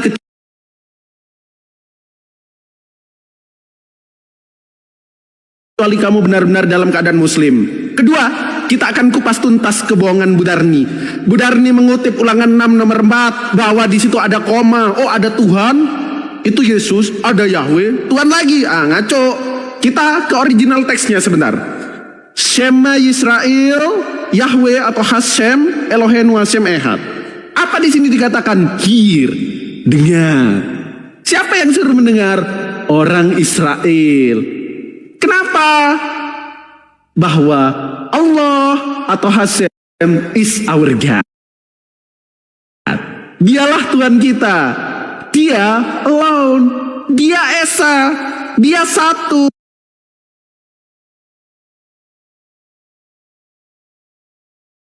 Dia sendiri tanpa ada pendamping, firman yang jadi manusia atau roh-roh yang gentayangan. Tepuk tangan.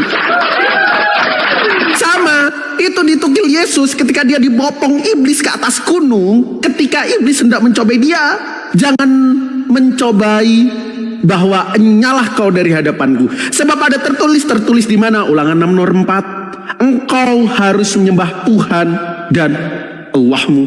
Udah, selesai. Budarni kemana-mana. Akulah kebangkitan dan hidup. Yang kutanyakan kehendak Bapak.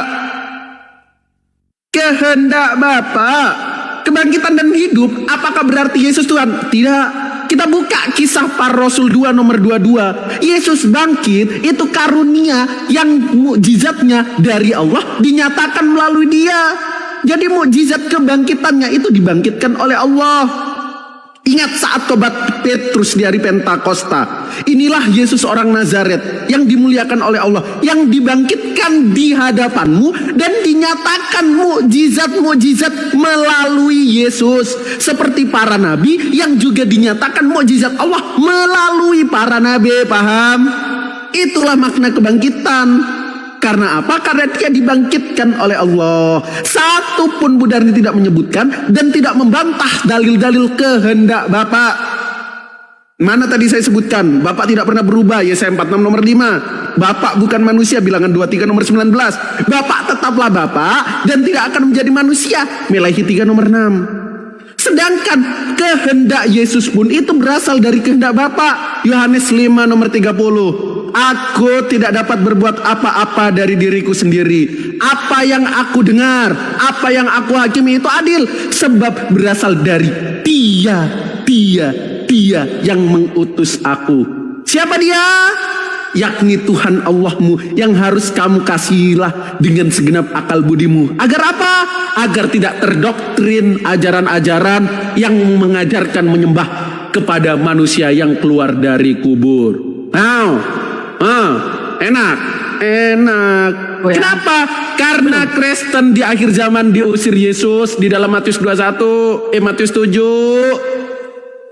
Oh Tuhan, bukankah aku bernubuat demi namamu? Nama Yesus, darah Yesus. Bukankah aku mengusir setan demi namamu? Dalam nama Yesus, nama Yesus. Bukankah aku bermukjizat demi namamu? Nama Yesus, nama Yesus. Apa kata Yesus? masuk surgalah kalian Kristen. Oh tidak, tidak begitu Bu Darni. Lantas apa yang diucapkan Yesus? Enyalah kau dari hadapanku, aku tidak mengenal kamu, sebab kaulah pembuat kejahatan. Halilintar. Itu Bu Darni. Baik. Tadi kau bilang kan, aku hanya 4 yang ku catat ya dari penjelasanmu. Terlalu banyak pun nanti gak kelewatan jamku. Dia sendiri, dia tidak punya pendamping. Kalau dia tidak punya pendamping, emangnya pernah langsung berbicara Allah kalian itu kepada Muhammad langsung? Pernah? Mana dalilnya? Tunjukkan ya. Gak nyambung, kan gak batal. Jangan jawab. Nanti kau bereskan itu. Tadi kan kau bilang ngomong dia sendiri tidak punya pendamping. Dia tunggal kan kalian bilang. Tapi coba nanti tunjukkan dalil. Langsung Allah itu berbicara kepada Nabi Muhammad. Tunjukkan pakai ayat. Kedua, siapa itu Yesus ini? Yesus ini kan sudah berkali-kali kami bilang. Ibrani 1 ayat 1-3. Yesus adalah wujud daripada siapa? Yahweh. Makanya dia disembah. Menyembah Yesus sama dengan menyembah Yahweh. Karena Yesus adalah wujud daripada Yahweh. Makanya kan dia yang menghakimi dunia. Mana ada Allah atau Musa atau para nabi yang menghakimi dunia kelak di akhir zaman? Enggak, penguasa itu, penguasa alam semesta itu, itulah wujud daripada Yahweh itu, yang nyata, yang kita lihat kelak, itulah di dalam Yesus. Di mana sih? Lukas 4 ayat 8, Matius 4 ayat 10. Tadi kan kau bilang, mana ada koma? Coba kau baca Lukas 4 ayat 10. Sembahlah Tuhan, koma, titik, koma, Allah. Ya, ada Tuhan. Tuhan itu ditujukan kepada yang diurapi, yang turun ke bumi, ya, yang jahir ke bumi sebagai manusia. Firman Yahweh yang jahir menjadi manusia. Itulah Yesus. Matius 4 ayat 10 tadi kan aku bilang, sembahlah Tuhan Allahmu, penguasa kegelapan. Kan kata Yesus kepada iblis, jangan kau cobai Tuhan Allahmu. Di situ hanya dia seorang yang dicobai. Berarti dia mengatakan dia adalah Tuhan. Kalian aja yang lamban kali kalian memikirkan itu, iya. Lalu terakhir Yohanes 5 ayat 30, aku tidak bisa berbuat apa-apa, ya. Tapi dia yang mengutus aku. Ngertinya kalian ayat itu? Memang sebagai manusia dia tidak bisa berbuat apa-apa. Dia kan datang ke bumi. Firman itu sudah datang ke bumi menjadi hamba, menjadi utusan. Tidak bisa berbuat apa-apa. Tapi yang berbuat apa-apa ilahi. Jadi dia sepaket. Kan dia wujud daripada Yahweh. Maka setiap apa yang dilakukan Yesus sudah dilakukan. Itulah yang disuruh oleh siapa? Yahweh. Apa yang dikatakan Yahweh itulah sudah ada di dalam Yesus. Itulah firman yang hidup turun ke bumi ini. Gitu dia. Itulah. Apa? Dah ya. Oke, silakan. Bu Darni, dari awal saya membuka mulut saya untuk menerangkan Bu Darni menggunakan ayat. Tidak satu pun ayat yang saya keluarkan dibantah dengan ayat oleh Bu Darni. Tapi penafsiran yang tentunya keluar dari konteks dan tidak sesuai apa yang dimaksudkan Yesus. Bu Darni bilang, oh itu berarti Yesus punya teman, Bapak. Nenek Ulkiper, baca Yesaya 43 nomor 10. Kamu inilah saksi-saksiku, demikianlah firman Tuhan, dan hambaku yang telah kupilih, supaya kamu tahu dan percaya kepadaku dan mengerti bahwa aku tetap dia sebelum aku tidak ada Allah dibentuk, dan sesudah aku tidak akan ada lagi. Pertanyaan, apakah Yesus dibentuk? Jelas. 9 bulan 10 hari lamanya dia dibentuk di dalam rahim perawan suci Bunda Maria. Setelah itu Yesus dilahirkan, dan setelah dilahirkan dia menerima asupan ASI termaktub di dalam Lukas 11. Nah, sedangkan kehendak Bapa yang membicarakan tentang hakikat dirinya, dia tidak pernah dibentuk sebelum dan sesudah aku tidak akan ada Allah yang dibentuk. Tiba-tiba zaman Raja Herodes muncul. Ada orang yang datang sebagai Yesus yang ternyata ajarannya mengajarkan menyembah kepada Tuhannya Bani Israel. Matius 12:24, menyembah kepada Tuhan yang satu, Tuhannya Abraham. Tiba-tiba ada Paulus datang mengajarkan hal yang lain. Ingat Bu Darni orang Batak bukan Bani Israel. Matius bab 10 nomor 4. Yesus melarang murid-muridnya untuk pergi atau menyimpang ke kota Samaria atau orang Israel. Tetapi selamatkanlah domba yang tersesat daripada umat Israel. Gak ada kehendak Bapa yang diterima Yesus sebagai dia penyampai firman. Yohanes 17 nomor 8, bahwa sebab segala firman yang telah engkau berikan kepadaku ya Bapa, telah kusampaikan mereka untuk menjadikan orang Batak itu pengikut Yesus. Gak ada. Enak aja. Gak ada kehendaknya yang menjadikan orang Jawa pengikut Yesus. Gak ada. Gak ada, enak saja. Gak ada kehendak Bapak yang menjadikan orang Bugis pengikut Yesus. Gak. No. Matius 15 nomor 24 dikatakan, aku hanya diutus untuk domba-domba yang tersesat dari umat Israel. Halilintar. Bu Darni dari tadi ngarang.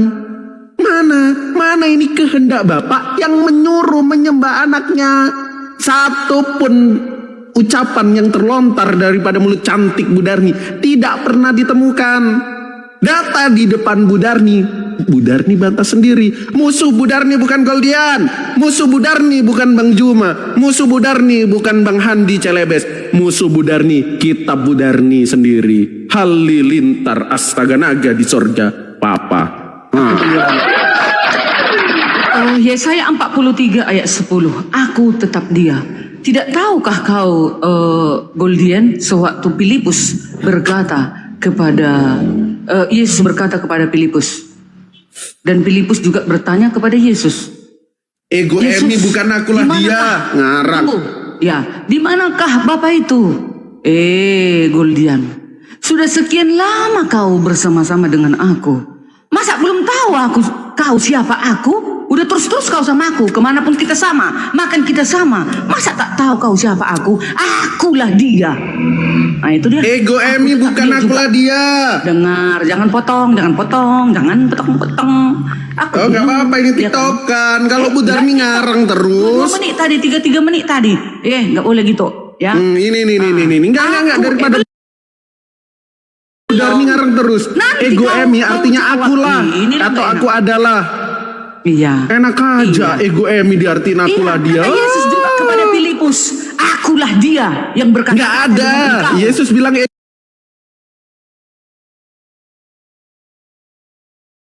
Emi dalam bahasa Yunani artinya bukan akulah dia. Hei. Satu-satu dulu. Enggak, jangan ngarang. Jika kamu melihat aku, engkau sudah melihat Yahweh. Mana? Sejak kapan arti ego Emi itu akulah dia? Jangan potong. Kita mudah kuasai Bu Darni. Enggak apa-apa, biar Bu Darni enggak lari-lari. Dipotong. Nangis. Bagaimana kami menerangkan Bible kami? Kalian pintir-pintir. Kami yang punya Bible, yang beriman kepada Bible, harusnya kami yang berhak menerangkan Bible kami. Yang paham Bible kita, Bu Darni. Yang paham Bible kita. Belum siap, aku masih 2 lagi nih kok dipotong-potong. Ya, lanjut.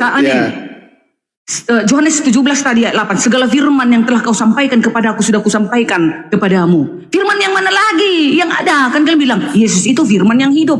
Apa yang diucapkan oleh Yesus semua berasal daripada sang firman itu. Karena Yesus adalah wujud daripada Yahweh. Firman yang hidup turun ke bumi. Yang berkata-kata itu adalah Yahweh. Biar kalian tahu itu. Makanya jangan beleng-beleng kalian. Jadi setiap apa yang diucapkan Yesus itu sudah berasal daripada Yahweh. Karena dia adalah wujud dari Yahweh. Ibrani 1 ayat 3. Oke, 3 nomor 3. Enggak ada kehendak Bapa menjadikan orang Bugis, orang Batak, orang Minang menjadi murid pengikut Yesus.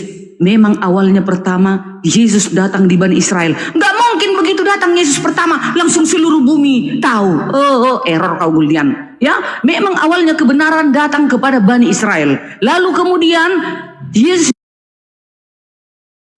juga menyarankan agar pergi ke ujung bumi sampai ke seluruh bangsa, agar semua pengajaran itu baptislah mereka, ajarlah mereka, aku menyertai engkau sampai akhir zaman. Ada rupanya nabi, utusan, hamba bisa menyertai manusia sampai akhir zaman. Kalau tidak Yahweh itu sendiri, masa kalian gak ngerti? Lalu terakhir,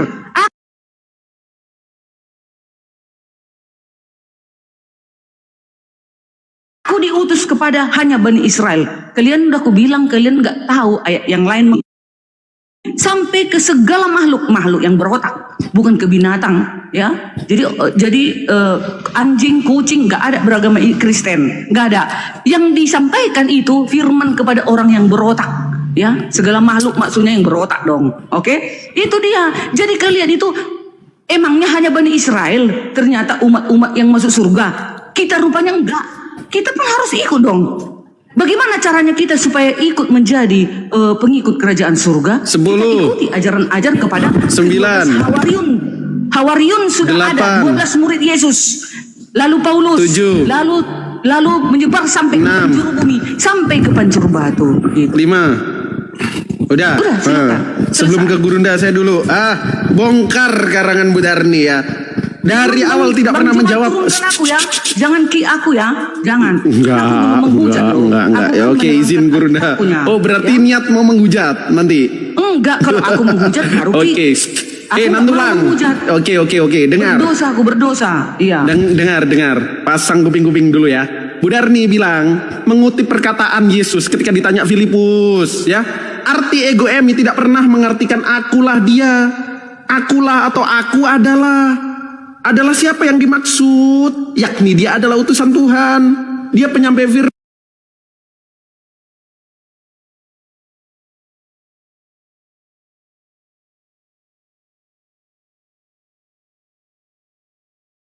Oh gitu. Dan menggunakan nama itu sebagai nama yang harus. Bentuk enggak? Oh, jelas iya. Dalam kandungan 9 bulan 10 hari itu perlu nutrisi, perlu gizi, bahkan dia perlu asupan air susu ibu. Dalam Lukas nomor 11, luar biasa. Melayu 3 juga tidak dijawab. Akulah tetap dia, tidak dibentuk. Enak aja. Bahkan kehendak Bapa yang diberikan kepada Yesus ketika Yesus tidak mampu berbuat apa-apa dari dirinya sendiri, menyuruh menggembalakan umat-umat daripada Bani Israel untuk menyembah kepada Tuhan yang Esa. Terus Bu Darmi bilang, oh itu kan waktu Yesus mengajar. Tapi setelah itu Yesus bilang, pergilah dan jadikanlah semua bangsa dan muridku, baptislah mereka dalam nama Bapa, Putra dan Roh Kudus. Itu Yesus yang keluar dari kubur. Ingat dalam Matius 24, waspadalah terhadap penyesat yang datang memakai namaku dan berkata, akulah Kristus. Itu datang kepada Paulus, datang menampakkan diri, itu yang mengaku sebagai penyesat yang membawa nama Yesus dan mengaku akulah Kristus.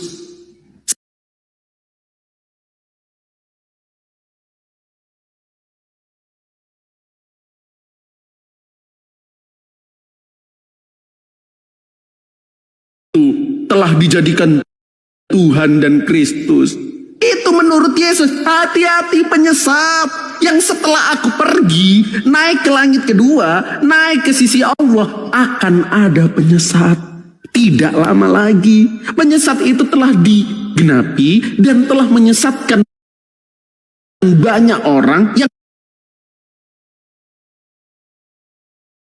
nanti di sorga akan mengawini penyesat itu. Wahyu 19 nomor 7. Bu Darni sampai sini selesai. Enak aja ego emi dikatakan akulah dia. Nggak ada ngarang itu. Pendeta siapa yang ngajarin? Bisa bahasa Yunani nggak? Kan kagak. Dia tetaplah dia, Melayu 3. Halilintar astaga naga di sorga Papa. Padahal kembali ke Gurunda Zuma, Goldian mau sholat. Fadol Gurunda. Belum siap. Cuma nanti yang lain lah imbangnya. Bu Darni, salam kenal Bu Darni. Iya Bang Juma, salam kenal juga. Iya. Saya saat ini sesinya saya ingin belajar ke Bu Darni lah ceritanya kan ya. Ketika Yesus boleh. Ini didatangi, ya. Ketika orang-orang Yahudi, imam kepala, mahkamah agama datang kepada Yesus, awal mula Yesus ingin disalib, ditangkap. Jadi Yesus ngomong begini, Sangkamu aku ini penyamun, sampai kamu ingin menangkap aku. Kau datang bawa pedang dan pentungan. Lukas 22 nomor 52-53. Padahal setiap saat kamu bersama dengan aku di dalam bait suci mengajar, tapi kamu tidak menangkap, kamu tidak membunuh aku. Yesus lanjutkan tuh kalimat itu, tetapi saatmu telah sampai, saatmu telah tiba dan kuasa kegelapan. Jadi Yesus mengatakan saatmu telah tiba dan saatnya kuasa kegelapan. Artinya dalam pemahaman saya sebagai seorang Muslim yang senantiasa menjaga marwah Yesus agar tidak teraniaya dan dizalimi oleh orang-orang kafir, di situ Yesus mengatakan, padahal tiap-tiap hari aku ada di tengah-tengah kamu di dalam bait suci, bait Allah. Dan kamu tidak menangkap aku, tetapi inilah saat kamu. Inilah saat kamu, dan inilah kuasa kegelapan itu. Jadi maksud Yesus, upaya menangkap Yesus itu adalah kuasa kegelapan. Nah, itu yang pertama. Yang kedua, di dalam Yohanes 12, Yesus mengatakan, sekarang berlangsung penghakiman atas dunia ini. Jadi menurut Yesus, dunia ini sekarang itu sedang berlangsung penghakiman. Jadi dunia ini sedang dalam penghakiman. Sekarang juga penguasa dunia ini yaitu iblis dilemparkan keluar. Jadi kuasa yang menguasai dunia yang tadi adalah kuasa kegelapan, yaitu iblis ini, itu adalah masa di mana dia bertahta. Ketika Yesus itu diangkat ke langit, iblisnya bertahta menguasai dunia.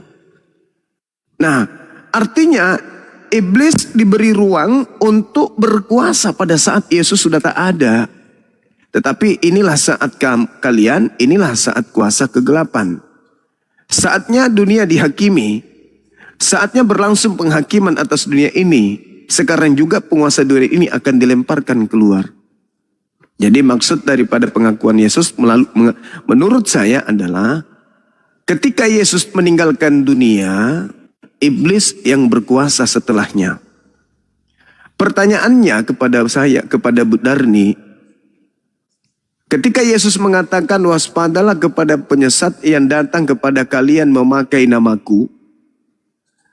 Artinya penguasa dunia ini dihakimi dengan memakai nama Yesus, di mana nama Yesus ini dipakai oleh penyesat untuk menghancurkan dunia. Jadi penguasa dunia ini yaitu iblis memakai nama Yesus untuk menghancurkan dunia. Orang-orang kemudian diajarkan untuk menyembah kepada Yesus Kristus yang adalah penyesat, yang memakai nama Yesus anak Maria agar manusia ini bisa dihancurkan, mereka kuasai. Nah, seperti misalnya adanya Bu Darni, segala unsur yang muncul pada diri Yesus diarahkan Yesus itu Tuhan. Yesus itu adalah yang pencipta langit dan bumi, yang nusul ke bumi. Padahal Yesus sendiri ketika dia datang di tengah-tengah Bani Israel, Bu Darni, apa kata Yesus? Bahwa seluruh perkataan, seluruh ucapan yang Yesus sampaikan, telah Yesus sampaikan kepada murid-muridnya, yang Yesus terima telah Yesus sampaikan. Dan muridnya telah menerimanya. Apa yang Yesus katakan setelah murid-muridnya menerima segala perkataan Yesus? Yesus mengatakan, mereka muridku percaya bahwa engkaulah yang telah mengutus aku. Jadi seluruh perkataan Yesus yang menjadikan Bu Darni menuhankan Yesus, justru bagi murid-muridnya yang asli, menjadikan Yesus itu sebagai utusan Tuhan, bukan sebagai Tuhan. Sekarang mana yang betul? Penghakiman dunia oleh iblis, menerima Yesus sebagai utusan Tuhan, atau menerima Yesus sebagai Tuhan? Yang mana keberhasilan iblis di sini? Kalau dikatakan menerima Yesus sebagai utusan Tuhan, itu keberhasilan Yesus. Kalau dikatakan Yesus itu adalah Tuhan, ini keberhasilan siapa? Ingat, kuasa kegelapan Saatnya kuasa kegelapan. Waktu Yesus mengatakan itu. Nah sekarang kuasa kegelapan itu menerima Yesusnya sebagai rasul, utusan Tuhan, atau kuasa kegelapan itu mengajarkan Yesus sebagai Tuhan. Siapa yang dicederai ketika Yesus diajarkan dia adalah utusan Tuhan? Yang dicederai siapa? Tuhan? Tidak. Yesus? Tidak. Murid Yesus? Tidak. Yang dicederai di situ adalah iblis. Karena iblis tidak mau menerima Yesus ini sebagai utusan Tuhan. Malah mau dibunuh oleh iblis. Nah sebaliknya, ketika kemudian Yesus diajarkan, Yesus ini adalah Tuhan. Siapa yang dicederai? Bapa yang di surga tentu dicederai. Karena dia Yesus hanya utusan. Yesus pasti dicederai. Karena Yesus mengajarkan hanya utusan. Murid-muridnya pasti dicederai. Karena muridnya hanya percaya dia adalah utusan. Lalu siapa yang berbahagia, siapa yang bangga ketika dunia diajarkan Yesus itu adalah Tuhan. Ketika diajarkan Yesus itu adalah pencipta langit dan bumi yang nusul menjadi manusia. Siapa yang bahagia ketika Yesus kemudian diajarkan menembus dosa seluruh umat manusia. Dan siapa yang bahagia ketika manusia mengalihkan penyembahannya dari Elohim menuju kepada orang atau oknum atau makhluk atau apapun itu yang bernama Yesus Kristus. Siapa dan di mana kuasa kegelapan itu bekerja? Yesus sebagai rasul utusan Tuhan atau Yesus adalah Tuhan itu sendiri? Saya berbicara skala prioritas kepada kuasa kegelapan. Silakan. Baiklah, di sini ada 3 yang ku catat ya. Saatnya telah tiba, kuasa kegelapan akan datang menghakimi. Kan seperti itu. Pada saat itu kan suatu Yesus mau disalib, ditangkap oleh tentara Romawi. Itu maksudnya penguasa kegelapan itu. Saatnya akan tiba, Yesus mau ditangkap. Itu maksudnya itu Bang Juma. Lalu waspadalah kepada penyesat yang memakai namaku. Yaitu iblis ya. Iblis itu ya, penyesat itu. Untuk menghancurkan dunia. Betullah itu. Iblislah yang menghancurkan dunia. Yang untuk menggoda manusia itu agar menolak Yesus itu disalib. Ya, kalau manusia itu menolak Yesus disalib, berarti pengikutnya adalah siapa? Iblis. Sementara sudah jelas-jelas data di dalam Alkitab, mulai dari Matius, Markus, Lukas, di sana sudah tercatat penyaliban Yesus. Tetapi masih banyak orang-orang yang menyangkal akan penyalipannya. Jadi iblis itu mau menolak sebenarnya penyalipan Yesus ini. Ya, tetapi kenapa ini harus terjadi? Karena penyalipan ini harus digenapi. Karena sudah tertulis di kitab para nabi. Yesaya, Mazmur, di sana mereka menusuk tangan dan kakiku. Dinubuatkan juga di dalam Nabi Yesaya bahwasanya akan lahir ya seorang anak, yaitu bernama Immanuel. Di sana juga dikatakan tentang penindasan kepada Yesus di dalam Yesaya 53 ayat 1 dan seterusnya. Di situ sudah dinubuatkan. Tetapi banyak orang-orang termasuk teman-teman apologet yang menyangkal penyaliban Yesus, yang selalu kalian membela bahwasanya Yesus ini tidak disalib. Ya, kenapa dikatakan engkaulah yang mengutus aku? Kenapa dikatakan Yesus itu diutus? Karena Yesus itu turun ke bumi sebagai hamba. Jadi dia itu diutus. Yesus ini sebelum diutus, dia adalah firman Yahweh bersama-sama dengan Yahweh itu, ya. Tapi karena dia turun ke bumi, dia dikatakan diutus. Tapi maksudnya diutus bukan seperti nabi-nabi, para nabi yang lain. Dia itu datang dari surga. Dia itu datang untuk menebus manusia dari kutuk dosa itu. Ya, harusnya saking banyaknya dosa manusia ini, kita ini seharusnya tidak layak untuk bersama dengan siapa? Yahweh itu. Ya, kita sudah tidak pantas. Begitu kita mati, kita harus dicampakkan ke api neraka bersama iblis dan nabi palsu itu kelak di akhir zaman. Tapi karena Yesus datang, Yahweh datang menebus kita, memang dia sudah mengatakan, akulah Yahweh penebusmu. Ada ayatnya di dalam Yesaya 43. Ya, di sana tercatat semua, dialah penebus itu, Yahweh itu. Dengan cara bagaimana dia menebusnya? Diturunkannya dirinya, firman-Nya, yaitu Yesus. Dialah yang tersalib itu sebagai penghapus dosa umat manusia. Nah, setelah kita sudah ditebus dengan darahnya yang suci itu, maka kita harus berterima kasih. Dengan cara apa? Kita tetap setia dengan apa kehendak-kehendak Bapa itu, kehendak-kehendak Yesus itu. Ya, Yesus dan Bapa itu satu. Yesus adalah wujud daripada Yahweh. Makanya kami umat Kristen tetap menyembah siapa? Yesus, wujud daripada Yahweh itu.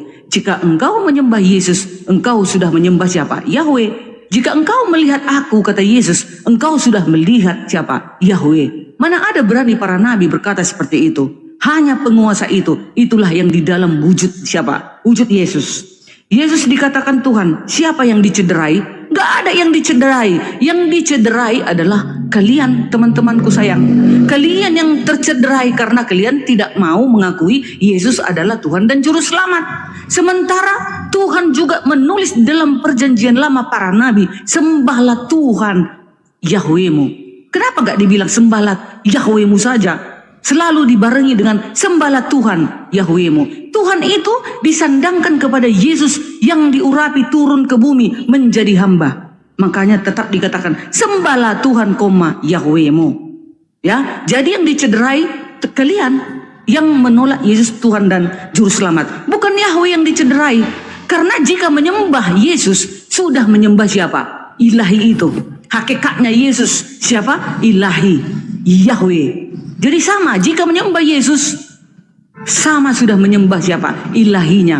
Jadi yang dicederai di sini kalian, karena kalian tidak suka untuk menyembah siapa? Yesus. Kalian hanya menganggap Yesus ini hanya manusia biasa saja. Begitu.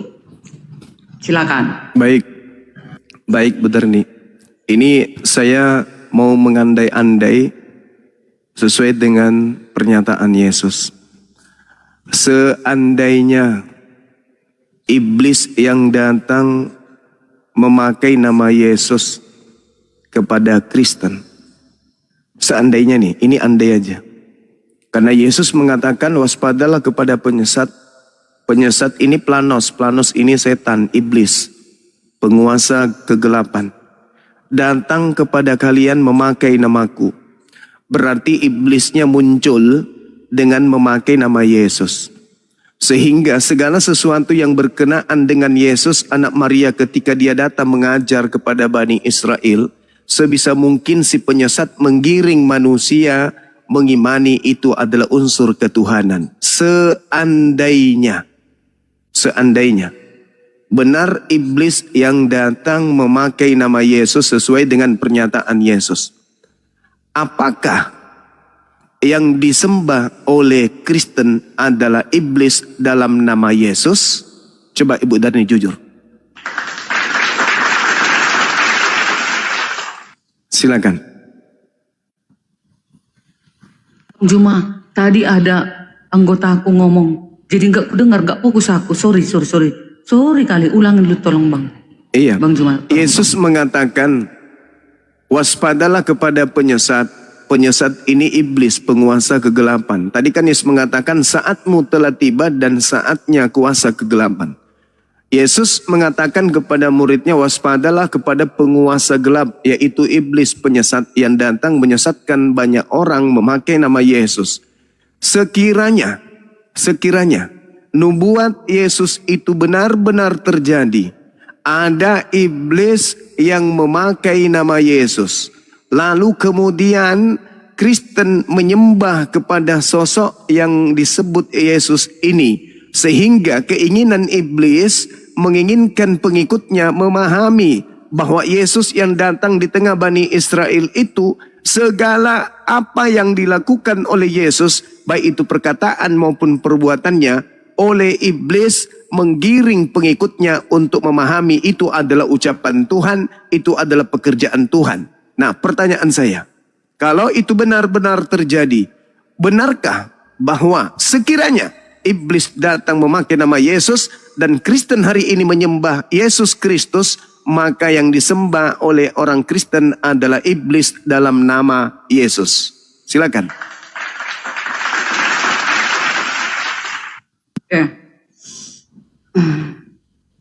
Waspadalah.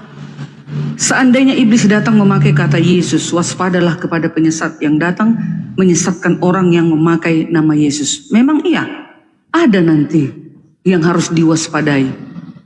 Itulah siapa? Yang tidak melakukan kehendak. Yang tidak melakukan kehendak Bapakku, yang merubah-merubah hukum. Itulah yang dikatakan penyesat itu. Sudah dikatakan di hukum 10, ya, di hukum 10 di sana kan sudah diperingatkan untuk berhati-hati harus dikerjakan. Itu kan tangan Tuhan sendiri yang menulis. Lalu ada nanti penyesat yang merubah hukum ini. Nah, itulah yang harus diwaspadai. Itu kata Yesus yang aku pelajari, yang sudah aku pelajari, yang ikut seminar. Ke situ arahnya ini ya. Kita nggak boleh membicarakan denom, ya nggak bisa. Tapi kita lihat ajaran itu, kita lihat seluruh ajaran, baik Islam, baik Katolik, baik HKBP, mau apapun nama denom itu, apakah masih setia kepada hukum Tuhan yang langsung dia tulis ini? Kalau tidak diikutin hukumnya ini, ya malah dibuang atau diganti dengan hukum yang baru. Waspadalah terhadap nabi-nabi palsu dan guru-guru penyesat.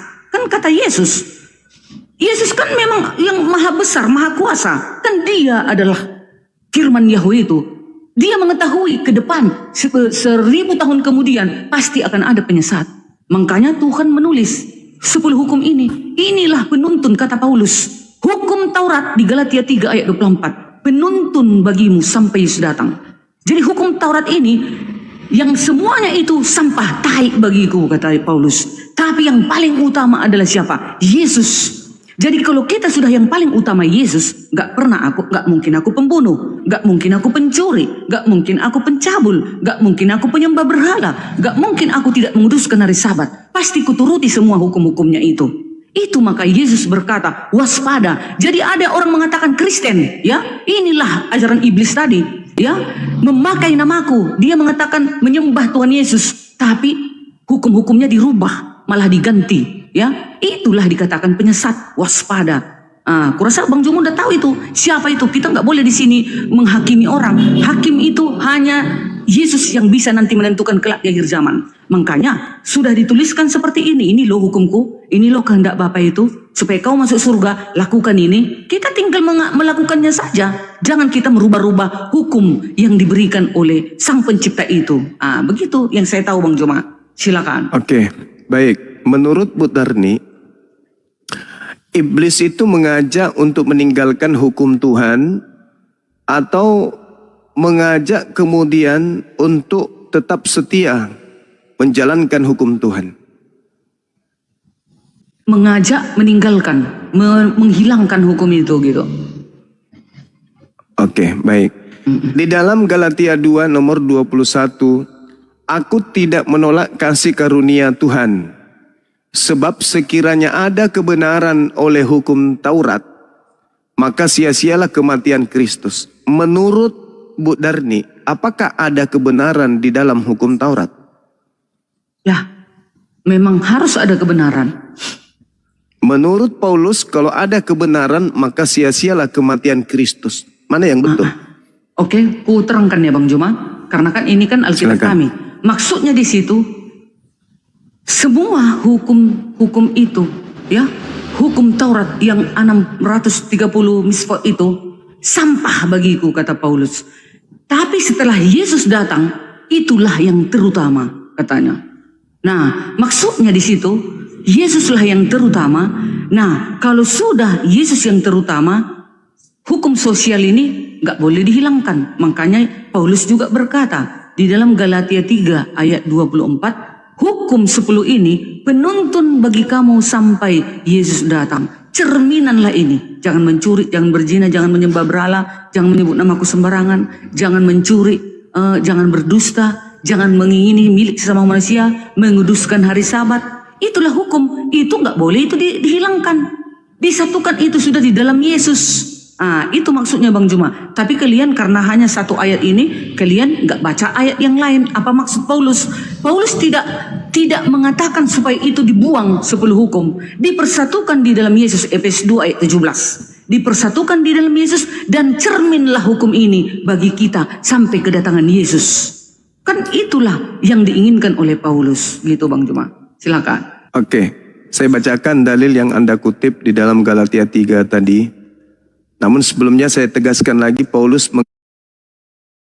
mengatakan, saya tidak menolak kasih karunia Tuhan. Sekiranya ada, seandainya ada kebenaran, sekiranya ada kebenaran di dalam hukum Taurat, maka sia-sialah kematian Kristus. Andai saja ada kebenaran di Taurat, maka sia-sialah kematian Kristus.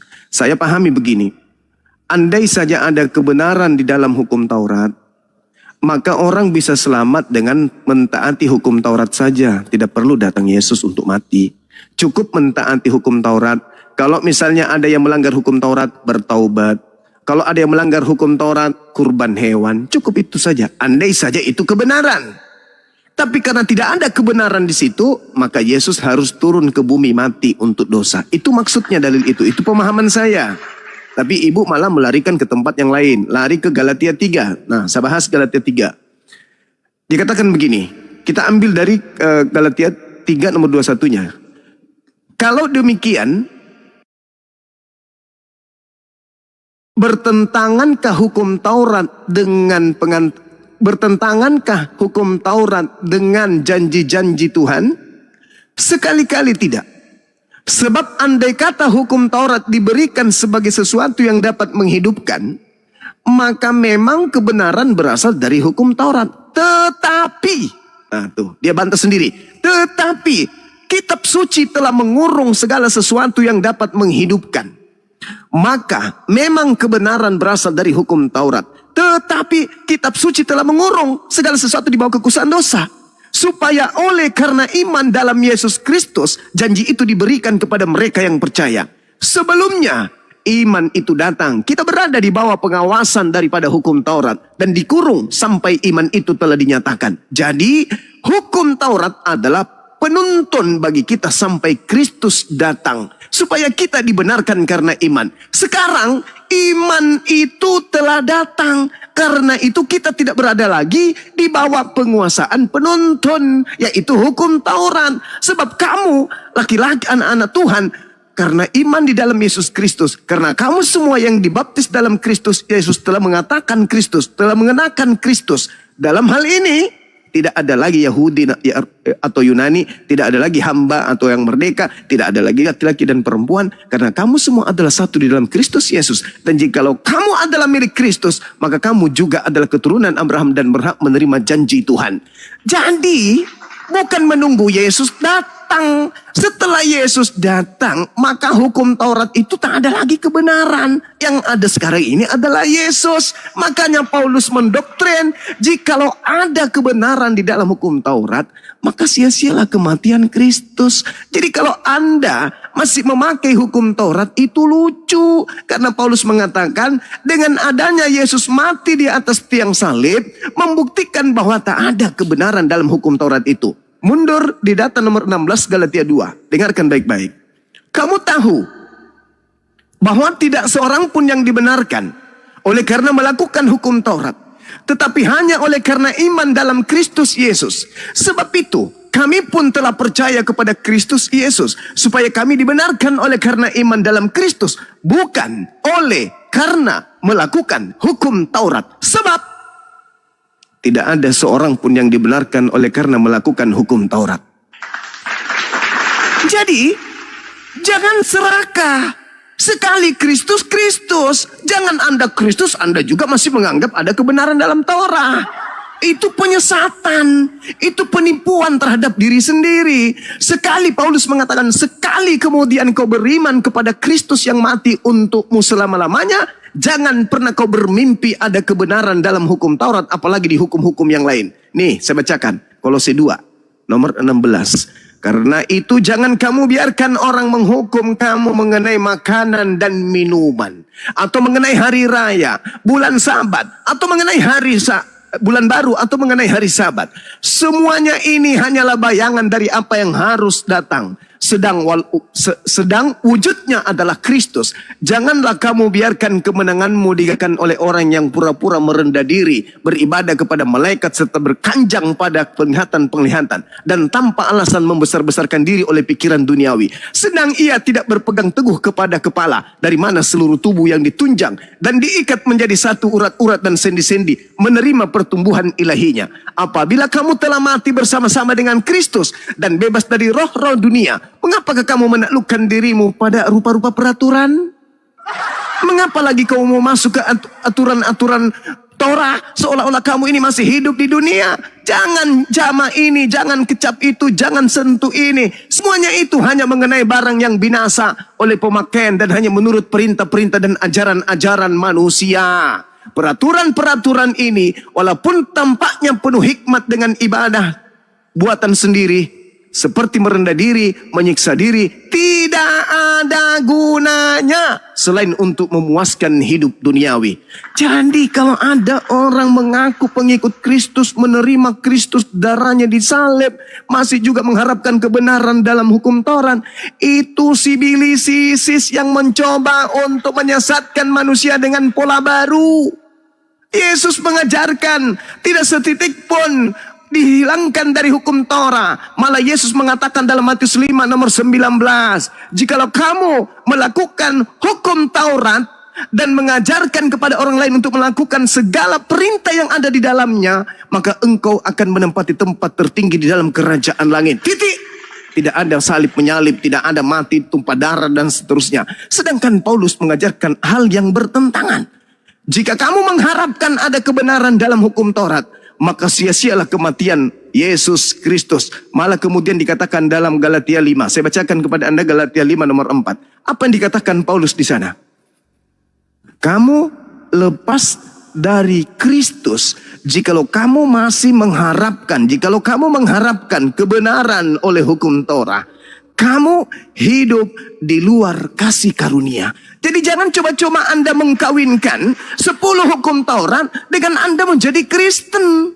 10 hukum Taurat itu jangan Anda harapkan untuk menjadi sebuah kebenaran. Jangan Anda harapkan bisa menyelamatkan Anda. Sekali Kristus, tetap Kristus. Anda harus menjadi Kristen sejati. Tinggalkan kitabnya Yahudi. Jangan Anda pakai-pakai. Jangan Anda bawa-bawa hanya untuk tempelan aja. Apalagi mendirikan sebuah agama. Itu celaka karena bertentangan dengan ajaran Paulus itu sendiri. Paulus sendiri menganggap hukum Taurat, 10 hukum Taurat itu sebagai tinja. Sebagai Anda masih menjilatnya. Itulah artinya Anda 2 kali lebih jahat daripada Paulus itu sendiri. Silakan. Ya, nggak apa-apa. Namanya juga diskusi. Itu kan pendapat Bang Juma. Kami terima. Tetapi makna dari Galatia 2 ayat 19 sampai 21 itu di situ mati terhadap hukum Taurat. Artinya di situ dengan percaya kepada Kristus kita mati dari kekuasaan hukum Taurat sebagai jalan keselamatan. Kita tidak bisa membenarkan diri.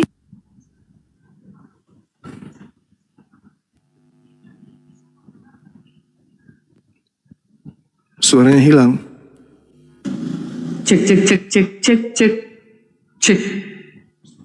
Ya, sorry, mati soundcardku. Jadi, mati terhadap hukum Taurat maknanya. Dengan percaya kepada Kristus, kita mati dari kekuasaan hukum Taurat sebagai jalan keselamatan.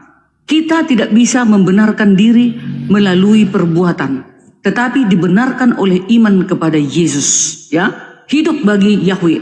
Karena telah mati terhadap hidup yang lama, kita sekarang hidup bagi Yahweh melalui Yesus. Ini berarti hidup yang sepenuhnya diizinkan kepada siapa? Kepada Yesus, gitu ya. Kristus hidup dalam diri kita. Itu maksudnya. Semua terutama adalah Yesus. Bukan aku lagi yang hidup, melainkan Kristus yang hidup di dalam aku. Galatia 2 ayat 20. Berarti Kristus menjadi pusat kehidupan kita. Kekuatan dan kehidupannya mengalir melalui kita, melalui Roh Kudus. ya, hidup oleh iman. Hidup baru ini dijalani bukan dengan mengandalkan kekuatan sendiri, bukan mengandalkan karena melakukan 10 hukum, ya, melainkan dengan iman. Keimanan ini adalah mengabdi dan kesetiaan kita kepada Yesus yang memimpin kita untuk hidup dalam kemenangan dan kuasa kebangkitan. Jadi maksud di situ adalah semua yang diutamakan adalah siapa? Yesus. Karena Yesus adalah ilahi itu. Yesus adalah wujud daripada Yahweh itu, ya. Disitulah semua pusatnya. Dia yang menentukan. Kasih karunia juga nanti bukan aku melakukan 10 hukum maka aku dibenarkan, tidak. Tetapi Yesus yang menentukan. Aku sudah percaya Yesus adalah Tuhan dan Juru Selamatku. Dialah yang menentukan. Kasih karunia Yesuslah yang menyelamatkan aku. Makanya Paulus mengatakan, terutama semua ini sampah, tapi yang paling utama adalah Yesus. Itu maksudnya. Tapi kalian entah kayak kemana-mana pemikiran kalian. Kami tetap, kalaupun Yesus yang terutama, gak mungkin saya pembunuh. Mana mungkin aku pencuri, gak mungkin aku penyembah berhala, gak mungkin aku mengingini milik orang lain. Kulakukan itu hukum-hukumnya yang dituliskan ilahi Yesus itu sewaktu di perjanjian lama kepada Musa. Itu gak bisa itu dirubah-rubah, gak bisa diganti-ganti. Itulah cermin kita bagi umat manusia. Itu bukan hanya untuk satu denom, tapi untuk seluruh bumi. Hukum Taurat itu maksudnya 10 hukum, bukan yang 600 kalau mencuri dipotong tangannya. Oh enggak, itu bukan yang itu, tapi hukum moral, yang hukum untuk sesama manusia. Di hukum moral ini ada 2 kasih. Hukum pertama sampai hukum keempat adalah kasih kepada ilahi Yahweh, ya. Jangan ada padamu Allah lain di hadapanmu, jangan membuat bagimu patung, jangan menyebut namanya sembarangan, menguduskan hari Sabat. Itulah hukum kepada Yahweh. Hukum kelima sampai ke-10 ke sesama manusia. Itu tetap dijalankan walaupun Kristus yang lebih utama. Gak boleh ini sepaket. Makanya dipersatukan. Efesus 2 ayat 17. Hukum Taurat dipersatukan di dalam kasih Yesus. Mana ada orang Kristen udah dipersatukan dalam Yesus, masih bebas dia membunuh, bebas dia mencuri, bebas melakukan segala kejahatan. Oh, tidak begitu juga Bang Juma. Sungguh indah, sebenarnya gampang. Tapi karena kalian datang mengobrak-abrik Alkitab ini, jadi gini jadinya kan.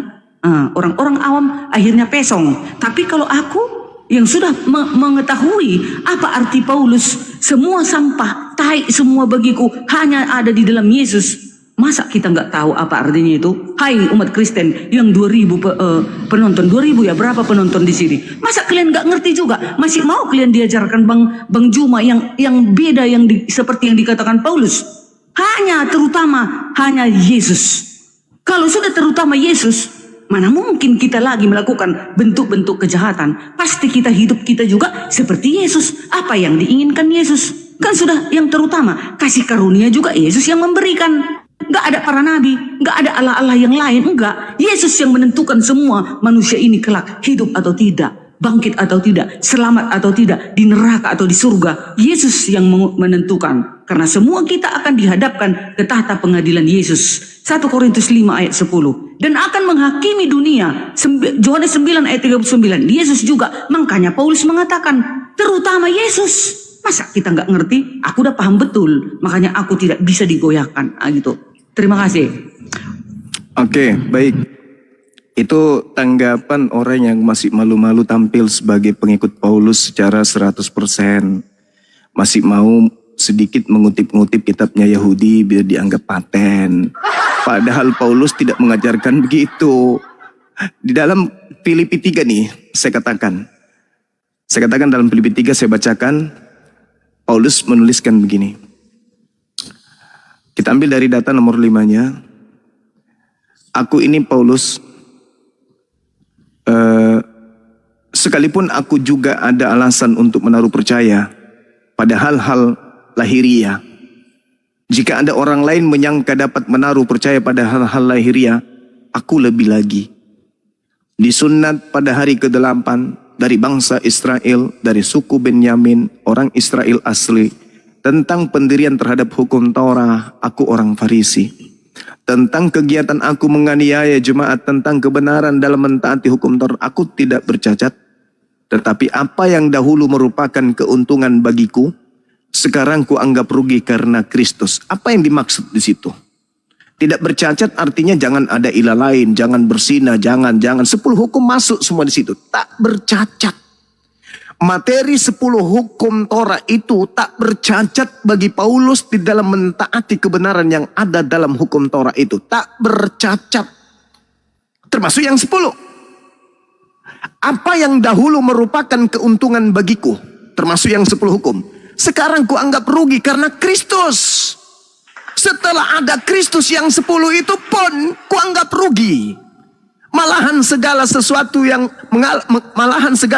kuanggap rugi. Karena pengenalan akan Kristus Yesus Tuhanku lebih mulia daripada semuanya itu. Tuhanku, begitu mengenal Yesus Tuhanku, lebih mulia daripada hukum Taurat. Semua termasuk yang 10 hukum itu. Jadi jangan malu-malu. Jangan sok-sok paten. Saya lanjutkan dalilnya. Mulia dari semuanya itu. Oleh karena itu, dialah, oleh karena Yesuslah, aku telah melepaskan semuanya itu. Melepaskan semuanya itu. 10 hukum aku lepaskan. Makanya Budarni di tengah-tengah pembelaannya, di sisi lain dia membela Torah, di sisi lain hanya ada satu Yesus utama. Yesus utama. Pokoknya Yesus utama. Inilah yang dimaksud kalian mengelabui dengan berpura-pura tampil seperti orang Yahudi. Inilah yang dimaksud serigala berbulu jangkrik. Kamu gunakan kitabnya orang Yahudi sebagai bulu. Padahal isi dalam kalian itu serigala. Oleh karena dialah aku telah melepaskan semuanya itu dan menganggapnya tai supaya aku memperoleh Kristus. Kalau kamu tidak menganggap hukum Taurat itu tai, kamu tidak bisa memperoleh Kristus dengan sempurna. Dan berada dalam dia bukan dengan kebenaranku sendiri karena mentaati hukum Taurat. Bukan. Melainkan dengan kebenaran karena percaya kepada Kristus, yaitu kebenaran yang Tuhan anugerahkan berdasarkan kepercayaan. Jadi jangan sok paten. Yesus mengatakan waspadalah kepada serigala yang datang nyamar domba. Siapa itu?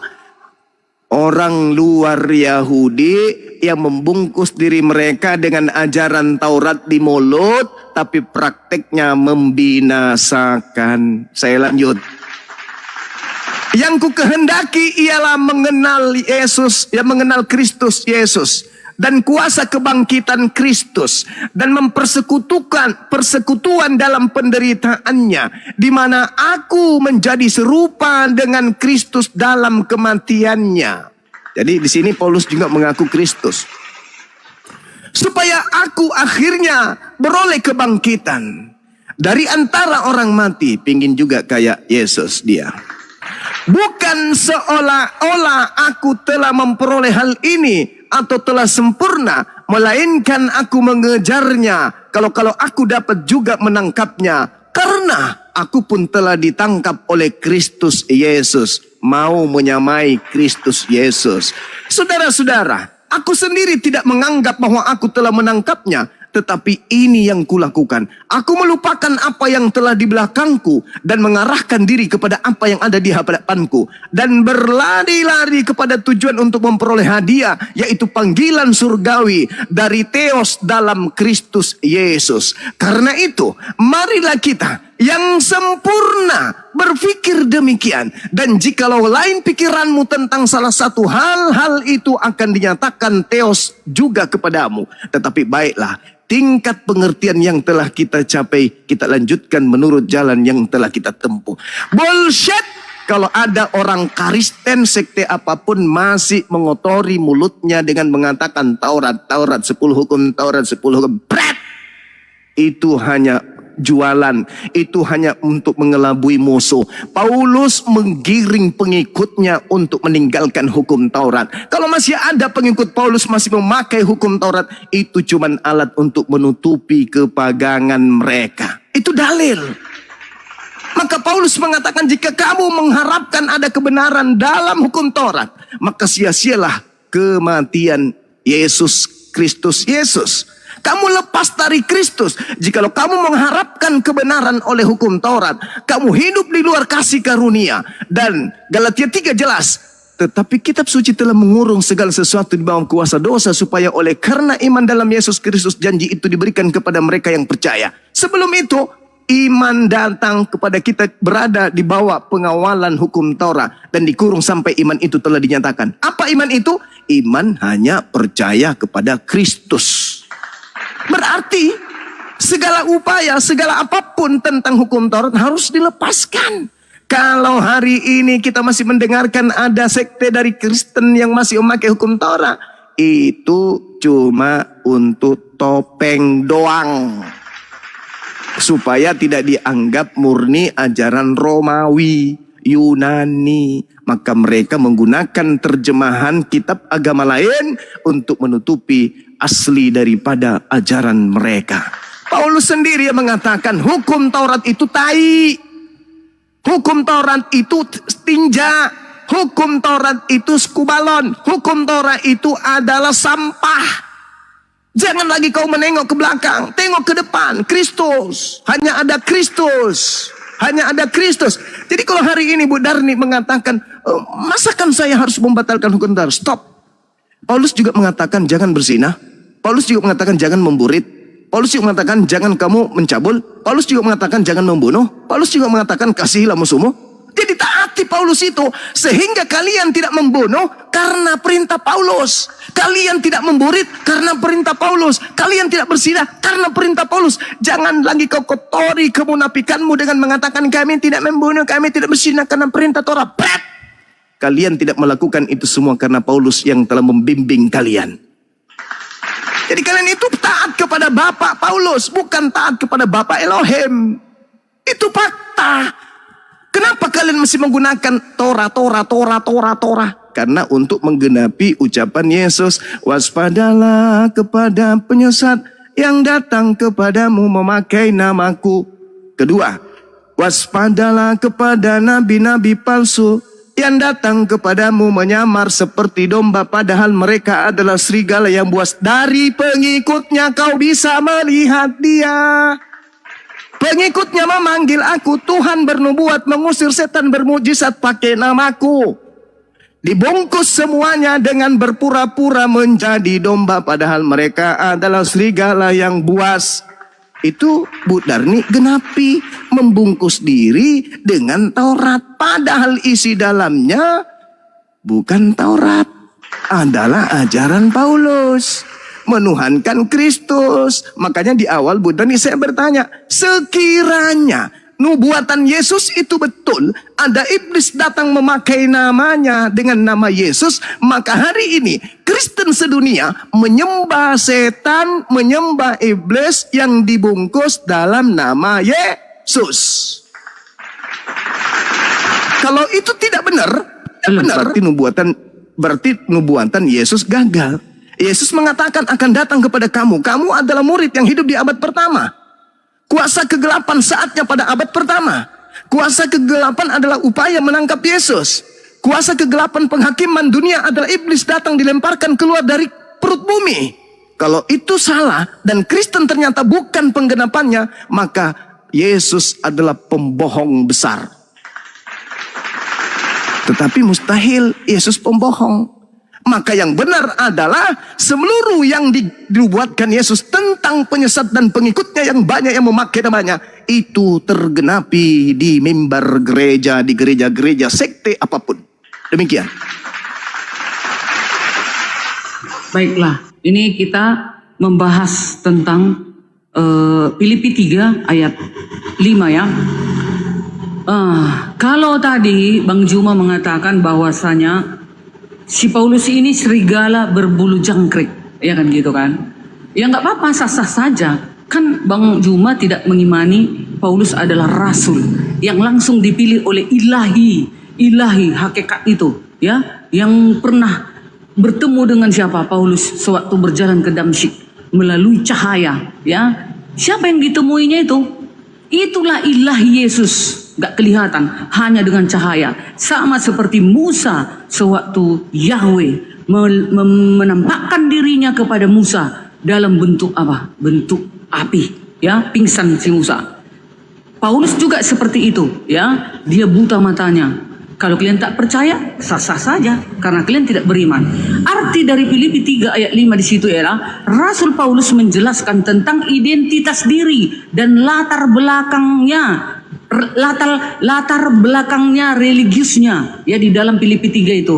Yaitu dia disunat pada hari ke-8. Bangsa Israel tulen dia ini, si Paulus ini, dari suku Benjamin dan seorang Farisi yang sangat taat pada hukum Taurat. Itu dia. Jadi jangan kalian bilang dia itu membuang hukum Taurat. Tidak, hanya nggak ngerti kalian arah tujuan perkataan Paulus itu. Kalian nggak tahu.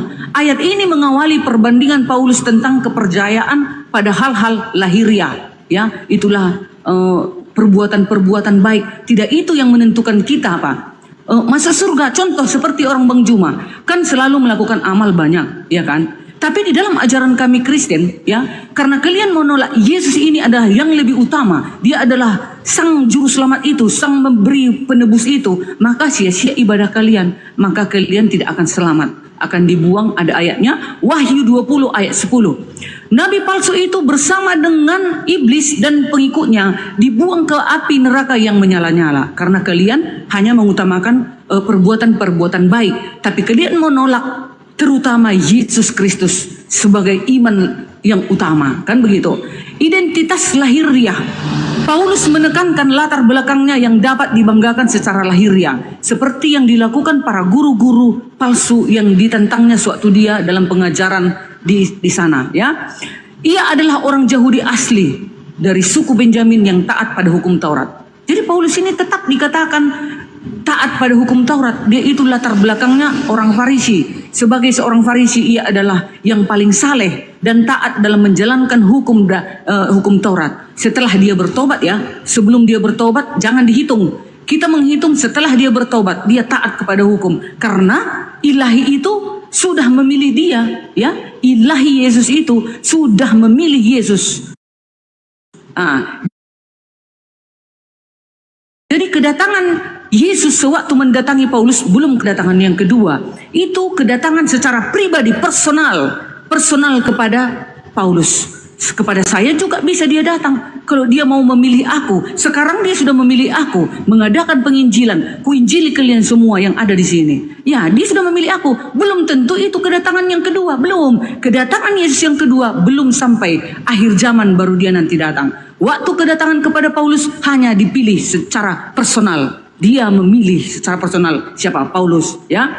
Di situ Paulus kemudian menyatakan bahwa semua keistimewaan lahiriah itu adalah kerugian dibandingkan dengan nilai mengenal Kristus yang lebih tinggi yang menjadi tujuan hidupnya. Begitu juga dengan kami umat Kristen. Kami walaupun contoh melakukan amal, melakukan banyak kebaikan, tapi tidak menomorsatukan Yesus dalam hidup kami, sia-sia iman kami. Itu maksud Paulus. Jadi jangan kalian bilang karena Paulus mengatakan sampah, tai itu, hukum Taurat itu. Jangan kalian kira hukum Taurat itu dibuang Paulus. Dia juga pelaku hukum Taurat yang tercatat di dalam Filipi ini. Jadi dari mana Bang Juma untuk mengajarkan kepada kami bahwasanya Paulus ini adalah serigala berbulu jangkrik? Kalau bagiku, yang saya baca di berbagai buku-buku Paulus di sini banyak dikatakan di sini, ya.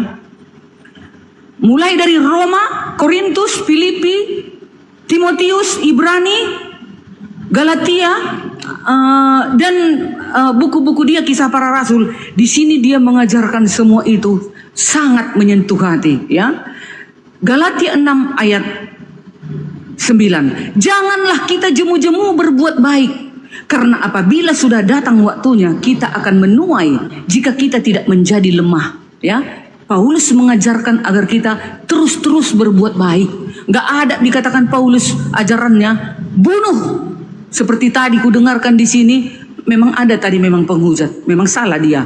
Saya juga tidak setuju untuk menghujat Tuhan orang lain, agama orang lain. Tidak bisa. Itu memang perlu diberikan penghukuman, tapi nggak mesti dibunuh. Kita akan berikan kepada dia supaya dia bertobat. Makanya ajaran Paulus tidak ada seperti itu. Dia disuruh kami agar selalu berbuat baik. Nggak ada disuruh kami membunuhlah, darahmu halal katanya. Nggak ada. Ya, nggak ada seperti itu. Di dalam Galatia 6 ayat 10. Karena itu, selama masih ada kesempatan bagi kita, marilah kita berbuat baik kepada semua orang, tetapi terutama kepada kawan-kawan kita seiman. Itu ajaran Paulus luar biasa.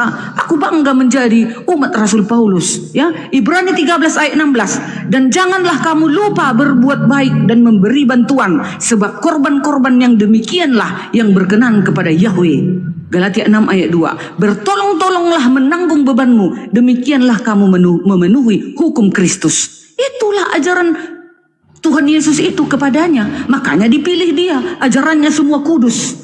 Dikatakan di dalam 1 Korintus 9 ayat 6 ayat 9 sampai 10. Pemburit, pencabul, penjina, penyembah berhala tidak ada tempatnya di kerajaan surga. Bayangkan itu.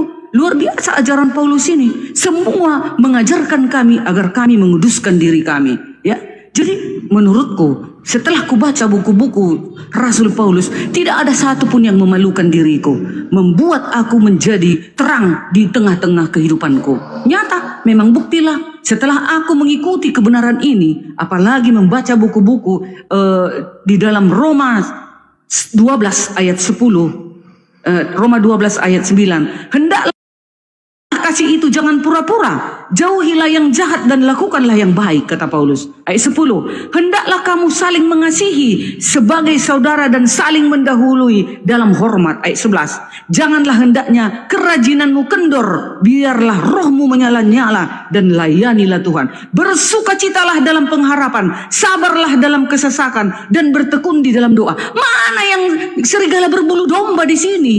Gak ada satupun disuruh Paulus itu, pergi kau berzina Derni, pergi kau membunuh darah orang halal, bunuh dia. Gak ada ajarannya seperti itu, guys. Dia menyuruh kami agar kami hidup kudus, hidup suci. Sama seperti dia, kalau dia mau penginjilan, dia melihat dirinya dulu. Karena kalau kita penginjilan, dari buahnya lah engkau mengenalnya. Kalau mengenal nabi penyesat itu, dari buahnya kita tahu.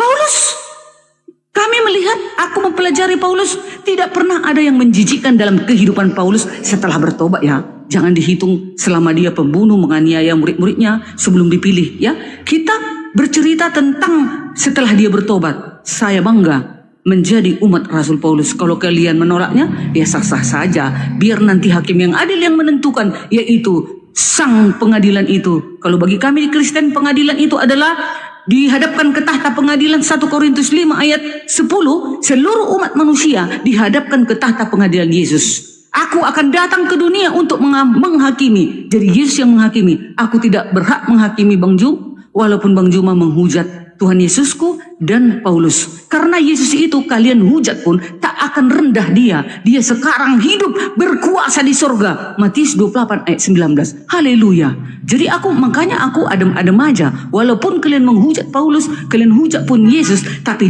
dia sekarang berada, endingnya yang lebih utama. Sekarang dia berada di surga. Silakan. Lama aku ya. Oke, udah datang pula pasienku ini. Habis Bang Juma nanti aku keluar ya. Ku dengarkan pun Bang Juma bicara. Iya. Silakan Bang Juma. Iya. Baik. Jadi yang pertama saya ambil dari 5 poin. Saya ambil dari yang pertama terkait serigala berbulu domba. Serigala berbulu domba ini bukan berbicara mengenai ajaran yang seperti Ibu Darni paparkan. Serigala berbulu domba itu maksudnya di luar Yahudi yang datang mengaku Yahudi. Seperti apapun ajarannya nanti, yang pasti bukan Yahudi. Karena yang disebut domba itu hanya Bani Yakub, Yeremia 50 nomor 17. Nah sekarang terkait dengan serigala berbulu domba. Kita lihat di dalam Kejadian 49. Ketika Yakub memanggil anak-anaknya dan berkata, datanglah wahai anak-anakku berkumpul supaya kuberitahukan kepadamu apa yang akan kamu alami di kemudian hari. Keturunanmu. Dipanggillah kemudian, berhimpunlah kamu, dengarlah ya anak-anak Yakub, dengarlah kepada bapakmu Israel.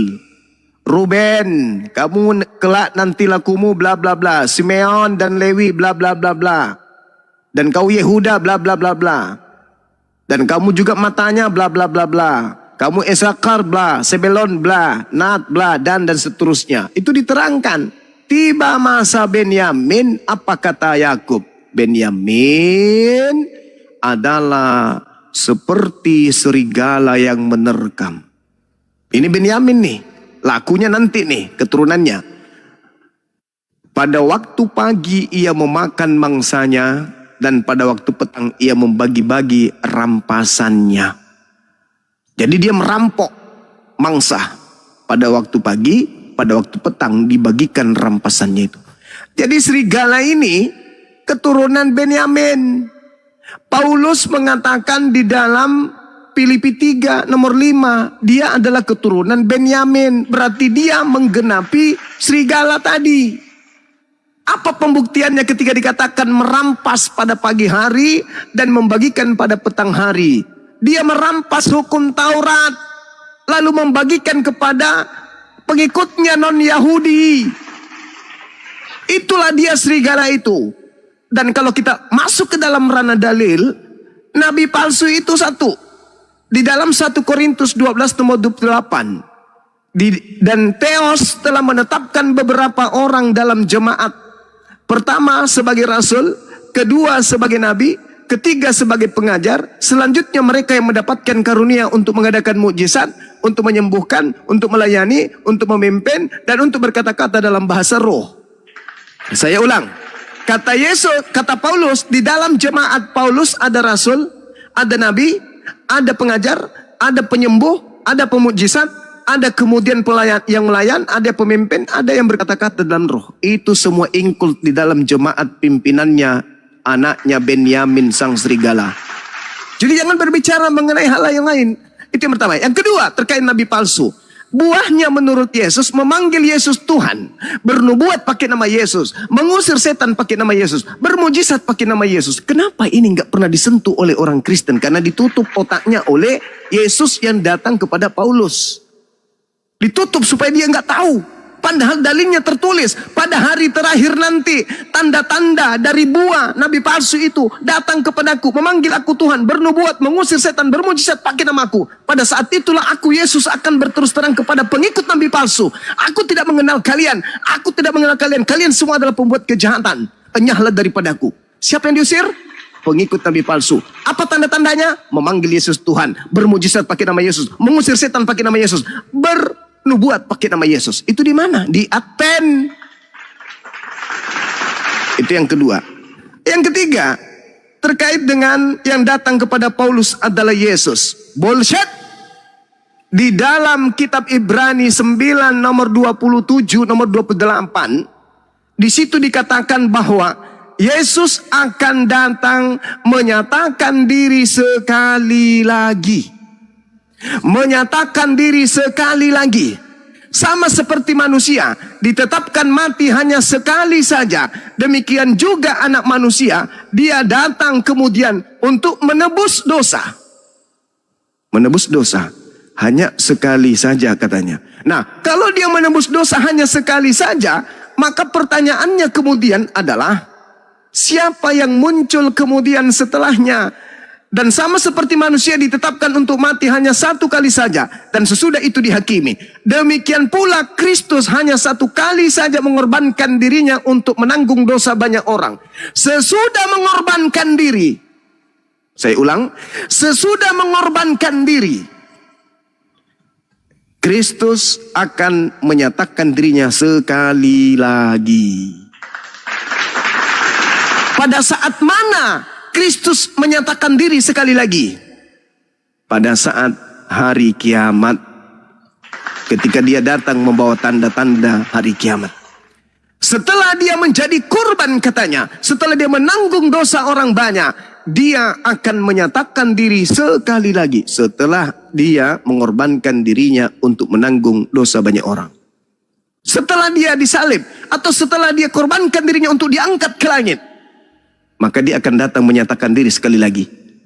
Sekali lagi. Bukan 2 kali, 3 kali. Sementara Paulus mengatakan, aku menerima Injil bukan dari manusia, tapi dari pernyataan Yesus. Berarti Yesus menyatakan diri kepada Paulus. Berarti dalil yang bohong yang mana?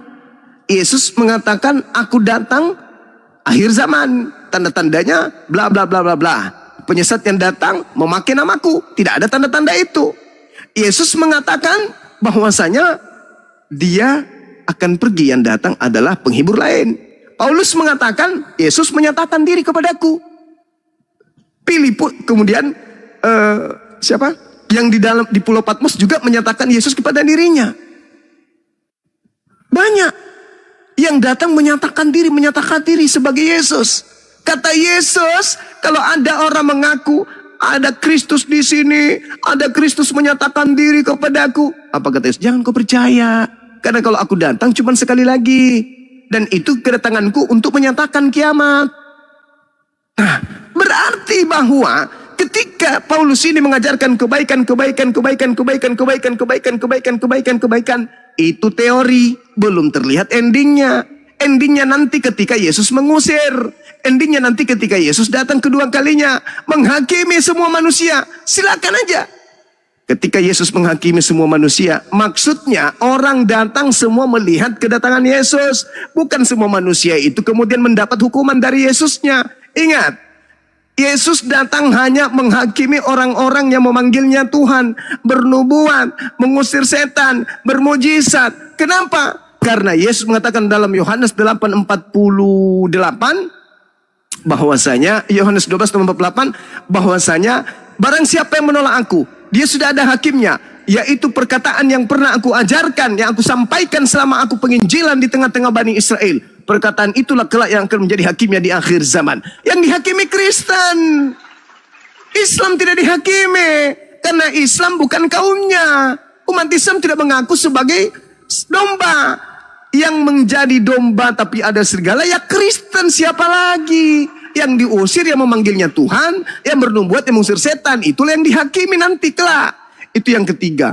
Kemudian yang keempat adalah terkait dengan pengajaran Yohanes 5 nomor 29. Yesus sendiri mengatakan bahwa manusia akan dibangkitkan dari kematian kelak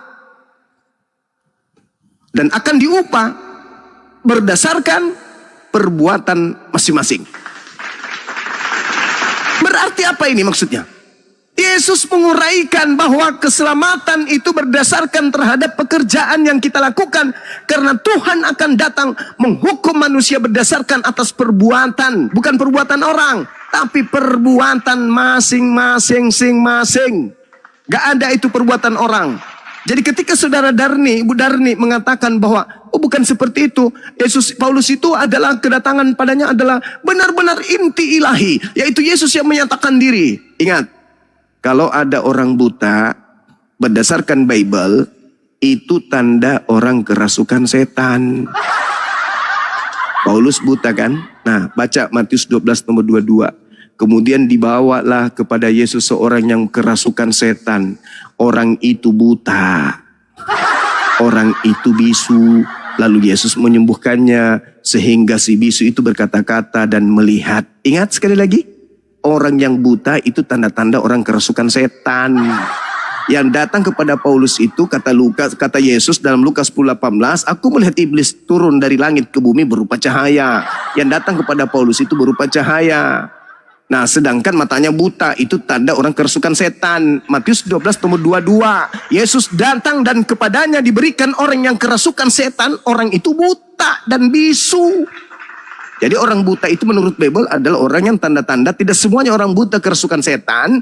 Tapi tidak ada orang kemudian menyatakan dirinya buta karena melihat Tuhan. Musa tidak buta karena melihat Tuhan. Musa pingsan, bukan buta.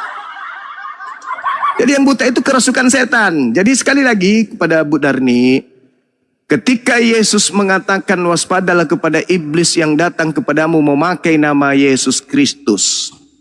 Maka kalau benar yang datang kepada Paulus ini adalah iblis, na'udzubillahi min zalik, ternyata 2000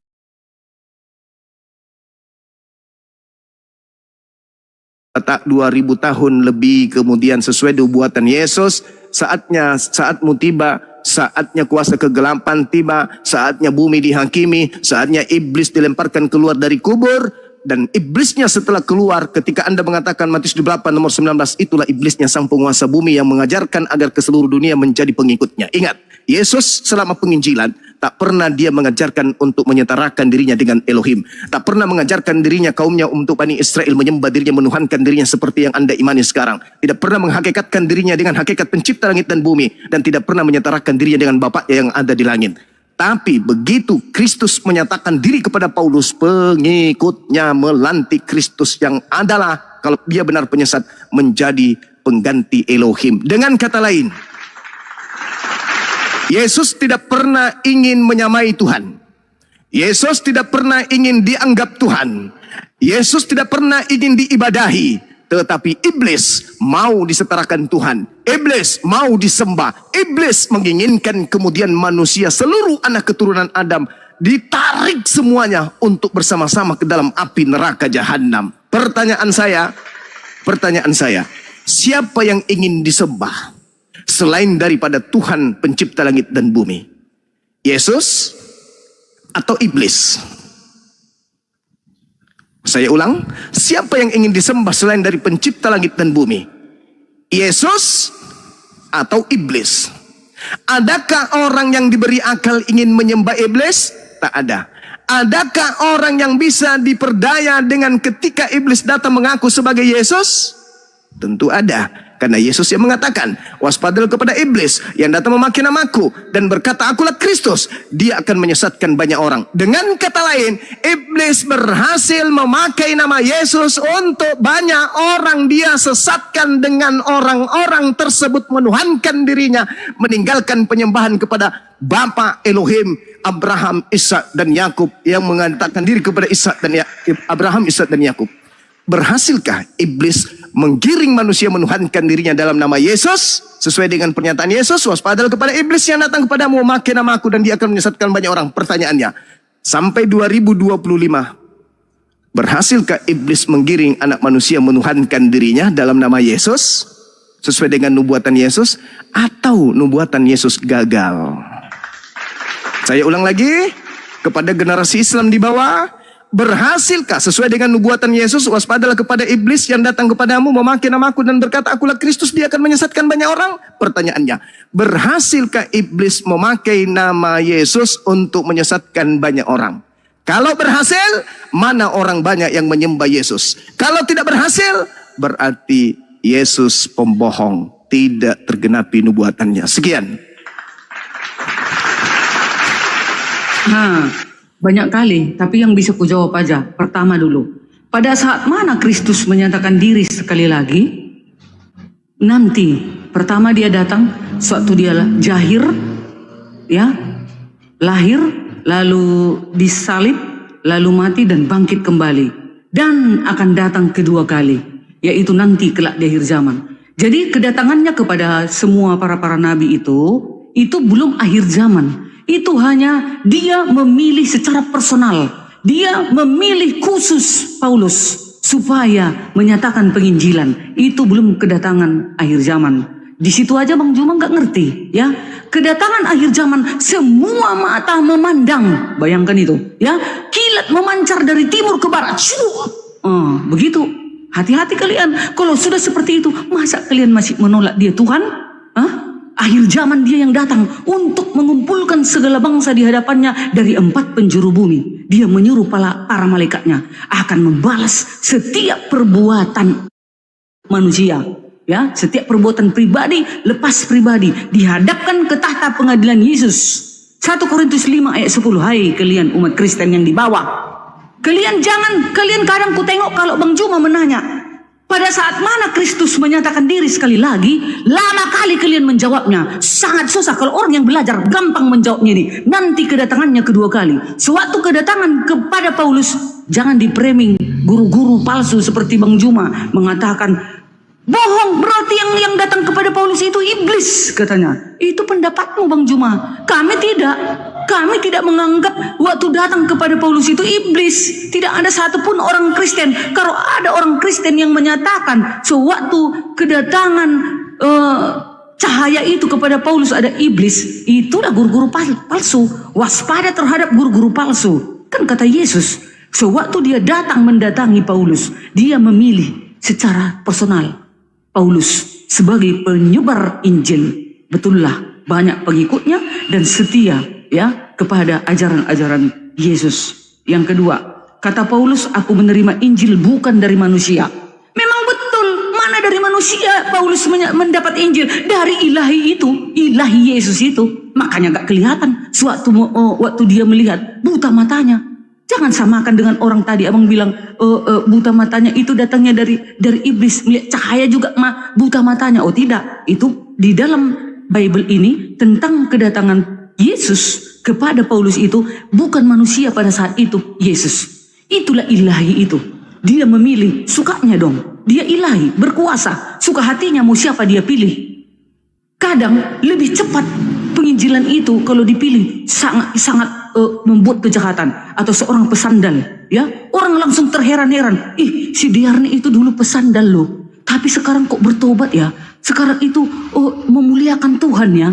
Itu kenapa Yesus memilih Paulus, cepat langsung tersiar itu pekabaran Injil itu. Memang betul lah, banyaklah pada saat itu yang mengikuti siapa? Paulus. Jadi memang betul Injil yang datang daripada yang didapat oleh Paulus ini bukan dari manusia, tapi dari ilahi Yesus itu. Nah itu dia ya, gampang menjawabnya.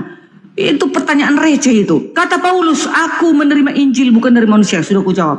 4. Yesus hanya datang menghakimi, yang memanggil Tuhan, yang dihakimi adalah Kristen.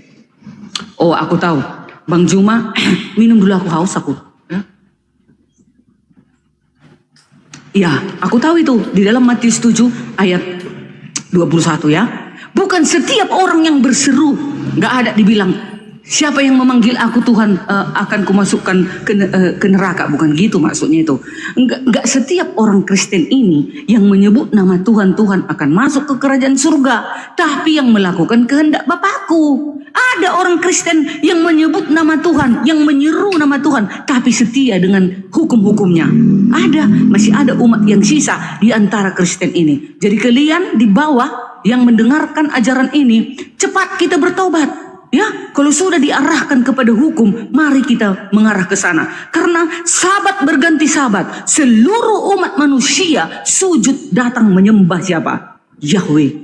Tidak ada dibilang minggu berganti minggu, Jumat berganti Jumat, Senin berganti Senin. Seluruh umat manusia sujud menyembah Allah. Kenapa sabat dikatakan sujud semua manusia kelak nanti kedatangannya? Ya, kenapa hari Sabat? Karena hari Sabat itu adalah hari kudus, hari yang disucikan. Sabat hari yang suci, ya, hari peristirahatan penuh. Maka disitulah kelak nanti seluruh umat manusia datang sujud menyembah siapa? Menyembah Yahweh di dalam wujudnya siapa? Yesus.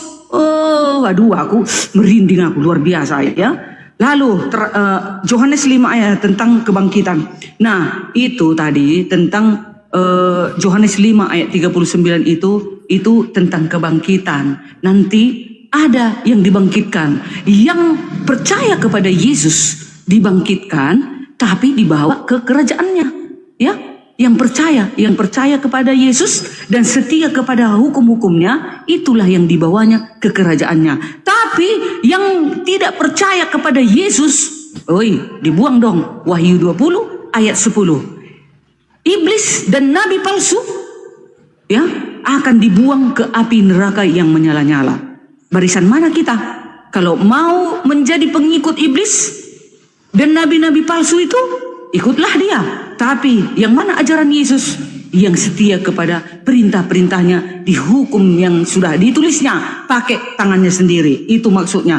Tapi nanti dia akan membangkitkan juga orang yang mati yang tidak percaya kepada Yesus, ya, Tuhan dan Juru Selamat. Maka akan dicampakkan ke api neraka. Tak pernah Yesus menyatakan dirinya dengan Yahweh. Tak pernah Yesus menyetarakan dirinya dengan Yahweh. Yesus berkata, kalau dia seorang nabi, kalau Yesus seorang utusan, gak mungkin dia berani berkata, aku adalah kebangkitan dan hidup. Siapa yang percaya kepadaku akan hidup walaupun sudah mati.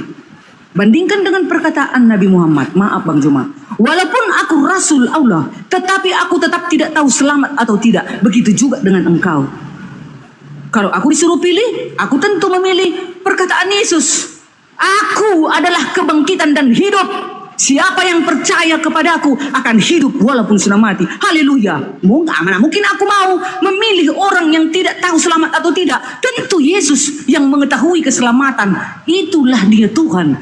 Dia mengatakan aku kebangkitan. Masa kalian nggak tahu juga? Nah itu ya. Lalu siapa yang ingin disembah? Yesus atau iblis? Yesus tidak pernah menginginkan dia disembah-sembah. Dengan cara datang ke bumi, dengan perkataannya tadi, aku kebangkitan dan hidup, aku adalah terang, aku adalah garam dunia. Gak pernah manusia, gak pernah nabi, gak pernah utusan, gak pernah hamba berbicara dari mulutnya mengatakan aku adalah kebangkitan dan hidup. Gak pernah, gak berani, gak ada nyalinya itu, karena tidak berkuasa. Itu semua nabi-nabi biasa yang berdosa, yang banyak berbuat dosa. Kalau Yesus adalah Tuhan juru selamat yang suci, maka dia berani berkata aku adalah kebangkitan dan hidup. Jadi Yesus tidak mau disembah, tapi dengan perkataannya sewaktu dia di bumi ini, pasti kita tahu siapa dia. Kalau orang mau menolak silakan. Di sini hujan kali lah. Berhasilkah iblis mengiring manusia menyembah Yesus? Bukan iblis yang berhasil menggiring manusia, tapi memang benar Yesus adalah Tuhan dan juru selamat. Lukas, malaikat berkata kepada para gembala itu bahwasanya telah lahir bagimu siapa? Kristus Tuhan di kota Daud. Jadi karena dia adalah Tuhan, wujud daripada Yahweh, Ibrani 1 ayat 3, dia adalah wujud dari Yahweh itu. Jadi kami layak menyembahnya. Karena kami menyembah Yesus, kami juga menyembah Yahweh. Begitu Bang Juma, hujan deras sekali di sini. Aku matikan dulu ya. Yang lain aja diangkat kembali. Terima kasih atas diskusinya ya. Kita nggak ada penghujatan, mantap. Oke ya, Bang Handi, Bang Goldian, host dan teman-teman yang di bawah. Aku turun hujan deras di sini. Silakan. Baik, saya ambil dari bawah ya, dari yang diungkap oleh Bu Darni tadi. Yang pertama, beliau mengatakan bahwasanya akulah kebangkitan dan hidup. Siapa yang percaya kepadaku akan hidup meski sudah mati. Saya tadi berharap dalil itu siapa yang menyembah kepadaku akan hidup. Ternyata bukan menyembah. Siapa yang mentuhankan aku akan hidup dan meskipun dia sudah mati. Kupikir dia mau mengatakan siapa yang beribadah, menyembah, menuhankan, menyetarakan, mensamakan aku dengan Elohim akan hidup meskipun sudah mati. Ternyata percaya. Dan Kristen itu tidak percaya kepada Yesus. Kalau percaya kepada Yesus tidak mungkin jadi Kristen. Mereka percaya kepada Paulus dalam pengajaran Kristus yang datang kepada Paulus. Akulah kebangkitan dan hidup. Siapa yang percaya kepadaku, umat Islam percaya kepada Yesus, bahwa dia adalah Nabiullah Rasulullah yang diutus oleh Allah kepada Bani Israel, lahir tanpa ayah. Berarti meskipun umat Islam mati, umat Islam tetap hidup. Makanya Al-Quran menjelaskan kemudian wala tahsabanna alladhina qutilu fi sabilillahi amwata bal ahya inda rabbihim yurzaqun. Wahai kalian para apologet Islam, apabila kalian mati di dalam berapologet membela kemudian para nabi, membela Allah, membela agama Allah, maka kamu sesungguhnya tidak mati, bal ahya, sungguhnya kalian tetap hidup. Itu dalil Quran. Yang percaya kepada Yesus, percaya kepada Nabi Musa, percaya kepada pemberitaan para nabi, kalaupun dia mati, kata Tuhanku, dia tetap hidup. Wala tahsabanna alladhina qutilu fi sabilillahi amwata bal ahya inda rabbihim yurzaqun. Kamu percaya kepada Yesus nggak, Darni? Kalau kau percaya kepada Yesus, kamu bukan Israel, kamu bukan Bani Yakub. Yesus mengatakan, Aku diutus hanya kepada domba yang sesat dari umat Israel. Percaya kagak? Tidak kan? Bagaimana bisa kau bisa memperoleh hidup? Kamu mengatakan, kamu menantang siapa yang bisa mengucapkan kalimat yang sama seperti seperti Yesus. Baginda Rasulullah Muhammad sallallahu alaihi wasallam di dalam Al-Qur'anul Karim surah Ali Imran ayat 31. Bismillahirrahmanirrahim. Qul in kuntum tuhibbunallah fattabi'uni yuhibbukumullah wa yaghfir lakum dzunubakum wallahu ghafurur rahim. Yesus mengatakan, firman, perkataan yang kau dengar dari mulutku bukan dari aku, tetapi dari Bapa yang mengutus aku. Aku tidak berkata-kata dari diriku sendiri. Apa yang kukatakan adalah apa yang diperintahkan oleh Tuhanku untuk aku katakan dan aku sampaikan. Yohanes 12:49. Dan perkataan Tuhanku itu adalah kekal, tidak boleh diganti, tidak boleh dirubah, tidak bisa ditafsirkan sembarangan. Nah, sekarang Nabi Muhammad pun melakukan hal yang sama. Nabi Muhammad juga melakukan hal yang sama. Apa itu? Bahwa Nabi Muhammad diperintahkan oleh Allah pencipta langit dan bumi mengucapkan kalimat yang sama seperti Nabi Isa alaihissalam atau seperti Yesus. Apa kata Allah? Qul, katakanlah wahai Nabiku Muhammad, in kuntum tuhibbunallah fattabi'uni yuhibbukumullah wa yaghfir lakum dzunubakum wallahu ghafurur rahim. Wahai manusia, jikalau engkau ingin selamat, ingin masuk surga, ingin hidup, ingin bangkit, hidup yang kekal, ikutlah denganku. Ikutlah denganku. Ikut kepada Nabi Muhammad, memperoleh hidup yang kekal. Mana dalilnya? Al-Quran surah Ali Imran ayat ke-31. Siapa yang mau hidup kekal? Ikut kepada Nabi Muhammad. Mana dalilnya? Ali Imran ayat 31. Dosa diampuni, dicintai pencipta langit dan bumi. Kemana perginya orang itu? Ke surga. Di surga hidup yang kekal. Subhanallah. Itu yang pertama. Yang kedua, jadi tadi kebangkitan dan hidup, ternyata Bu Darni dan tim tidak memperoleh hidup yang kekal. Sebab dia tidak percaya kepada Yesus, kalau Yesus itu hanya manusia dan hanya diutus kepada Bani Israel. Lalu Yesus katanya dikatakan sebagai hakim yang akan datang untuk menghakimi manusia. Boleh-boleh saja, sah-sah saja. Al-Quran surah An-Nisa ayat 159. Nabi Isa datang, tak ada satupun ahli kitab yang tak akan beriman kepada beliau. Sah-sah saja. Tetapi ingat, ketika Yesus datang menjadi hakim, yang menjadi hakim tolak ukurnya Al-Quran surah Al-Ma'idah ayat 116 ayat 117.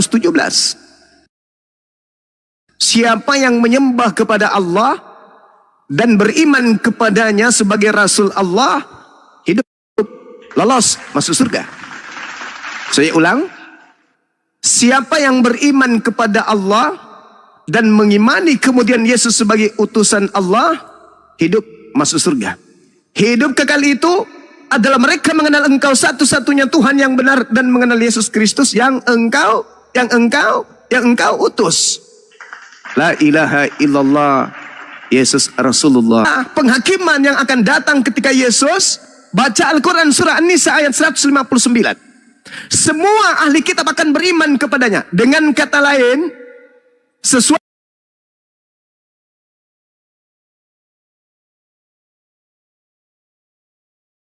yang apa diucapkan oleh Yesus, barang siapa yang menolak aku, dia sudah ada hakimnya. Yaitu perkataan yang dulu pernah aku ucapkan, perkataan yang aku ucapkan, perkataan itulah kelak yang akan menjadi hakimnya di akhir zaman. Nah, ketika dia datang, perkataannya ketika datang di tengah-tengah Bani Israel, itulah yang menjadi tolak ukur kemudian dasar pijakan penghakiman. Yesus datang nih, umat Islam dipanggil. Hei umat Islam, ya Nyai, kenapa kau tidak menuhankan aku? Lah, katanya hidup kekal itu mendudukkan dirimu sebagai utusan Tuhan. Benar nggak? Betul. Oh iya, lolos. Islam lolos. Islam lolos. Siapa yang ngajarinmu? Khataman Nabiin, baginda Rasulullah Muhammad SAW. Subhanallah. Nah, ini ngaku Islam, sini. Ini yang paling depan ini yang gendut perutnya ini siapa? Bom itu Pak. Bom itu sus. Oh, ini yang namanya bom ini yang mulutnya besar ya. Ini kok. Itu semua pengikut itu sini. Yang ngajarin lu menuhankan aku siapa? Yang perintahkan siapa? Bang. Sebenarnya hanya gara-gara gip aja bang. Di rumah nggak ada beras bang, jadi banyak orang yang kemudian tidak punya Tuhan. Kalau Tuhannya nggak kelihatan, mereka nggak mau bang. Dia mau Tuhannya yang keren bang, yang gondrong gitu, yang ya kebule-bulean, terus kemudian dadanya berbulu, kayak gitu-gitulah. Pahanya ada tato. Jadi mereka cuman gue kelawin aja bang, supaya mereka kirim gift ke aku gitu loh. Padahal aku tahu sebenarnya situ nggak pernah ngajarin diri lu Tuhan. Maaf ya.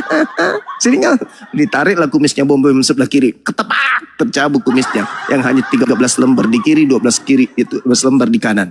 Jadi teman-teman ditanya tuh, adakah ucapanku untuk menuhankan aku, untuk kau ibadah minggu, untuk kau kemudian makan babi, untuk kau jangan bersunat, ada nggak? Ada nggak?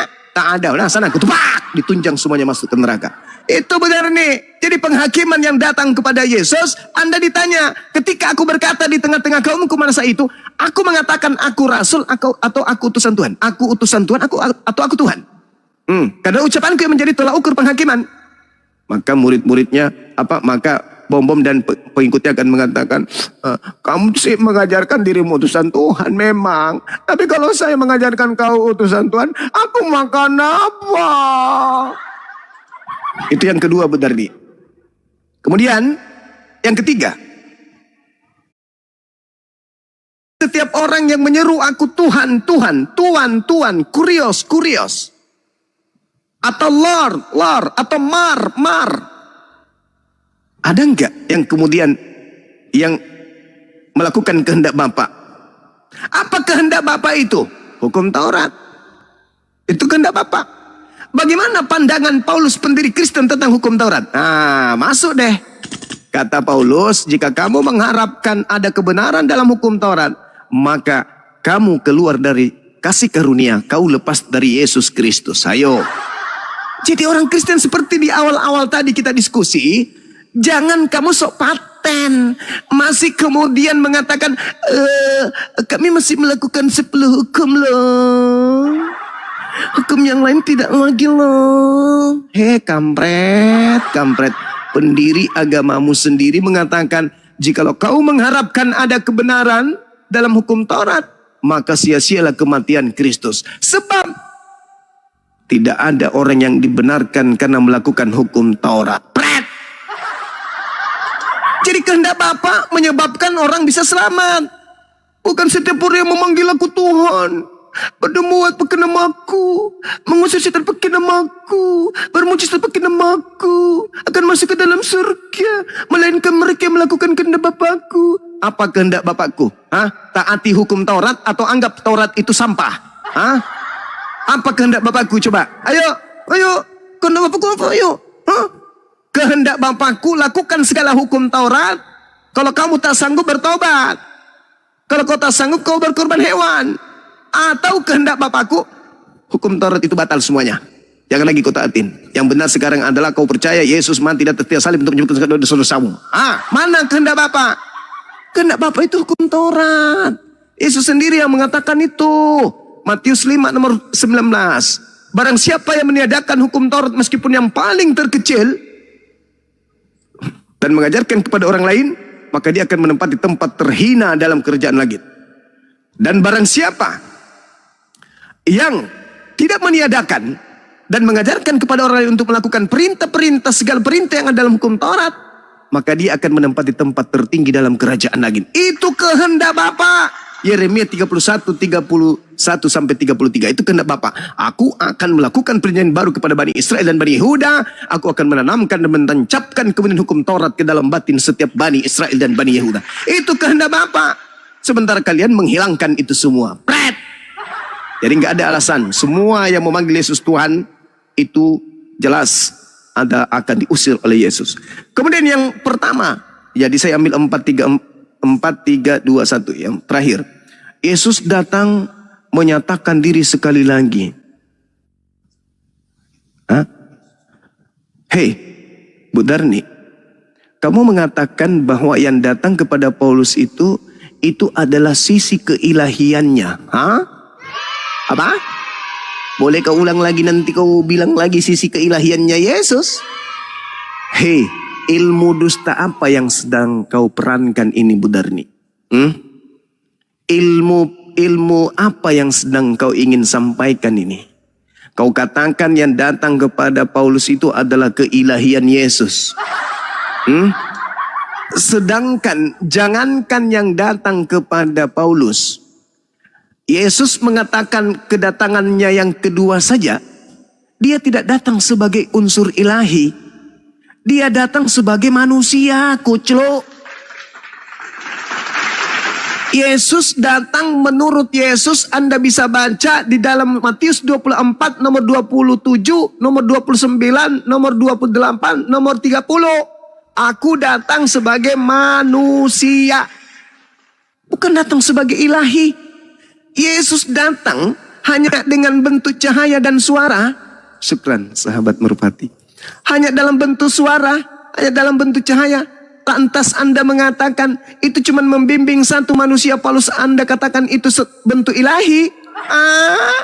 Sedangkan Yesus datang berupa cahaya yang menyertainya, yang terpancar dari timur sampai ke barat laksana matahari pagi. Lalu kemudian bintang berjatuhan, matahari menjadi gelap, bulan tak bercahaya, kuasa-kuasa langit berguncang. Lalu kamu mengatakan, lalu Yesus mengatakan tanda-tanda yang begitu dahsyat menyertainya hanya datang sebagai manusia. Dibandingkan berupa cahaya dan suara, akulah Yesus yang kau aniaya. Itu kau katakan unsur ilahi. Sedangkan dia datang di tengah langit, seluruh manusia meratap, seluruh manusia melihatnya. Kemudian bintang berjatuhan, matahari menjadi gelap, bulan tak bercahaya, kuasa langit berguncang. Yesus mengatakan kedatangannya dengan kondisi itu kedatangan manusia.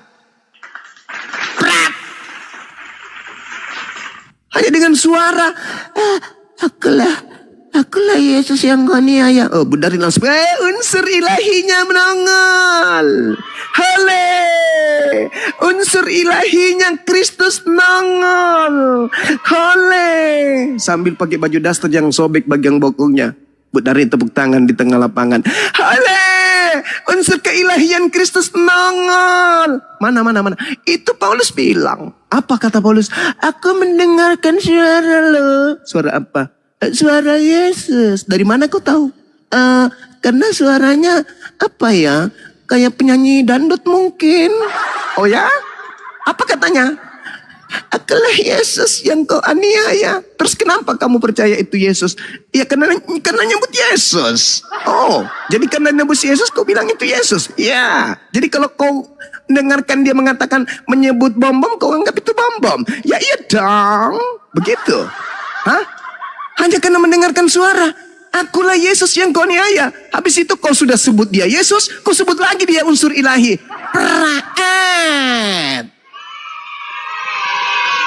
Yesus sendiri mengatakan kedatanganku yang kedua. Matahari menjadi gelap, bulan tak bercahaya, bintang berjatuhan, kuasa langit berguncang. Seluruh manusia akan melihat aku.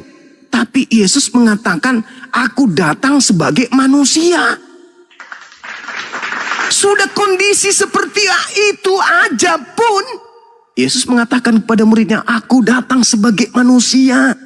Lah ini hanya ada modal suara. Hei, siapakah kau Tuhan? Akulah Yesus yang kau aniaya. Wow, unsur ilahinya nongol. Dasar penyesat. Aneh kau itu. Aneh memang kau Darni. Aneh memang kau. Tapi anehnya karena memang sudah dinubuatkan. Sekarang pertanyaan saya, Anda nggak sentuh bukan?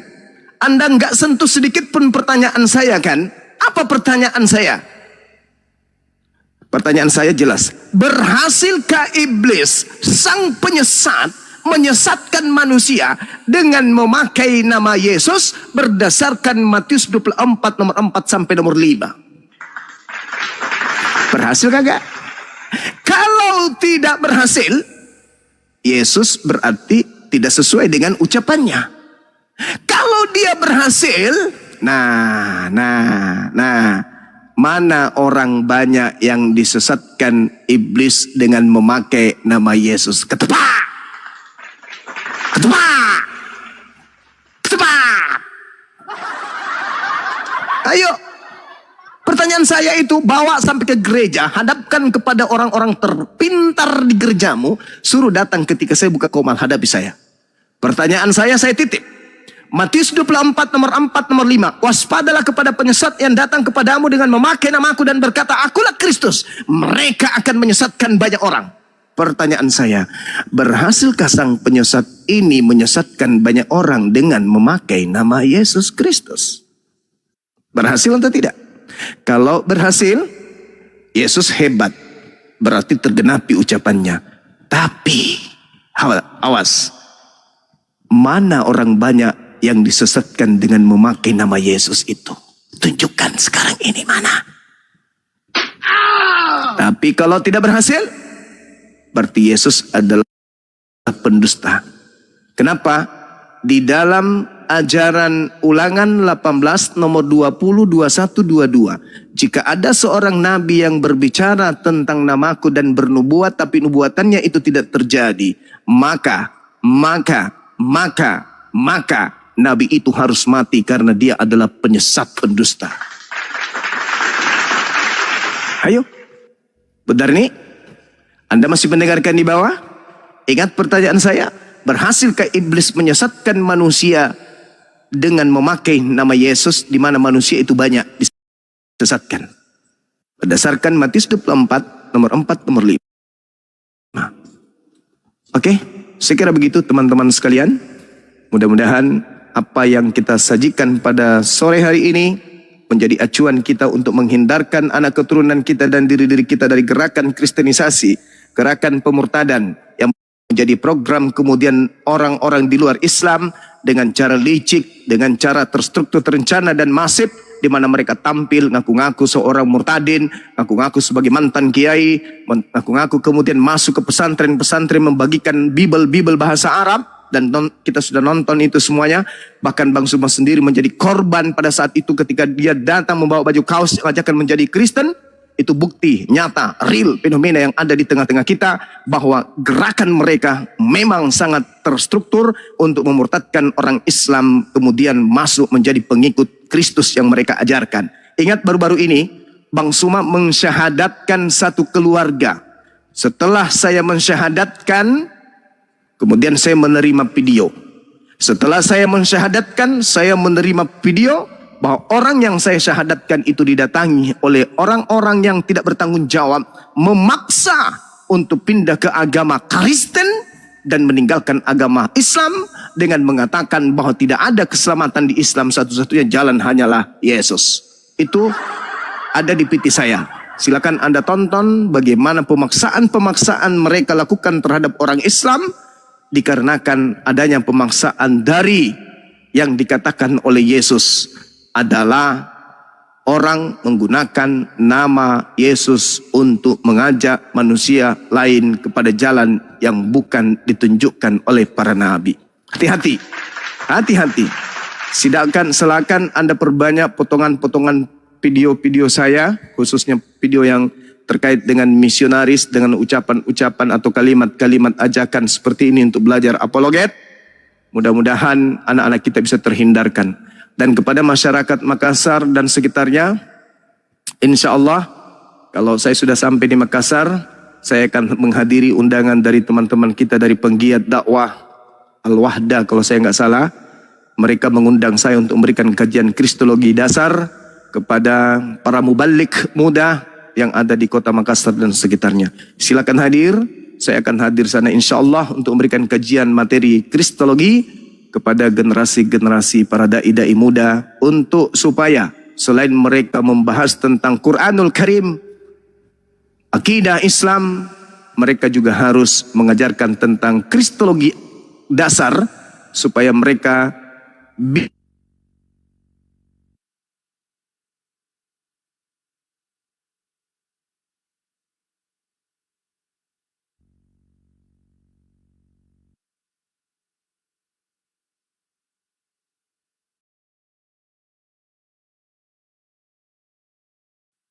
Ya udah juga karena menjelang maghrib ya.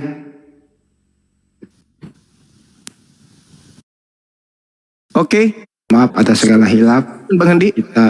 Kita lanjutkan pada sudah maghrib ya Bang Juma, waktunya istirahat ya. Oke, ditutup Bang Handi, Ya. Ditutup.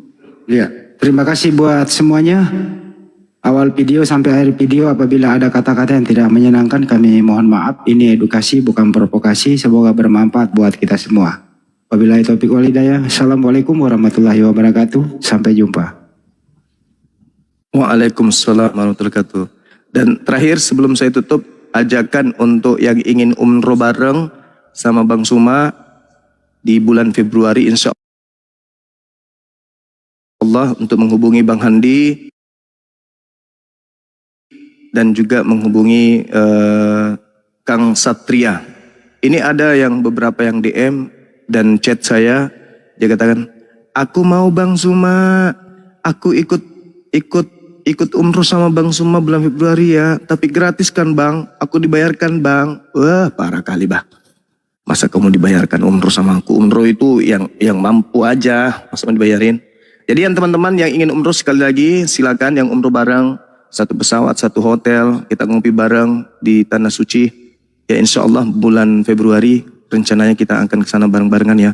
Satu pesawat kita, saya menginginkan keberangkatan saya itu beserta seluruh penumpang itu adalah netizen Bang Zuma. Di sana ada Bang Handi, ada teman lain dari pengurus API. Ya, yang ingin tahu biayanya silakan menghubungi Bang Handi dan juga siapa? Kang Satria. Kita akan berangkat, yang pasti kita mendapatkan fasilitas nomor wahid. Demikian sementara, silakan untuk menjadi perhatian bagi teman-teman yang punya keluarga yang ingin umroh, ya silakan menghubungi kami. Oke, kami tutup. Subhanakallahumma bihamdi asyhadu an la ilaha illa anta astaghfiruka wa atubu ilaik. Salam tauhid, salam satu Tuhan. Jayalah Islam kita, jayalah Indonesia kita. Assalamualaikum warahmatullahi wabarakatuh. Waalaikumsalam warahmatullahi wabarakatuh. Yang ada di Jakarta juga, Bang Handi, iya Bang Handi. Yang ada di Jakarta besok malam insya Allah pada maghrib kami ada di Plaza Indonesia untuk menghadiri undangan Gala Frimer, salah satu film layar lebar menuju hijrah. Silakan teman-teman yang ingin jumpa dengan Bang Handi atau Bang Suma di Plaza Indonesia habis maghrib besok di XX1. Demikian. Assalamualaikum warahmatullahi wabarakatuh. Di Plaza banyak, ada Plaza. Di Plaza, anggap saja mana tuh ada yang mau pergi datang. Oke? Pada maghrib nanti. Insya Allah besok pada maghrib. Oke. Besok. Siap.